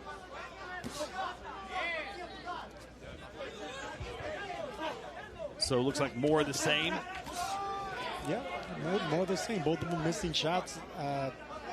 It's just it's not a good style matchup that you wanted to show out for Gosof, but that's been the case with him. They matched him up with experienced fighters, and that's the reason he hasn't really stepped up with the knockouts. But isn't this the kind of style he would want? Someone that's going to stand right in front of him? He doesn't want to fight a guy who's running away, does he? Well, he's standing right in front of him, but Parra is stepping back, so it's not like he's flat-footed right in front of him getting hit. Parra does step back. Parra has good timing. He has experience. Notice how, look, he's on his back foot. Anytime Gosof comes in, he takes a slight step back and comes back with a punch. Baits him with those punches. See, those are respective punches, right? But he's still looking for something to come back. Parra, every time he punches, notice how he steps back. I like that little jab to the midsection that Gosof just threw. Oh, good right hand from Chakram. And it sets up shots like that. If you keep sticking that jab to the midsection, making Parra drop those hands, that's when you land those dangerous left hooks. Not only that, but if you can jab your way in up top and throw that hard right hand to the body, that's also how you stop him in his tracks. The body's going to be the key, though. It's not going to be the headshots. Parra's not going to... One, he rolls with the shots. He turns with the punches. But two, he's pretty good with keeping his guard up. The body shots. A couple times there, Parra's complained about those shots on the hip, but they look legal to me, right above the belt line, which is a legal punch. And that's the reason the referee's staying out of this fight. Well, you talk about the kind of opponents Gosof has faced. He hasn't been babied. He's facing his 11th consecutive opponent and 13th foe in 15 fights with at least 20 wins. And that's the thing about matchmaking. So in the long run, Gosof is going to be just fine. But right now, the entertainment value and the knockouts and selling and marketing Gosof is not there because they're matching him, a little bit too tough to really showcase what you could do. I mean, sir, all due respect, Sergio, I don't know about that. Like, you get Pablo Cesar Cano in front of you. That's an opportunity to look really good. He dropped Cano in the second round. Cano has heavy hands. Cano's been in there with champions. Spit his mouthpiece out, didn't he? Yeah, I mean, you can't knock out everyone, Chris. And Cano's not one of those guys that you just, take advantage of. The guy punches really hard. More of Giasov's punches are landing, including that one, but a nice receipt delivered from Para. Painful receipt. He took that punch right on the chin, came back, landed his own.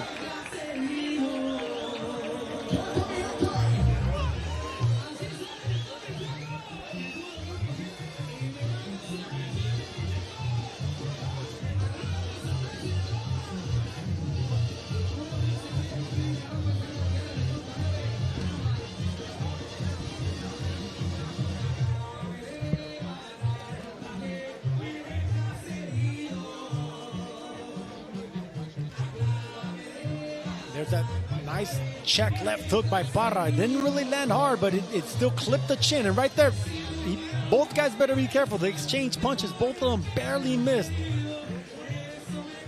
Good shots. And like I said earlier, guys, they're both throwing the same punches, but it's Parra with the confidence, with the swagger, with the body language, the look in his eye.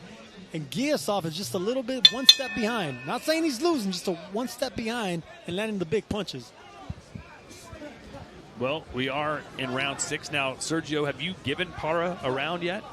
Or do you think Giasov's won the first fight? No, he's probably won at least one round, but we know that Giasov is in control of this fight. Parra's not really, in his first half of the fight, he's not really looking to land rounds. He's looking to land the big punch. But by doing that, he fell behind on points. It's hard to outbox someone with the amateur pedigree that Shakram Giasov has. Yeah, and Parra knows that as a veteran, so he's not trying to outbox him. He's trying to land that one lightning in the bottle shot. I'll fight him, not outbox him. Good body work there from Shakram. Started downstairs, finished upstairs. As his punches are landing a little bit more regularly now.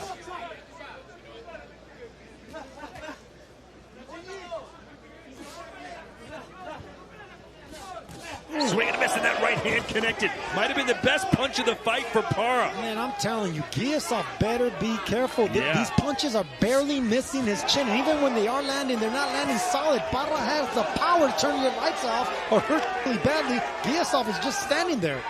The crowd urging Para on. This may be his moment. That right hand snapped the neck of Giasov.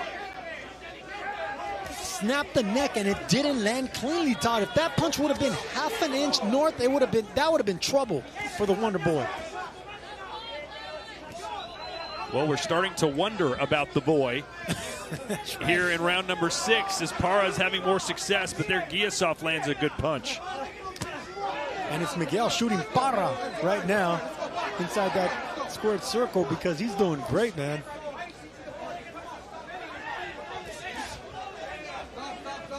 You missed the shooting Para. Golf. Top. Shooting Para. That's good. This is a pretty entertaining round 6 here. Both men have landed some heavy hands. There's a right. Giasov.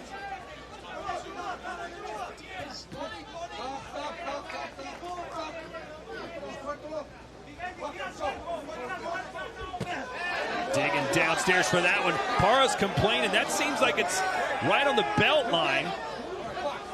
The referee either needs to warn him or let it go. He's kind of in the middle here. Every time Para complains about a low blow and puts his hands down, the referee kind of bails him out.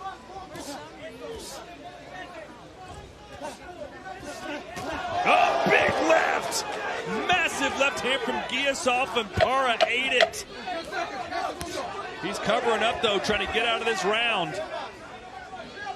Both men with good moments here in the 6th.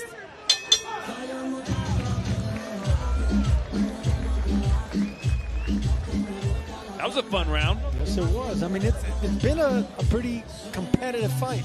Para's in this fight and giving issues to Shakram Giasov.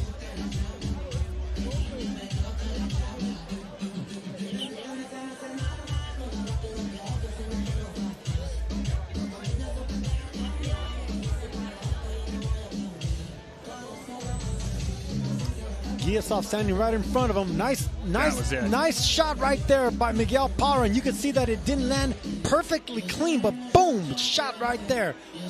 Half an inch more north, and that would have been trouble for the Wonder Boy. And I'm telling you right now, when they're exchanging punches like that, that could be dangerous for both fighters. Because Parra has the confidence right now, has the momentum, and shots like that's not a good look for Shakran Giasov right now, who's supposed to have a great show here tonight.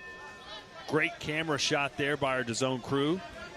Gary, our producer in the truck, doing a bang-up job here as we're in round 7, scheduled for 10. Santa Monica Pier in Southern California. Chris Mannix with a report. What do you got? I was in the corner, sorry, right there we go. I was in the corner with Joel Diaz, the trainer of Shakram Giasov, and he said he wants to see Giasov go back downstairs a lot more. Said there's way too much headhunting going on by Giasov. They believe that Parra is slowing down, but they want to see him go to the body a little bit more. I feel like that's never not a good idea. Have you ever heard a trainer say, go to the body more, and you're like, no, don't go to the body more? I've heard it, not often, but yeah.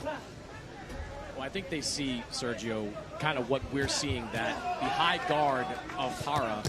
Oh, that was a big body shot. And again, the referee bails him out. No, that was a clean body shot. What is he doing? That was a clean body shot. The referee's getting way carried away here. He's going to take a point for that. That's nonsense. That is a bad call by the referee. That was not even borderline. That was a clean shot. And you look at Parra right now, he looks like he's still struggling with that shot. I think he just robbed Shakram Giasov of a knockout. Wow. Come on, you okay? And Parra doing the veteran thing. Let's see if we have time for a quick replay here. Letting the pain go away, because that was a clean body shot. I don't need to see this replay. That was a clean body shot. Well, we're going to see it anyway, Sergio. Right. Oh, Not even close. 6 inches away from the belt line. Not even close to the belt line. That is a horrible call by the referee. Terrible call. But I was mentioning it earlier, it seems like all the shots haven't been low. And now you can see Parra, desperate times, trying to switch stances to protect the liver, because Giasov now has a target to aim for. This is the Giasov that we've seen in the past. The guy that puts his punch together, upstairs, downstairs. And because Giasov is hurt to the body, the headshots are going to land a lot more cleanly by Giasov now. So expect Giasov to throw looping shots over the guard of Parra and be landing those haymakers. You know, you wonder, Sergio, if the referee was influenced by all the complaining that Parra's done up until this point about some of these borderline shots. Referees shouldn't be influenced. I mean, they got a job to do. They're professionals at this. But, yeah, that was just a bad call. Parra trying to turn on the offense now, but Giasov knows if he can just touch the liver, just with a grazing shot, Parra might go down. Sergio, how long does a liver shot linger throughout the fight? Oh, it lingers. It definitely lingers. It can be easily 2 minutes or 2 rounds. Those liver shots Sergio took in his day are still lingering. Well, they are. And the alcohol consumption's not letting it like I was going to say, what shots are you talking about? Oh, big shot again from Giasov, and Parra has nowhere to hide. 20 seconds left to survive. La Máquina is getting broken down by the Wonder Boy. You know, the referee has to ignore Parra in these situations. Every time he takes a body shot, he looks over at the referee for help. These are clean shots being landed by Giasov. And clean overhand shots like I'm talking about right there. Don't be surprised if Giasov drops or hurts Parra with an overhand shot right now. Concentrating way too much on covering the ribs. The headshots are opening up.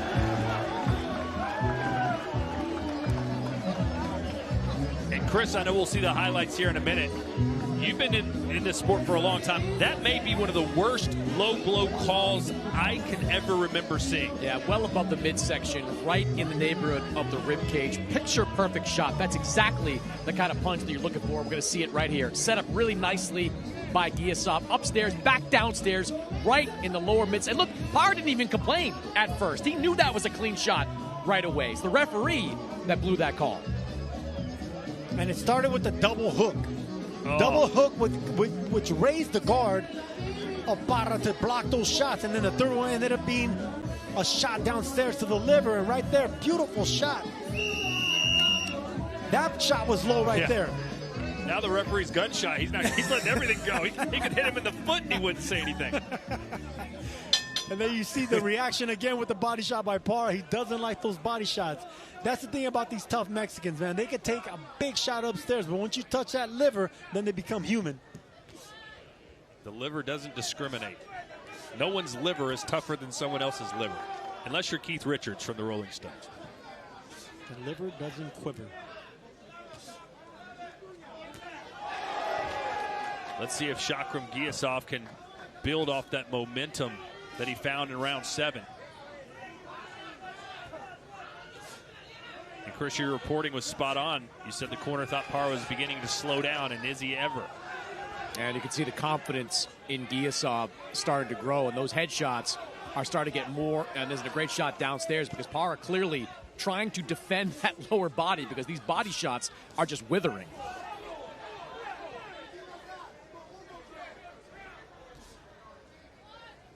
It's got to be tricky, Sergio, when you've got a lingering liver ache and you're still trying to throw punches but protect it at the same time, and you know your opponent's going for it. It happens all the time, and every fighter's gone through that, whether in a real fight or in sparring, but you know how to react to it. You got to disguise the pain. It's very hard to do, but you got to have a poker face and disguise that pain when you're hurt to anywhere. You got to be an actor. You got to be an actor. You got to lie to your opponent. Now Giasov dropping the guard down, giving us a little Roy Jones action. Parra not throwing nearly enough punches anymore. Nope, because if he opens up by throwing shots, he's going to be vulnerable. So right now, he just wants to, get that pain that's still lingering, like you said, Todd, and then get back to work, and maybe even just cross the finish line and have a moral victory. If you're sorry, Sergio, if you're Giasov, just keep taking what Parra's going to give you. If he's going to give you that jab, just keep throwing it at him. Make him force those hands up. Parra bleeding from the left liver, so he has a small cut. Yeah, cut over his left eye. Left eye, excuse me. Keep talking about the liver, now I'm talking about his eye.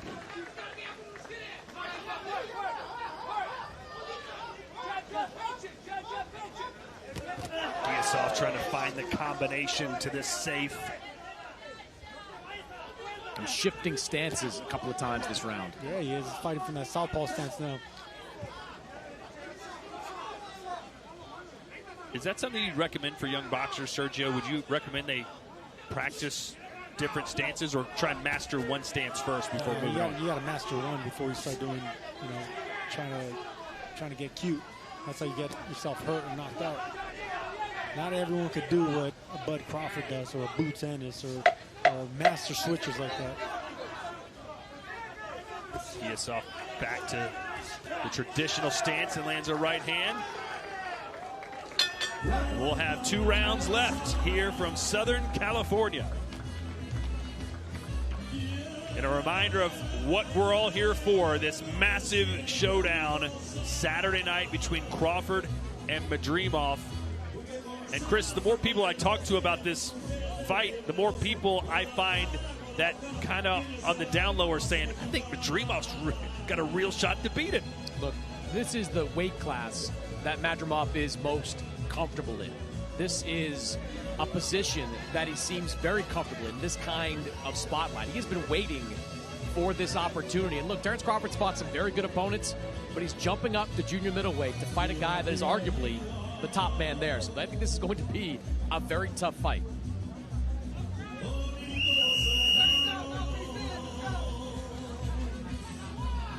Parra, still picking and poking, looking for a counter shot, but Giasov has those legs moving, the confidence flowing. Much better round by Giasov, controlling the action, controlling the tempo, and controlling the man in front of him. All right, 2 rounds left. How aggressive would you be if you're Giasov to get the knockout? Not aggressive at all, man. I'm telling you. You wouldn't be. Nope. It's already in the 9th round. He doesn't have the one-punch power to hurt Parra now, unless it's to the body. If you're going to get aggressive, go downstairs, but don't go head hunting and set yourself up to get hit with something dumb. I think you get very aggressive. I think you've got a wounded fighter in front of you. And look, not all wins are created equal. A knockout win for Shakram Giasov will do a lot more for him than another decision.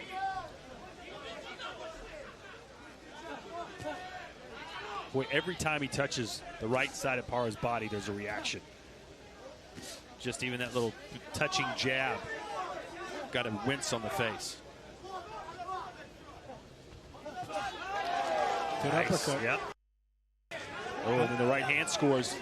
See, Chris, these are the things where, when you're a veteran, I already said earlier, you're not here to win rounds. You're here to land one clean shot. So if Gosof goes, throws caution to win, gets over aggressive looking for the knockout, he's gonna get clipped with something by the veteran. You don't do that. You already tried that in the first half of the fight. Parra wasn't going anywhere. You almost knocked him out with a body shot. He didn't go anywhere. Now it's just time to control and just another decision win. For those who watched a couple of weeks ago, H2O Sil was dominating every minute of the fight against Lucas Body out of Canada, and then one punch basically changed everything. We got a knockout of the year contender. So it can happen. Perfect example. Thank you, Todd. Chris, why are you rolling your eyes? It's a totally different situation. Ashton Silva is a 20-year-old prospect. This is a former silver medalist who is the #1 contender for 2 titles. You want to send a message, you want to say to Brian Norman or to Amata Stanionis, I'm next, go get yourself a knockout. Good right hand scored there for Gosof. He is throwing the power punches, Sergio. It's not like he's coasting. They're single power punches, That's safe. That's fine. When you're throwing single hard shots like that, you're not putting yourself in position to get hit with the counter shot. And you're the faster fighter with the faster hands and faster feet. So throw one shot, step back. You're in control. And that's what I've been talking about with Gosof. Parra's looking to punch in between the shots. So if Gosof does open up with a 3-punch combination, you can bet that Parra's going to intercept with one of those shots in between.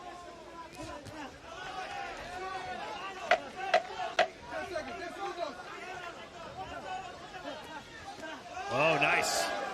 Parra let his guard down for a second, paid the price, and he's trying to get his shot in at the bell. And we'll have 3 minutes to go. I think it's going to be a pretty good 3 minutes, too. Parra doesn't seem like the type that's going to roll over.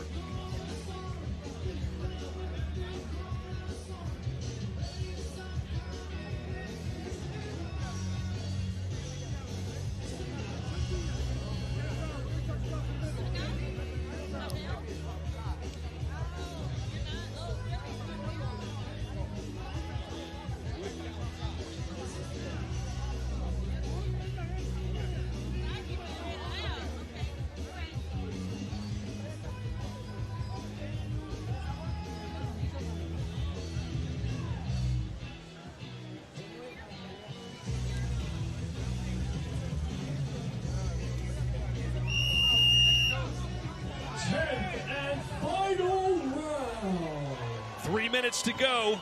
Will Miguel Parra go for the gusto and try and land that one punch that could change his career? Here we go. Gosof wants another knockout. Has 4 straight decision wins after 9 knockouts in his first 11.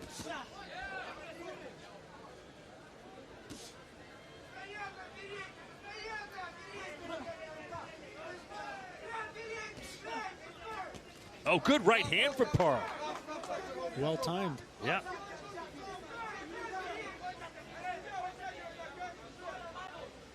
Well, normally you might say, hey, Parra was a great opponent for Gosof. He took him the distance, got the work in. But at this point, we want to see Gosof be dominant and get finishes. He is the #1 contender after all.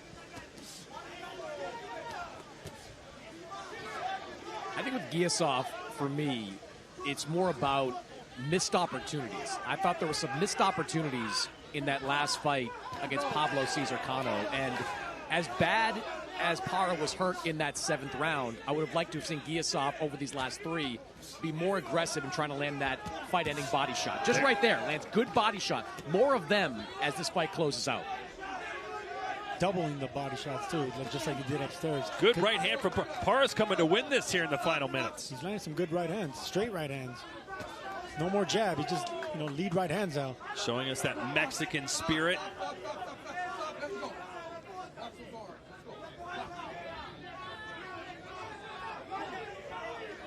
Parra has been stopped twice in his career. Can Gosof make it 3 here with just over a minute to go? But it looks like Parra is the one going for the KO. I know what you're saying, Sergio, about wanting to get the win. The win is what matters. But I remember as we look at some of the stablemates of Gosof in the crowd, MJ Akhmadaliev going up against Ronnie Rios.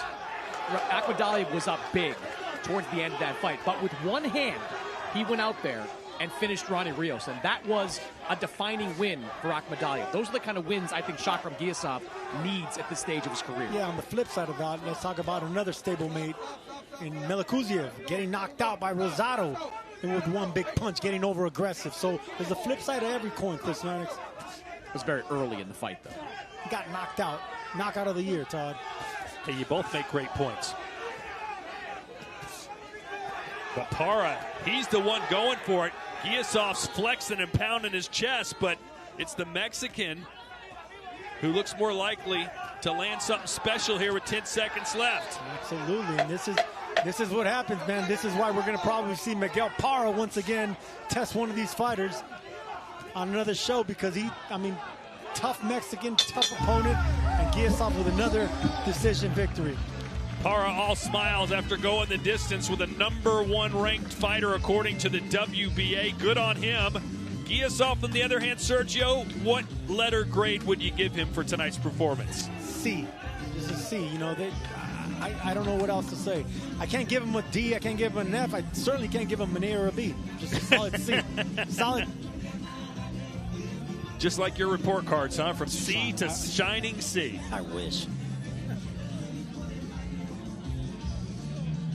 How about this fight? You talk about some fights that are just kind of getting lost in the shuffle. Big Baby Miller versus the returning former world heavyweight champion Andy Ruiz. Hey, Big Baby Miller's lost about 40 pounds since we last saw him. That's what I noticed. Both these fighters are in great shape, but I get ridiculed when I say great shape because they're still 300 plus, but they are in tremendous shape. They're both motivated. That fight is not going the distance. So Shakram Gosof, the Uzbekistan native, Olympic silver medalist, one of the most successful amateur fighters in that country's history, appears to have done more than enough to get the win here tonight, but didn't exactly turn heads with that performance. But hey, Uzbekistan 1-0 this fight week. They'd love to make it 2-0 if Israil Madrimov can beat Terence Crawford on Saturday night. 1-0, and now he's extended his record to 16-0, and still unblemished. He's still an unmarked, undefeated fighter, and carries that confidence. And look, he was in there with a tough Mexican. We're accustomed to saying that, tough Mexican that could take a big shot, but he did have opportunities downstairs. Hurt Miguel Parra to the body with that liver shot, just didn't capitalize. And if you just joined us, a brilliant body shot to the liver from Gosof landed on the money. Parra was about to take a knee, and the referee not only called it a low blow, but deducted a point from Gosof, and it wasn't even close to the waistband. That could have changed everything, but that's boxing. Sometimes the ball doesn't bounce your way, and it certainly didn't in that scenario for Gosof, as we're about to get the official decision from Thomas Triber.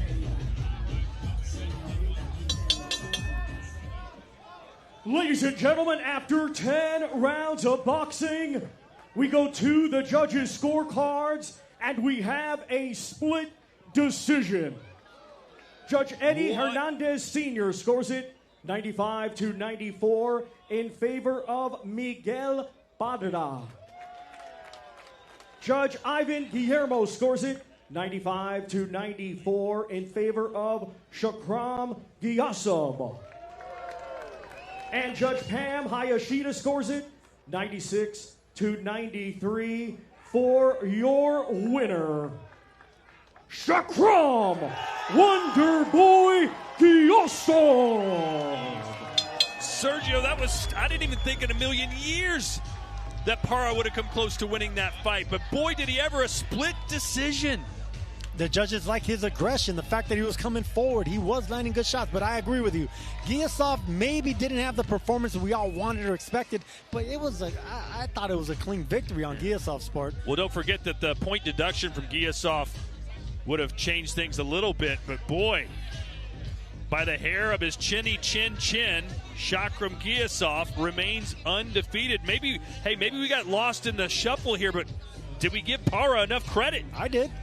From the beginning, I was telling you it's going to be a hard time. He was landing some good shots, but was he doing enough to win rounds, especially win 6 rounds out of 10? I don't know. I don't think he did that, but definitely won some rounds. Well, Chris Mannix is in the ring. Let's hear what Shakram Giasov has to say. Shakram, congratulations. You keep that perfect record very close on the scorecards. Did you think this was a close fight? I think this knockout fight, after this last knockdown, it's no blow, you know? No, wasn't no blow. It's a clean knockout. I don't know. Okay, if the no ref problem. can't see it inside the ring, how do people outside the ring see that it's a clean judge? Well, you're talking about the 7th round. You can see repeat, you know? It's clean punch. So you're talking about the 7th round. 7th round of this fight, you land what looked like a completely clean body shot. How shocked were you that the referee called it a low blow? Если честно, я был шокирован. For me, this is shock. You know, I think I win 8 rounds. I win minimum 8 rounds. You know, your trainers, Joel Diaz, wanted you to be aggressive in this fight. Do you think you were as aggressive as you needed to be? Я помучился двигаться. Мой стиль же, my style is clean style, Pitbull style, you know. But the ring a little bit and slippery for me a little bit. For me it's different, but difficult this fight. But next fight I'm ready for belt fight, you know, for title fight. So you do get the win and you do move on. You are number 1 for 2 of the titles at 147. Do you believe that your next fight should be for one of those belts? Следующий бой на титул. I hope, I want, I hope I'm ready all my career, you know. I'm born for fight, for title fight. I want undisputed champion, you know. He did everything so far, and today the judges could have stolen that opportunity from him because they just said that this is almost a draw. Does anybody else think here this is a draw? It's my dream, you know. A little bit is my dream he's giving. For me, this... People should be held accountable. Well, you get the win, and now hopefully you get that world title fight next. Congratulations, Shakram. Thank you so much. Thank you. Does not take you much room. Thank you for my manager, Eddie. Thank you. Respect my for my opponent. He giving me good fight. For my next fight is good experience for me. All right, we'll see you next time. Thank you so much. Guys. Well, hey, I don't know if Mark Castro is watching this fight, but someone should tell him that, hey, you might want to finish this guy because these judges tonight are a little iffy. Definitely iffy, and that I don't want to see that referee in that main event either because, I understand the total frustration from Team Giasov. That shouldn't have been that close of a fight, and that knockout, that knockout that should have been, it's just embarrassing. So we look at the handiwork here from Shakram Giasov. Don't get me wrong, Para made it competitive, and you said that earlier, Sergio. You're like, every round's competitive, but he's just not winning the rounds. But some judges disagree. Well, look, to give the judges a little bit of credit, they weren't landing clean shots. Like I said earlier, they were fencing. They were both throwing shots. They were both missing, but it was Para coming forward. In those rounds, I could see how the referee, the judges could have given them those rounds because Para's coming forward trying to make the fight. But the clean shots, the shots that actually matter, were landing on Giasov. Especially in the second half of the fight where he took control, but that's boxing for you. As Chris Mannix joins us back here ringside, you heard Giasov saying this is my dream and that the judges almost took his dream away. He's right. Well, look, we have seen some really tough scorecards on some recent big shows. I thought the 96-93 scorecard was the right one in favor of Shakram Giasov. I don't know how you get to 95-94 in favor of Para. And Sergio, I heard you talking about Mark Castro. You're right. Like, if you're a fighter nowadays in boxing where judging is just plain bad, you have got to go out into these fights thinking, I better get a knockout because anything can happen. Well, we do have one more to go, but first things first, let's send it back upstairs. Ade Oladipo and Sean Porter. We have to agree with you guys. When we heard split decision, we're like, okay, what's going on here? Yeah. This is a bit crazy. Let's bear in mind, Shakram was deducted a point for what wasn't a low blow, but a low blow. But regardless, Shakram Giasov won that fight comfortably. What's going on, Sean? I thought he won it comfortably. He was aggressive. I felt like he landed the cleaner shots, had control of the whole fight. You know, I don't know. Maybe we blame the weather. Yeah, maybe. It's cold. It's getting a bit chilly here. But one thing I will say about Shakram Gyasov is, like, we're waiting for him to go. Yeah. I mean, there's been a lot of talk about Shakram for a few years now. And I'm like, okay, when are we going to see a really good, clean Shakram Gyasov performance? Because the welterweight division, minus boot tennis, is open for action. It's open. He's got a great corner. The corner's telling him to go. Corner's telling him to be aggressive. As a fighter, if you can't make that kind of adjustment against a fighter like this who's on the back foot the entire fight, got to figure it out. You know, yeah, I mean, look, there it is. I mean, you can remove Terence Crawford from that list. You can remove Errol Spence. Jaron Ennis is a step too far right now. But the others, Stanionis, Barrios, Avanesian, Norman's a good fighter coming through, Giovanni, Santolin. These are fights where Shakram should be in right now. I'm looking at all those names, and he should be above all those names. However, the way I know him to fight, those are close, and all of those fights are close fights because, I'm sorry, but he underperforms. Yeah. He sets himself up for success, and then he doesn't take that. And I think that's why this fight, even though we thought and knew that this fight wasn't close, he leaves it too close because he's not decisive enough with his approach after setting everything up. There was a good point in that fight. I think Todd Grisham asked Chris Mannix and Sergio, I think it might have been round 7, does Shakram now go? He hurt his opponent to the body, and he just didn't go. Yeah. It was almost like, okay, I'm going to ease this one out and go through the routine again. We need to see him go. And again, he's got a great corner with the Diaz family. He's got a great corner. And so I find it hard to believe that they don't put him in positions to make those sorts of things happen. But it seems to me like he finds that moment and then he allows the moment to get away from him. Sometimes that's just your instinct. You don't have enough, like, excuse the phrase, but killer instinct. Yeah. You don't have enough dog. Go get it. You know, and he's got to have more of that moving forward. Yeah, can we put Sean Porter in the camp, please? Just to kind of give him a little dog. All right, 2 down, 1 to go. Let's throw it back down to our commentary team. Mark Castro about to get into the ring. They were as shocked as we were that Wonder Boy, Shakram, barely got the decision win. So what happens next in our main event? For Mark Castro, it should be all systems go right after his opponent tonight, LUU. Correct me if I'm wrong, Sergio, but that loosely translates to yippee or yoo-hoo. That's who he's fighting tonight, am I right? I think you're right, yeah. Yeah, he's on the right, LUU. George Aosta, 27 years old, 5 foot 8 inches tall, weighing in at 129 pounds. Mark Castro, a lot of buzz around this youngster who fights out of Fresno, California. Let's see what he's got in store for us. He's in our main event, and it starts now. Here's Thomas Triber.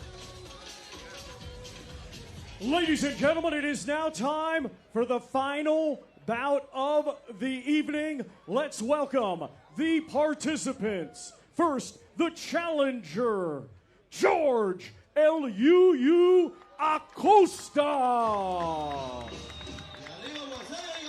El Yuyu, George Aosta. Not much power behind those punches. 3 knockouts and 17 wins, but he does have a chin. Does take a big punch. 2 losses, never stopped. But those are in 6 and 8 rounders. He's going to have a little bit more time here against Castro, who's there for... Castro has been hit. He is susceptible. So if Aosta can land some clean shots, he can make a good showing of himself. Yeah, Aosta, a familiar face on this California boxing circuit, was a member of the Thompson boxing stable. Matched pretty tough on that club circuit, so he's got some good competition on that resume. It was also a sparring partner for Joe Cordina earlier this year, so good test for young Mark Castro tonight. Well, he had a 10-fight winning streak snapped in his most recent bout against Rene Tellez. That was back in February, and he's never been stopped, as Sergio mentioned, so it's going to be a tough out for Mark Castro, but this is the kind of opponent that he needs to shine against if he is indeed going to be a title contender. And this is another one that I'm going to probably go on a limb here and say that it's going to be hard to shine against a fighter like Aosta. Aosta has good fundamentals. He does nothing great, but he does a lot of things good. Very good jab. He has good technique. Doesn't have the power, but he has everything else. So if Aosta can stop this man, that's going to be a really good look and turn heads.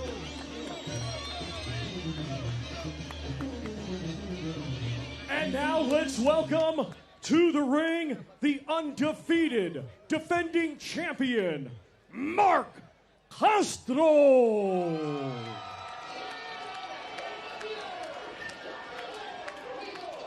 Mark Castro, a great fighter, and was a great student in school, Sergio. I just learned today he was the valedictorian of his high school.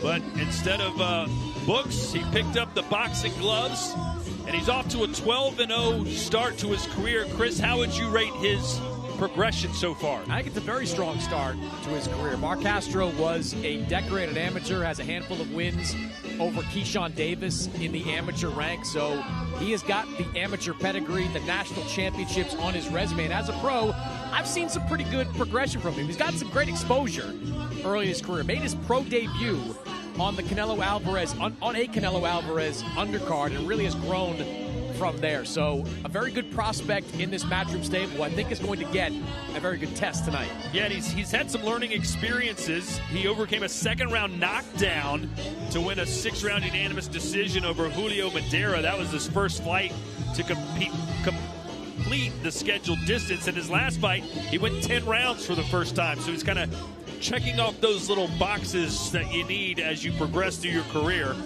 But what box does he need to check off tonight in your mind? More body shots. I mean, once he starts going to the body, that's when he starts breaking down opponents. Castro's he's a really good puncher upstairs and downstairs. He puts the combinations nicely. Once he gets flowing and confidence going forward, then he's hard to stop.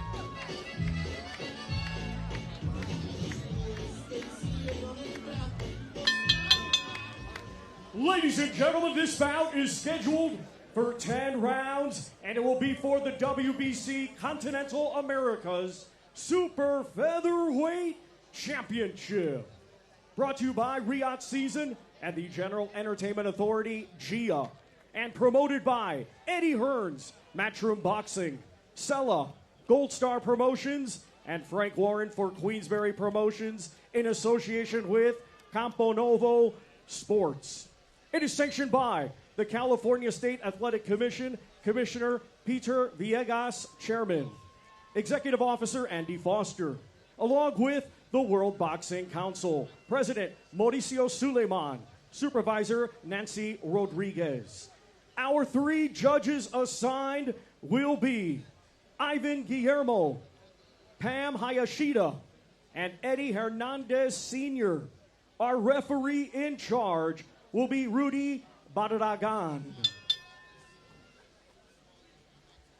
Introducing to you first, the challenger fighting tonight out of the red corner. He comes to the ring wearing white, green, and red, and weighed in officially at 129 pounds.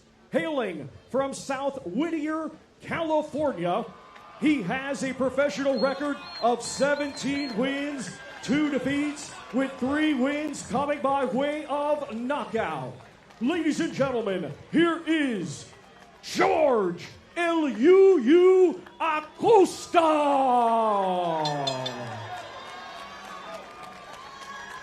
And his opponent across the ring in his championship contest, he is the defending champion, fighting tonight out of the blue corner. He comes to the ring wearing red and blue and weighed in officially at an even 130 pounds. Hailing from Fresno, California, he is undefeated with 12 wins, 8 of his 12 wins coming by way of knockout tonight.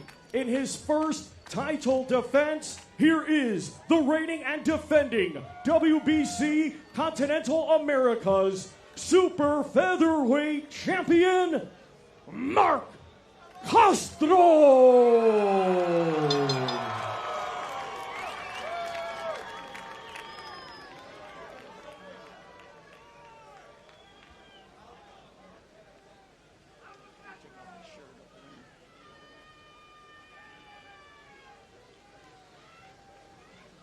Center ring, guys.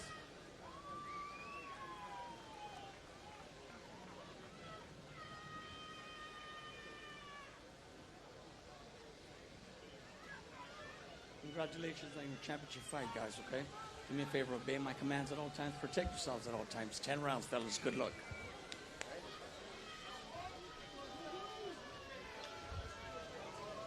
So Mark Castro, 12-0, 8 knockouts, 24 years old, had 184 amateur bouts, won 177 of them. In fact, says he hasn't lost a fight in the United States, pro or amateur, since 2012, Sergio. 12 years unbeaten. No, I mean, they're grooming. Matchroom Promotions and Eddie Hearn, they're grooming Mark Castro for something special, putting him on undercards with great fighters like Chocolatito and Canelo, and now, this Saturday with Crawford. But he needs to show out a little bit more. Just like we're talking about with Gosof. You have all the talent. Go looking for a little bit more if you're Castro on this big stage. Yeah, and second consecutive 10-round fight for Mark Castro. Went the 10-round distance with Abraham Montoya in his last fight. And that's a feather in his cap. Montoya has a win over Luis Lopez, who is a world champion at 126. So that's a solid win for Mark Castro. One of the questions I have about him, though, is this 130-pound weight. It takes a lot for him to get down to 130 pounds. So much so, they're members of his team that believe this might be his last fight at 130 pounds. So is that weight cut going to make a difference in a fight like this? Beginning of tonight, Nathan Lugo wore the Deadpool trunks. Now we've got Mark Castro in the Spider-Man. You noticed that, yeah. Good body work there from Castro with the left hand, who's currently rated 33rd by the WBC, unranked by the other boxing organizations, but it's a start. His second fight now in 116 days after beating Abraham Montoya over 10 rounds.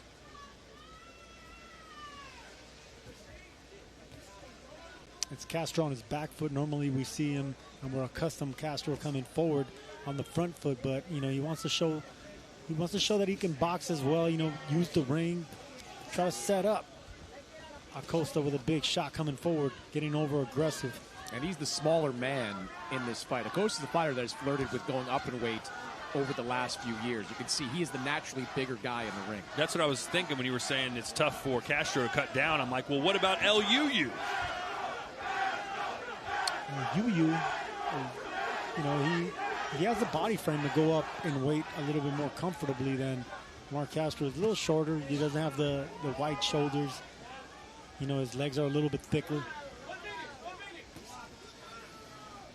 But I like the body language of Aosta right now. He's coming forward.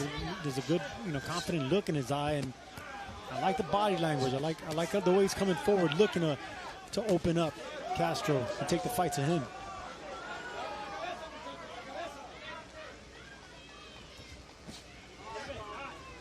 Aosta has that type of hairstyle, that puffy do, where every time he gets touched, his hair just kind of rattles. Yeah, that's the reason fighters like to keep their hair short, especially once you start sweating, and the hair gets wet. Any punch is just sweat's going to be flying, whether it's a hard shot that landed or not. Yeah, could affect the judge. A shot that maybe doesn't land that well. Looks like it does because of the hair. There's a right hand from Castro as LUU waves him in. Maybe he shouldn't have done that. Got caught again.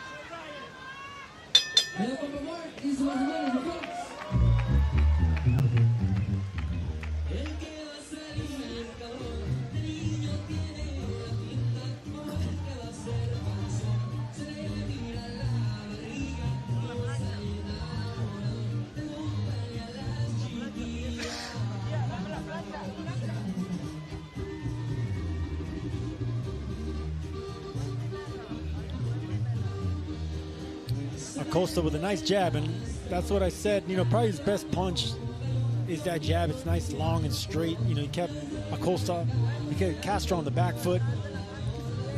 Both of them trying to break that range, trying to find their rhythm, but they haven't really found it yet. It was a good opening round for both fighters who actually try to get that jab going. We'll see how the second round plays out.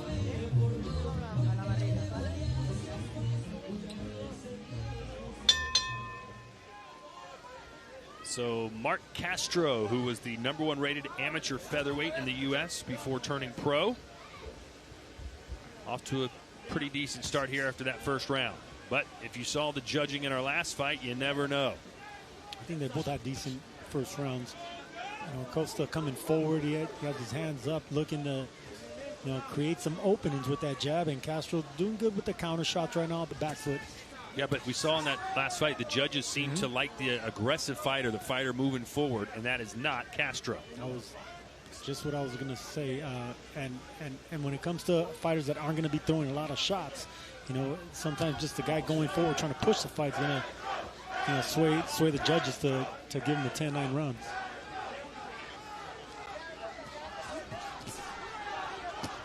Nice body shot there from Castro. Yeah, really like the body work from Mark Castro.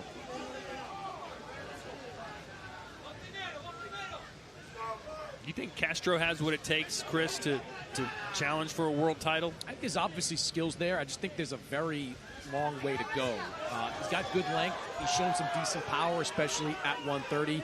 Gets a little bit sloppy in there, Sergio, where he kind of reaches and throws kind of wild punches. You can get away with that on this level, but when you go up against better fighters, those kind of exchanges are going to get you into some trouble. Now, it's the lack of the flawed technique of his. If you notice how he opens up his elbows, he kind of both elbows when he throws the shots. There's always an opening for body shots. When I study Mark Castro, that's the first thing I will go for. Punch in between his shots, because notice how his guard is up and he exposes the ribs. A nice cool breeze coming here in Santa Monica, right on the Pacific Ocean. Earlier today it was in the upper 80s. Now it feels like it's in the low 60s. Have you fought outside before, Sergio, as a pro? I have, and I hated it. Several times, actually. Because in the cold in Arizona at night, it was freezing. 40 degrees, I believe it was. Really? Yeah, on the undercard of Fernando Vargas. And then out at the Home Depot Center in Carson, the fairgrounds, in the daytime. I hated both. Good spell here for Aosta. And he can reach those long arms out.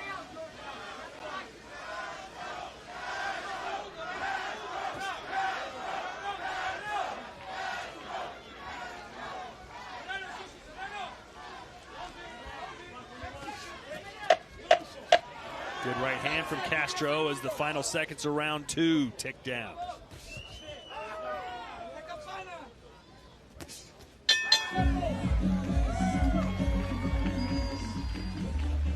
Well, Saturday night we've got a 6-fight main card, and I'm going to tell you right now, the one that I'm most looking forward to is this one.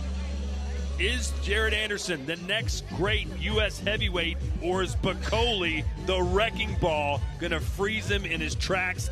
I don't know which way this one's going to go. Look, these guys have been clamoring for this opportunity for a long time. I think Jared Anderson is the more naturally talented fighter, but Martin Bacoli is going to make him dig deep in this fight. We're going to find out exactly what Jared Anderson is made of. I agree.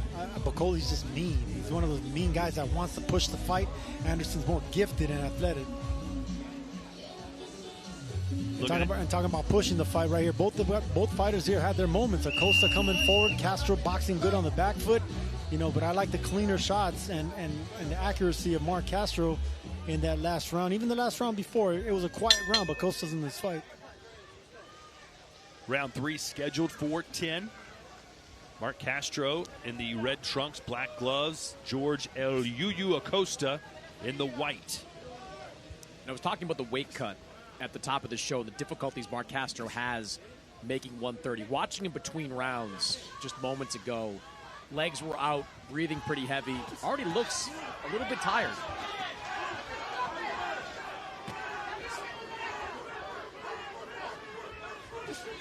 Men start out round 3 much more active than the previous 2 rounds. This crowd would like to see some excitement, a little back and forth. Mark Castro very proud of his El Salvador roots. You can see he's got an El Salvadorian flag on one half of his trunks, Mexican flag on the other side. He considered fighting the Olympics for El Salvador, which is his father's native country, but reconsidered after Matchroom offered an attractive deal. Decided to turn pro. The Olympics just doesn't have the same cachet as it did back in the late 90s, early 2000s. It does not. I think part of that, though, not to make this an Olympic discussion, is that there are other pathways for fighters to become successful in the pros. You see fighters like Ryan Garcia, Devin Haney, going down to Mexico, racking up some early wins. That's become a more lucrative pathway than just going the Olympic route.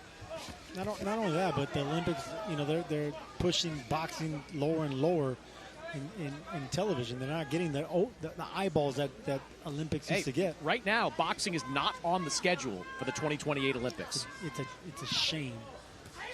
You know, That's here in Los Angeles, isn't it? Some of the greatest fighters of all time that, you know, are memorable. You know, George Foreman, Joe Frazier, Muhammad Ali. You know, these are all gold medalists, and they came out from the Olympics to do great things in the professionals. Oscar De La Hoya, Sugar Ray Leonard. You know, so many. You know, Katie Taylor, Andre Ward. I mean, that's what sets you up for greatness. And you know, the Olympic Committee not being a part of it in boxing, it's just a shame. Well, you know, boxing's just had it. Chris can elaborate on this. Boxing's just has had trouble getting out of its own way at some points, just staying organized. Well, the great Larry Merchant, who's been around Santa Monica all week long, once said, "You can't save boxing, and you can't kill boxing."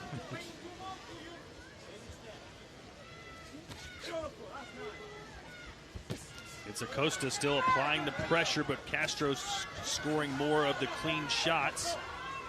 But a little chaotic here at the end of round 3. Both men trying to find their punches, and Castro found his. Got him again.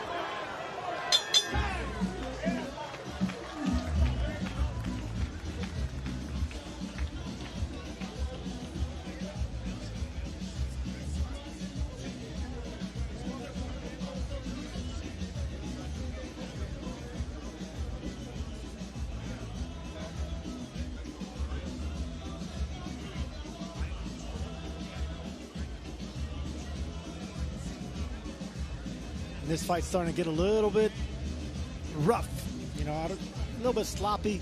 You know, both of them not landing clean shots. There you go, you know, with a rabbit punching, you know, trying to punch you behind the head, just trying to land something. There's a nice clean shot there by Castro, but as soon as he landed, he stepped back and didn't really look for a combination, you know, because Aosta is one of those fighters that's always going to be looking for a punch in between, and it's hard to get combinations flowing whenever you're dealing with a veteran that's punching in between the shots like that. Round 4 here from Santa Monica, California. Castro, who began boxing at age 4, said he always knew what he wanted to do. And here he is at the age of 24, 20 years later, an undefeated young prospect working his way up the rankings.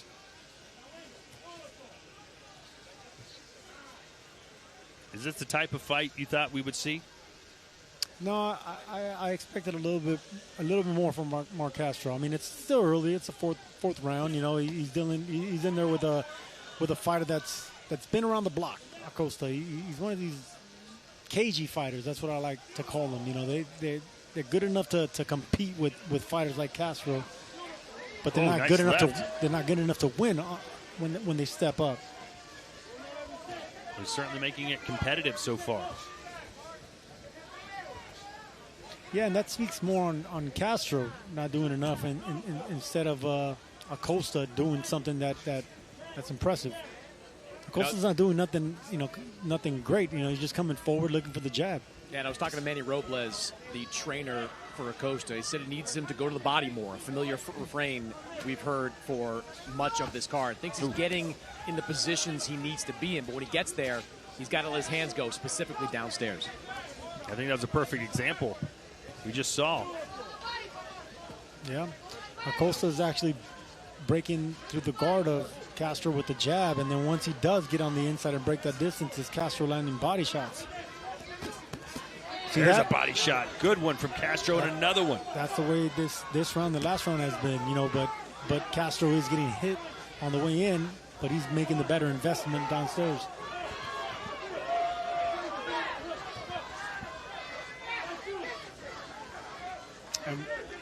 And what I would do with someone like that is catch and counter. You know, if I was Castro, I would catch and counter Aosta. So you actually want to absorb the shot, you know, roll with it a little bit, take the power off it, and come with your power counter shot. to the catch and shoot. There you go, because if you're just trying to avoid it or step back, you're not going to get points, and it's going to be a back and forth of not landing.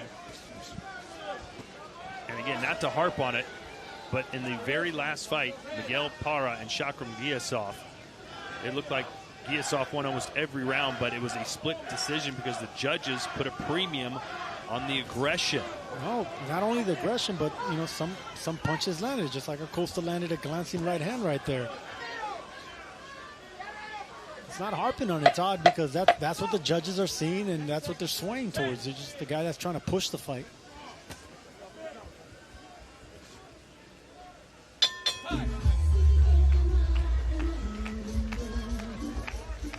Another fantastic heavyweight matchup. The returning Andy Ruiz, former heavyweight champion of the world, taking on Big Baby Miller. And of course, Chris, we all remember the reason Ruiz had that chance to win the world title is because Miller couldn't fight after failing a drug test. Now, Andy Ruiz took advantage of his opportunity back in 2019, became the unified heavyweight champion. And Israil Miller has admitted he's motivated by that experience. Andy Ruiz got something that Israil Miller badly wanted. He wants to start to get back some of what he lost against Andy Ruiz.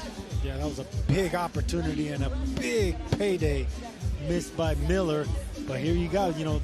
It all comes around. The guy that took your payday in Andy Ruiz, now you can make him pay. There you go.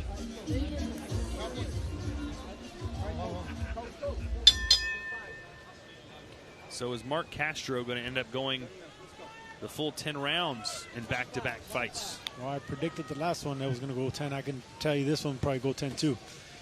Castro doesn't have that one-punch power, and Aosta is throwing the right shots to not let Castro get flowing. Yeah. LUU just 3 knockouts in his 17 wins, so odds are he's not going to be able to put Castro down.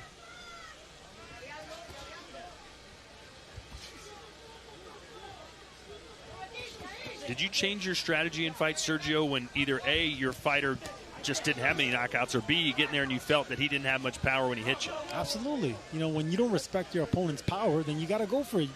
I wasn't a power puncher, Todd, but I would go for knockouts at least. I would go. Castro does have knockout power. He does have strength. So you need to start going for it if you want to actually do something. And you see moments ago that center ring apron is continuing to be a problem for the fighters in the ring. And Aosta slipped. He was trying to plant that back foot. We saw Giasov have problems with it during his fight. So it's certainly perilous territory there in the middle of the ring. Perilous. Looked like a low blow there from Castro. The referee doesn't say anything about it.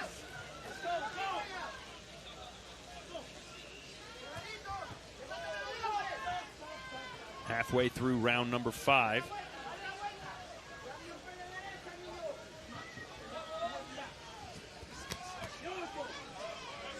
White body shots there by Castro, and that's, again, I go back to him opening up his elbows. It's kind of a weird technique that he has. It's kind of a slapping shots when he goes back to the body because he opens up his elbows and the technique's wrong for power. Mark Castro managed by Keith Connolly. He's having a pretty good week, huh, Chris? Just a few days ago, Edgar Berlanga, one of his fighters, got the cash cow that is Canelo. Absolutely. Why don't we touch on that, Chris Maddox? Because we're having lunch with Keith Connolly, and I was telling him what a wonderful job he's been doing, getting the big paydays for his opponents, and of course, Chris Maddox. Chris Castro opening up and landing some power punches, and this is what we wanted to see. As LUU's willing to sit there and take it. Good exchange there by Castro. Wish he'd kept him in the corner there a little bit more. The uppercut's open now for Castro. Acosta's formation, his technique is going out the window now. See, there's a big opening down the middle. If Castro could just muster up to just throw one big shot down the middle, it's an uppercut. It'll be a tricky punch to throw, but it's wide open for Mark Castro. Castro landing more power punches in this round. I'd love to see if they tell him in his corner to start throwing uppercuts.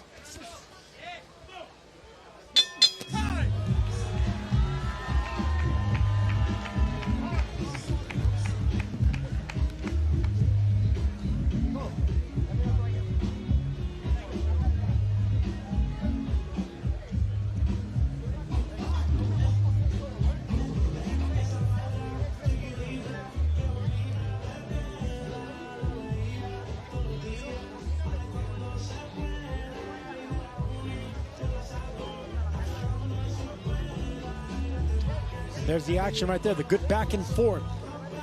But it's Castro fighting off Aosta, and then sneaky body shots like that Castro lands, but it just seems to infuriate and upset George Aosta, and he comes back. Good overhand right there landed. And that rocked Aosta, but Aosta takes a good punch. Like we said, he's never been knocked out. He takes a good punch and he keeps coming forward, and Castro's having a hard time and his hands full in this fight. Yeah, best exchange of the night for Mark Castro. And I think we're going to address the issue with the center of the ring right now. In between rounds there, we saw officials getting in the ring to wipe down the mat, which has been a problem, as we talked about most of this night. But I did love that exchange from Castro. You know, him letting his hands go like that, that's his style right now. Throwing punches in bunches, upstairs, downstairs, good diversity. That's how he wins. And he's responsible with it. He's always keeping his chin down. You know, that's what he does do really well. He was always keeping his chin down when he's throwing punches in bunches like that. George Aosta has never been stopped. Castro, of course, hasn't either, although he has been dropped. He responded well. That was a big shot, big left hook that he took. And he responded well, got up and got... That was outside in Fresno, was it not? Was it I believe it was in Fresno, the baseball stadium. field. Yeah, I remember that. Chukanzi Park, that's right. You see, Aosta just slipped once again on that ring apron. It's always the same spot. Like they're wiping down the entire center of the ring, but it's right in that white spot of the emblem in the middle. There is a lot of logos on the canvas. I mean, I understand one or two sponsors, but there's... How many hey, I can count 15, I think. Don't ever disparage the sponsors. You out of your mind? They're paying our bills. As Castro again starts to unload, and Aosta does not need to be up against the ropes, despite the slickness in the middle. He's probably better off slipping in the middle than standing still against the ropes. Oh, good combination there from Castro, who's really starting to let his hands go more. Yeah, he is. He's taking more chances. He actually turned southpaw there and landed a nice straight left hand. He's trying. Mark Castro's trying to find an opening, but, you know, El Yuyu, he's a tricky veteran. And there's another slip.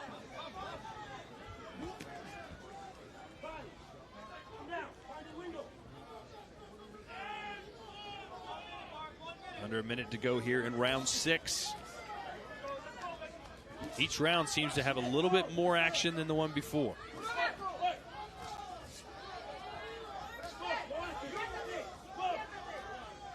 Well, for Mark Castro, with the trunks of Spider-Man, if he wants to dress like an action hero, he better pick up the action himself.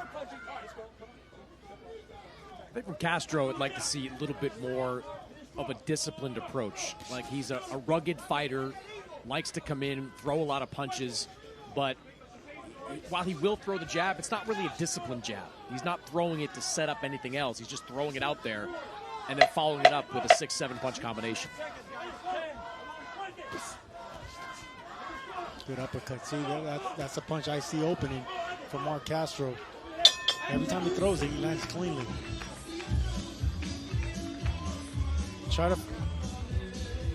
Coming up Saturday night, Mexico versus Mexico. Pitbull Cruz versus Valenzuela. That's the co-main event of the evening. I wonder how much support Valenzuela is going to get from the Mexican fans, Sergio. Will they split it 50-50 down the middle? No way. Pitbull Cruz became a big attraction with the Mexican fans after that Tank fight. I mean, Tank was knocking out everyone. He still is.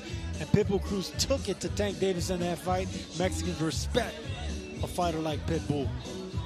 What a setting, what a scene here tonight, live from the Santa Monica Pier, the world-famous Santa Monica Pier. Do you have any memories growing up in this area of the Santa Monica Pier, Sergio? No way. Did you get caught shoplifting down here or anything? No, because it's Santa Monica. I lived in East LA, so no, I wasn't in this neck of the woods. All right, we're in round 7, scheduled for 10.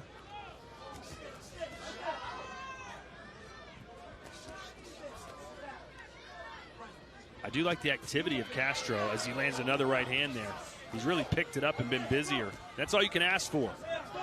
And that's what makes him, you know, the special fighter that Matchroom sees. When he starts throwing those combinations, he's not a good accurate puncher. He doesn't have one punch knockout power. So he needs to put those combinations flowing, and they have to keep flowing. That's the only way he's going to be successful and get to the championship level.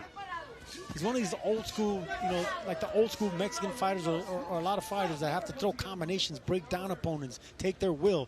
That's the type of fighter Castro has to develop and evolve into. More body work from Castro, and it looked like Aosta was really clutching those elbows down tight to his body. And the headbutts are getting to Castro. Excuse me, to Aosta. Those are all headbutts. Yeah, Acosta's complained a couple of times about Castro coming in a little bit recklessly, so he's taken a few headbutts. And now looks like it's starting to cause some damage around that left or right eye. And I was talking about earlier, Mark Castro he does a great job keeping his chin down, so he gets away with those headbutts. They're not on purpose, by the way. Those are totally accidental. He's pushing the action, going forward. They're going to stop it? That's it? You know, the doctor got up on the ring apron, had a short conversation with Aosta, and yes, they're going to wave this fight off. It will go to the scorecards. I've seen much worse in regards to eye injuries, and they allow the fighter to continue. We'll have to hear what the conversation was like with Aosta. If the doctor says to him, "Can you see?" and he responds negatively, perhaps there's not much you can do in that situation. But you're right, Todd. As far as eye injuries go, we've seen a lot worse be allowed to continue. Well, there wasn't a lot of hesitation yet. If the doctor says, "Can you see?" and he says no, you got to stop it. But I didn't really see El Yuyu pleading his case. Well, you didn't see, and he can't see right now either from that right eye, and it was only going to get worse for him. Well, ladies and gentlemen, the coup de grace Saturday night. Terence Bud Crawford, Israil Madrimov from Uzbekistan. As Madrimov defends his WBA title, Crawford looking to move up to win yet another title in another weight class. Sergio, do you think that fight goes the distance? Yes, I think it does, because whenever you're dealing with a fighter that's moving up in weight from lightweight, you know, fighting a strong, natural junior middleweight, I see it going to the distance. So the referee talking to Thomas Triber. And if the injury was not caused by a punch, they will go to the scorecards. If it was caused by an accident, or excuse me, if it was caused by a punch, they would stop the fight and it would be a TKO win for Castro. You don't expect any drama on the scorecards here, do you? Well, we didn't expect drama with Miguel Parra in the last fight, and we got it. So I don't know what to expect. I think Castro was in control. He wanted more rounds, but it was Aosta, you know, pushing the fight the majority of those rounds. Let's look at that headbutt again. Yeah. Yeah, but see, no one's to blame right there. Both of them actually collided. And it's because of Mark Castro's, you know, the fact that he's more adept at keeping the chin down, tucked away, that his head's going to be doing more damage than Aosta, who keeps his chin higher.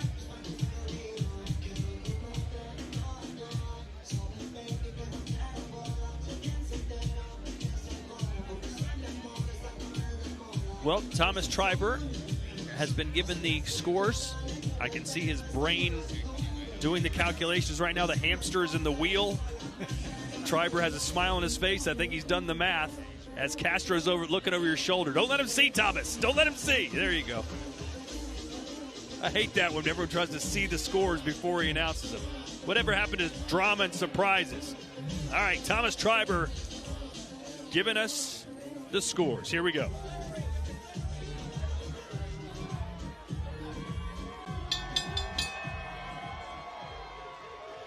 Ladies and gentlemen, this bout comes to an end at 1 minute 10 seconds of round number 7 due to an eye injury sustained by the red corner from an accidental headbutt.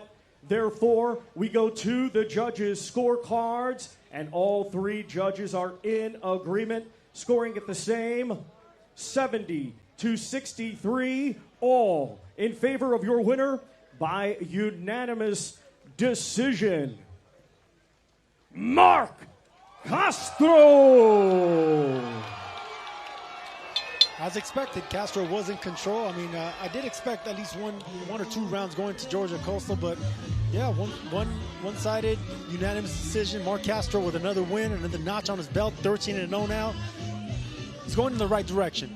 Not turning heads like everyone wants him to, but progression, moving forward onto the next one. Win and advance. And that's what Mark Castro did. It's not going to make big headlines anywhere, but he was the headliner tonight, and he got the win. And you always feel good about that as Castro improves to 13-0 here in Santa Monica, California. Chris Mannix is in the ring with the winner. Mark, congratulations. Keep your perfect record. Probably not the finish that maybe you were hoping for with that accidental headbutt causing it to go to the scorecards, but how did you feel about that performance? I feel great. I feel that I pulled it off, of course. We don't want this to happen to me or to the opponent, to the fight fans, and it is what it is. It's part of the sport. Thank God we took home the victory. Seemed like there's a few clashes of heads that led to the eventual stoppage. What was going on there in the ring that was causing those problems? I feel like we were both trying to come in at the same time, and that happens in boxing. I'm glad it wasn't a crazy cut, because it could have, when clash heads, a cut can cause, but his eyes were both swollen. You know, he was a taller guy, durable guy throughout his career. What was kind of your game plan throughout this fight? Fill him out the early rounds, win the rounds, and then try to take him out the deep waters. You know, you've made 130 over these last couple of fights, but it's obviously tough for you to get down to that weight. Do you think you can continue at 130, or is it time to move back up? I definitely could stay at 130 if I want to. It just depends how I feel, my team feels. But more importantly, 130 or 135, I'll eventually go up there eventually, but right now I'm at 130. Yeah, kind of had to fight the elements here in the ring tonight. A little bit slippery there. How much did you feel that tonight? It's slippery because, you know, you could like tear something if it's slippery. You could sprain something, but you just have to adjust. So 130 or 135, what kind of fights are you looking for next? Definitely climb the rankings and eventually get my world title shot. Congratulations, Mark. Thank you. Guys?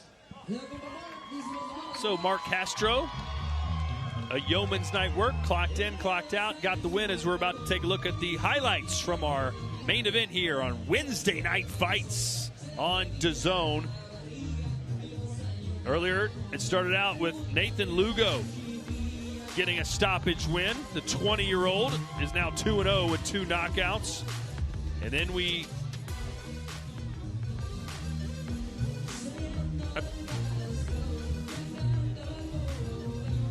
show you the highlights in a minute, and then we get confused. They should stop this fight. You have to stop the broadcast. The referee's seen enough. So here comes our highlights from our main event. George Aosta and Mark Castro, who gets the win after the fight was stopped in round number 7 due to an accidental clash of heads that caused swelling over the right eye of George Aosta. And here are the highlights, Sergio. There are the highlights, and they see Castro aiming at the body and Parra coming right back. You know, the first early rounds, the first half of the fight, it was kind of like a fencing match going back and forth, but it was Castro landing with more accuracy. And Parra was pushing the fight. Anytime he tried to get aggressive and try to take control of the fight, you got to give Castro credit. You know, he actually fought back and landed some cleaner shots and pushed back the tough Mexican. Chris, were you impressed? He got the win, and ultimately that's all that matters. I think the issue I have with Castro now is that I don't think he's getting better. I mean, he looks like the same guy we saw a few years ago making his debut on the Canelo undercard. He smothers his punches a lot. He doesn't have great technique. I think there is a championship level boxer in there, but he's got to find a way to improve his skill set, because right now he's nowhere near that guy. I agree. Well, there you have it. Nothing left to be said. For Chris Mannix and Sergio Mora, I'm Todd Grisham. That'll do it for us from here. For now, we send it upstairs to Ade. That was a very successful night. That was it, Sean. Man, we've been here all day, man. We've been having fun. We have. Great ending to the night. This was an epic day for boxing, I personally believe. And I think boxing deserves more of this. So I'm hoping we get more of this moving forward in the future. Yeah, you probably saw pictures of the crowd throughout the night, and it really was packed in front of us, behind us, to the side. The fans stayed. They enjoyed it. It was really, really good. And this was the starter for what we got coming up this week. And very cool that the fans stayed. Yeah. They could have left at any point in time. Usually, when you don't know a name, somebody is in the ring, you don't know. When you're not personally invested emotionally in the fight, you'll bounce. Like, they stayed, they hung out, they enjoyed it. This was a great move coming to Santa Monica Pier. Yeah, very successful, 10 out of 10, ticked every single box, well done boxing. As Sean said, hopefully we can continue to do this throughout these Riyadh season cards and most cards going forward. All right, as I said, that was the starter. The main course is Saturday, and this is what you can expect. This is the fight card coming your way. The prelim card kicks off. The Ziad Alma Yufi takes on Michael Buick. We then go to the super middleweight division. Battle of the unbeatens here. Someone's O's got to go. Steve Nelson will take on Marcos Ramon Vasquez. That's the prelim card. Have a look at this for a main card. Honestly, one of the best fight cards we've seen in years. Andy Cruz takes on Antonio Moran. We then move up to the light heavyweight division. David Morel, campaigning now as a 175 guy, takes on Hot Rod Kalidzach. Great fight. Jaron Addison versus Martin Bacoli. My pick for fight of the night, that one is. Staying with the heavyweights, former unified heavyweight champion of the world, Andy Ruiz, takes on Jarrell Big Baby Miller. It's that Cruz is going to have, I think, the whole of the BMO Stadium behind him. Takes on Jose Valenzuela. And then, pound for pound king, Terence Crawford, bidding to become a 4-weight world champion when he takes on the current WBA 154-pound king, Israil Madrimov. Again, a battle of the unbeatens.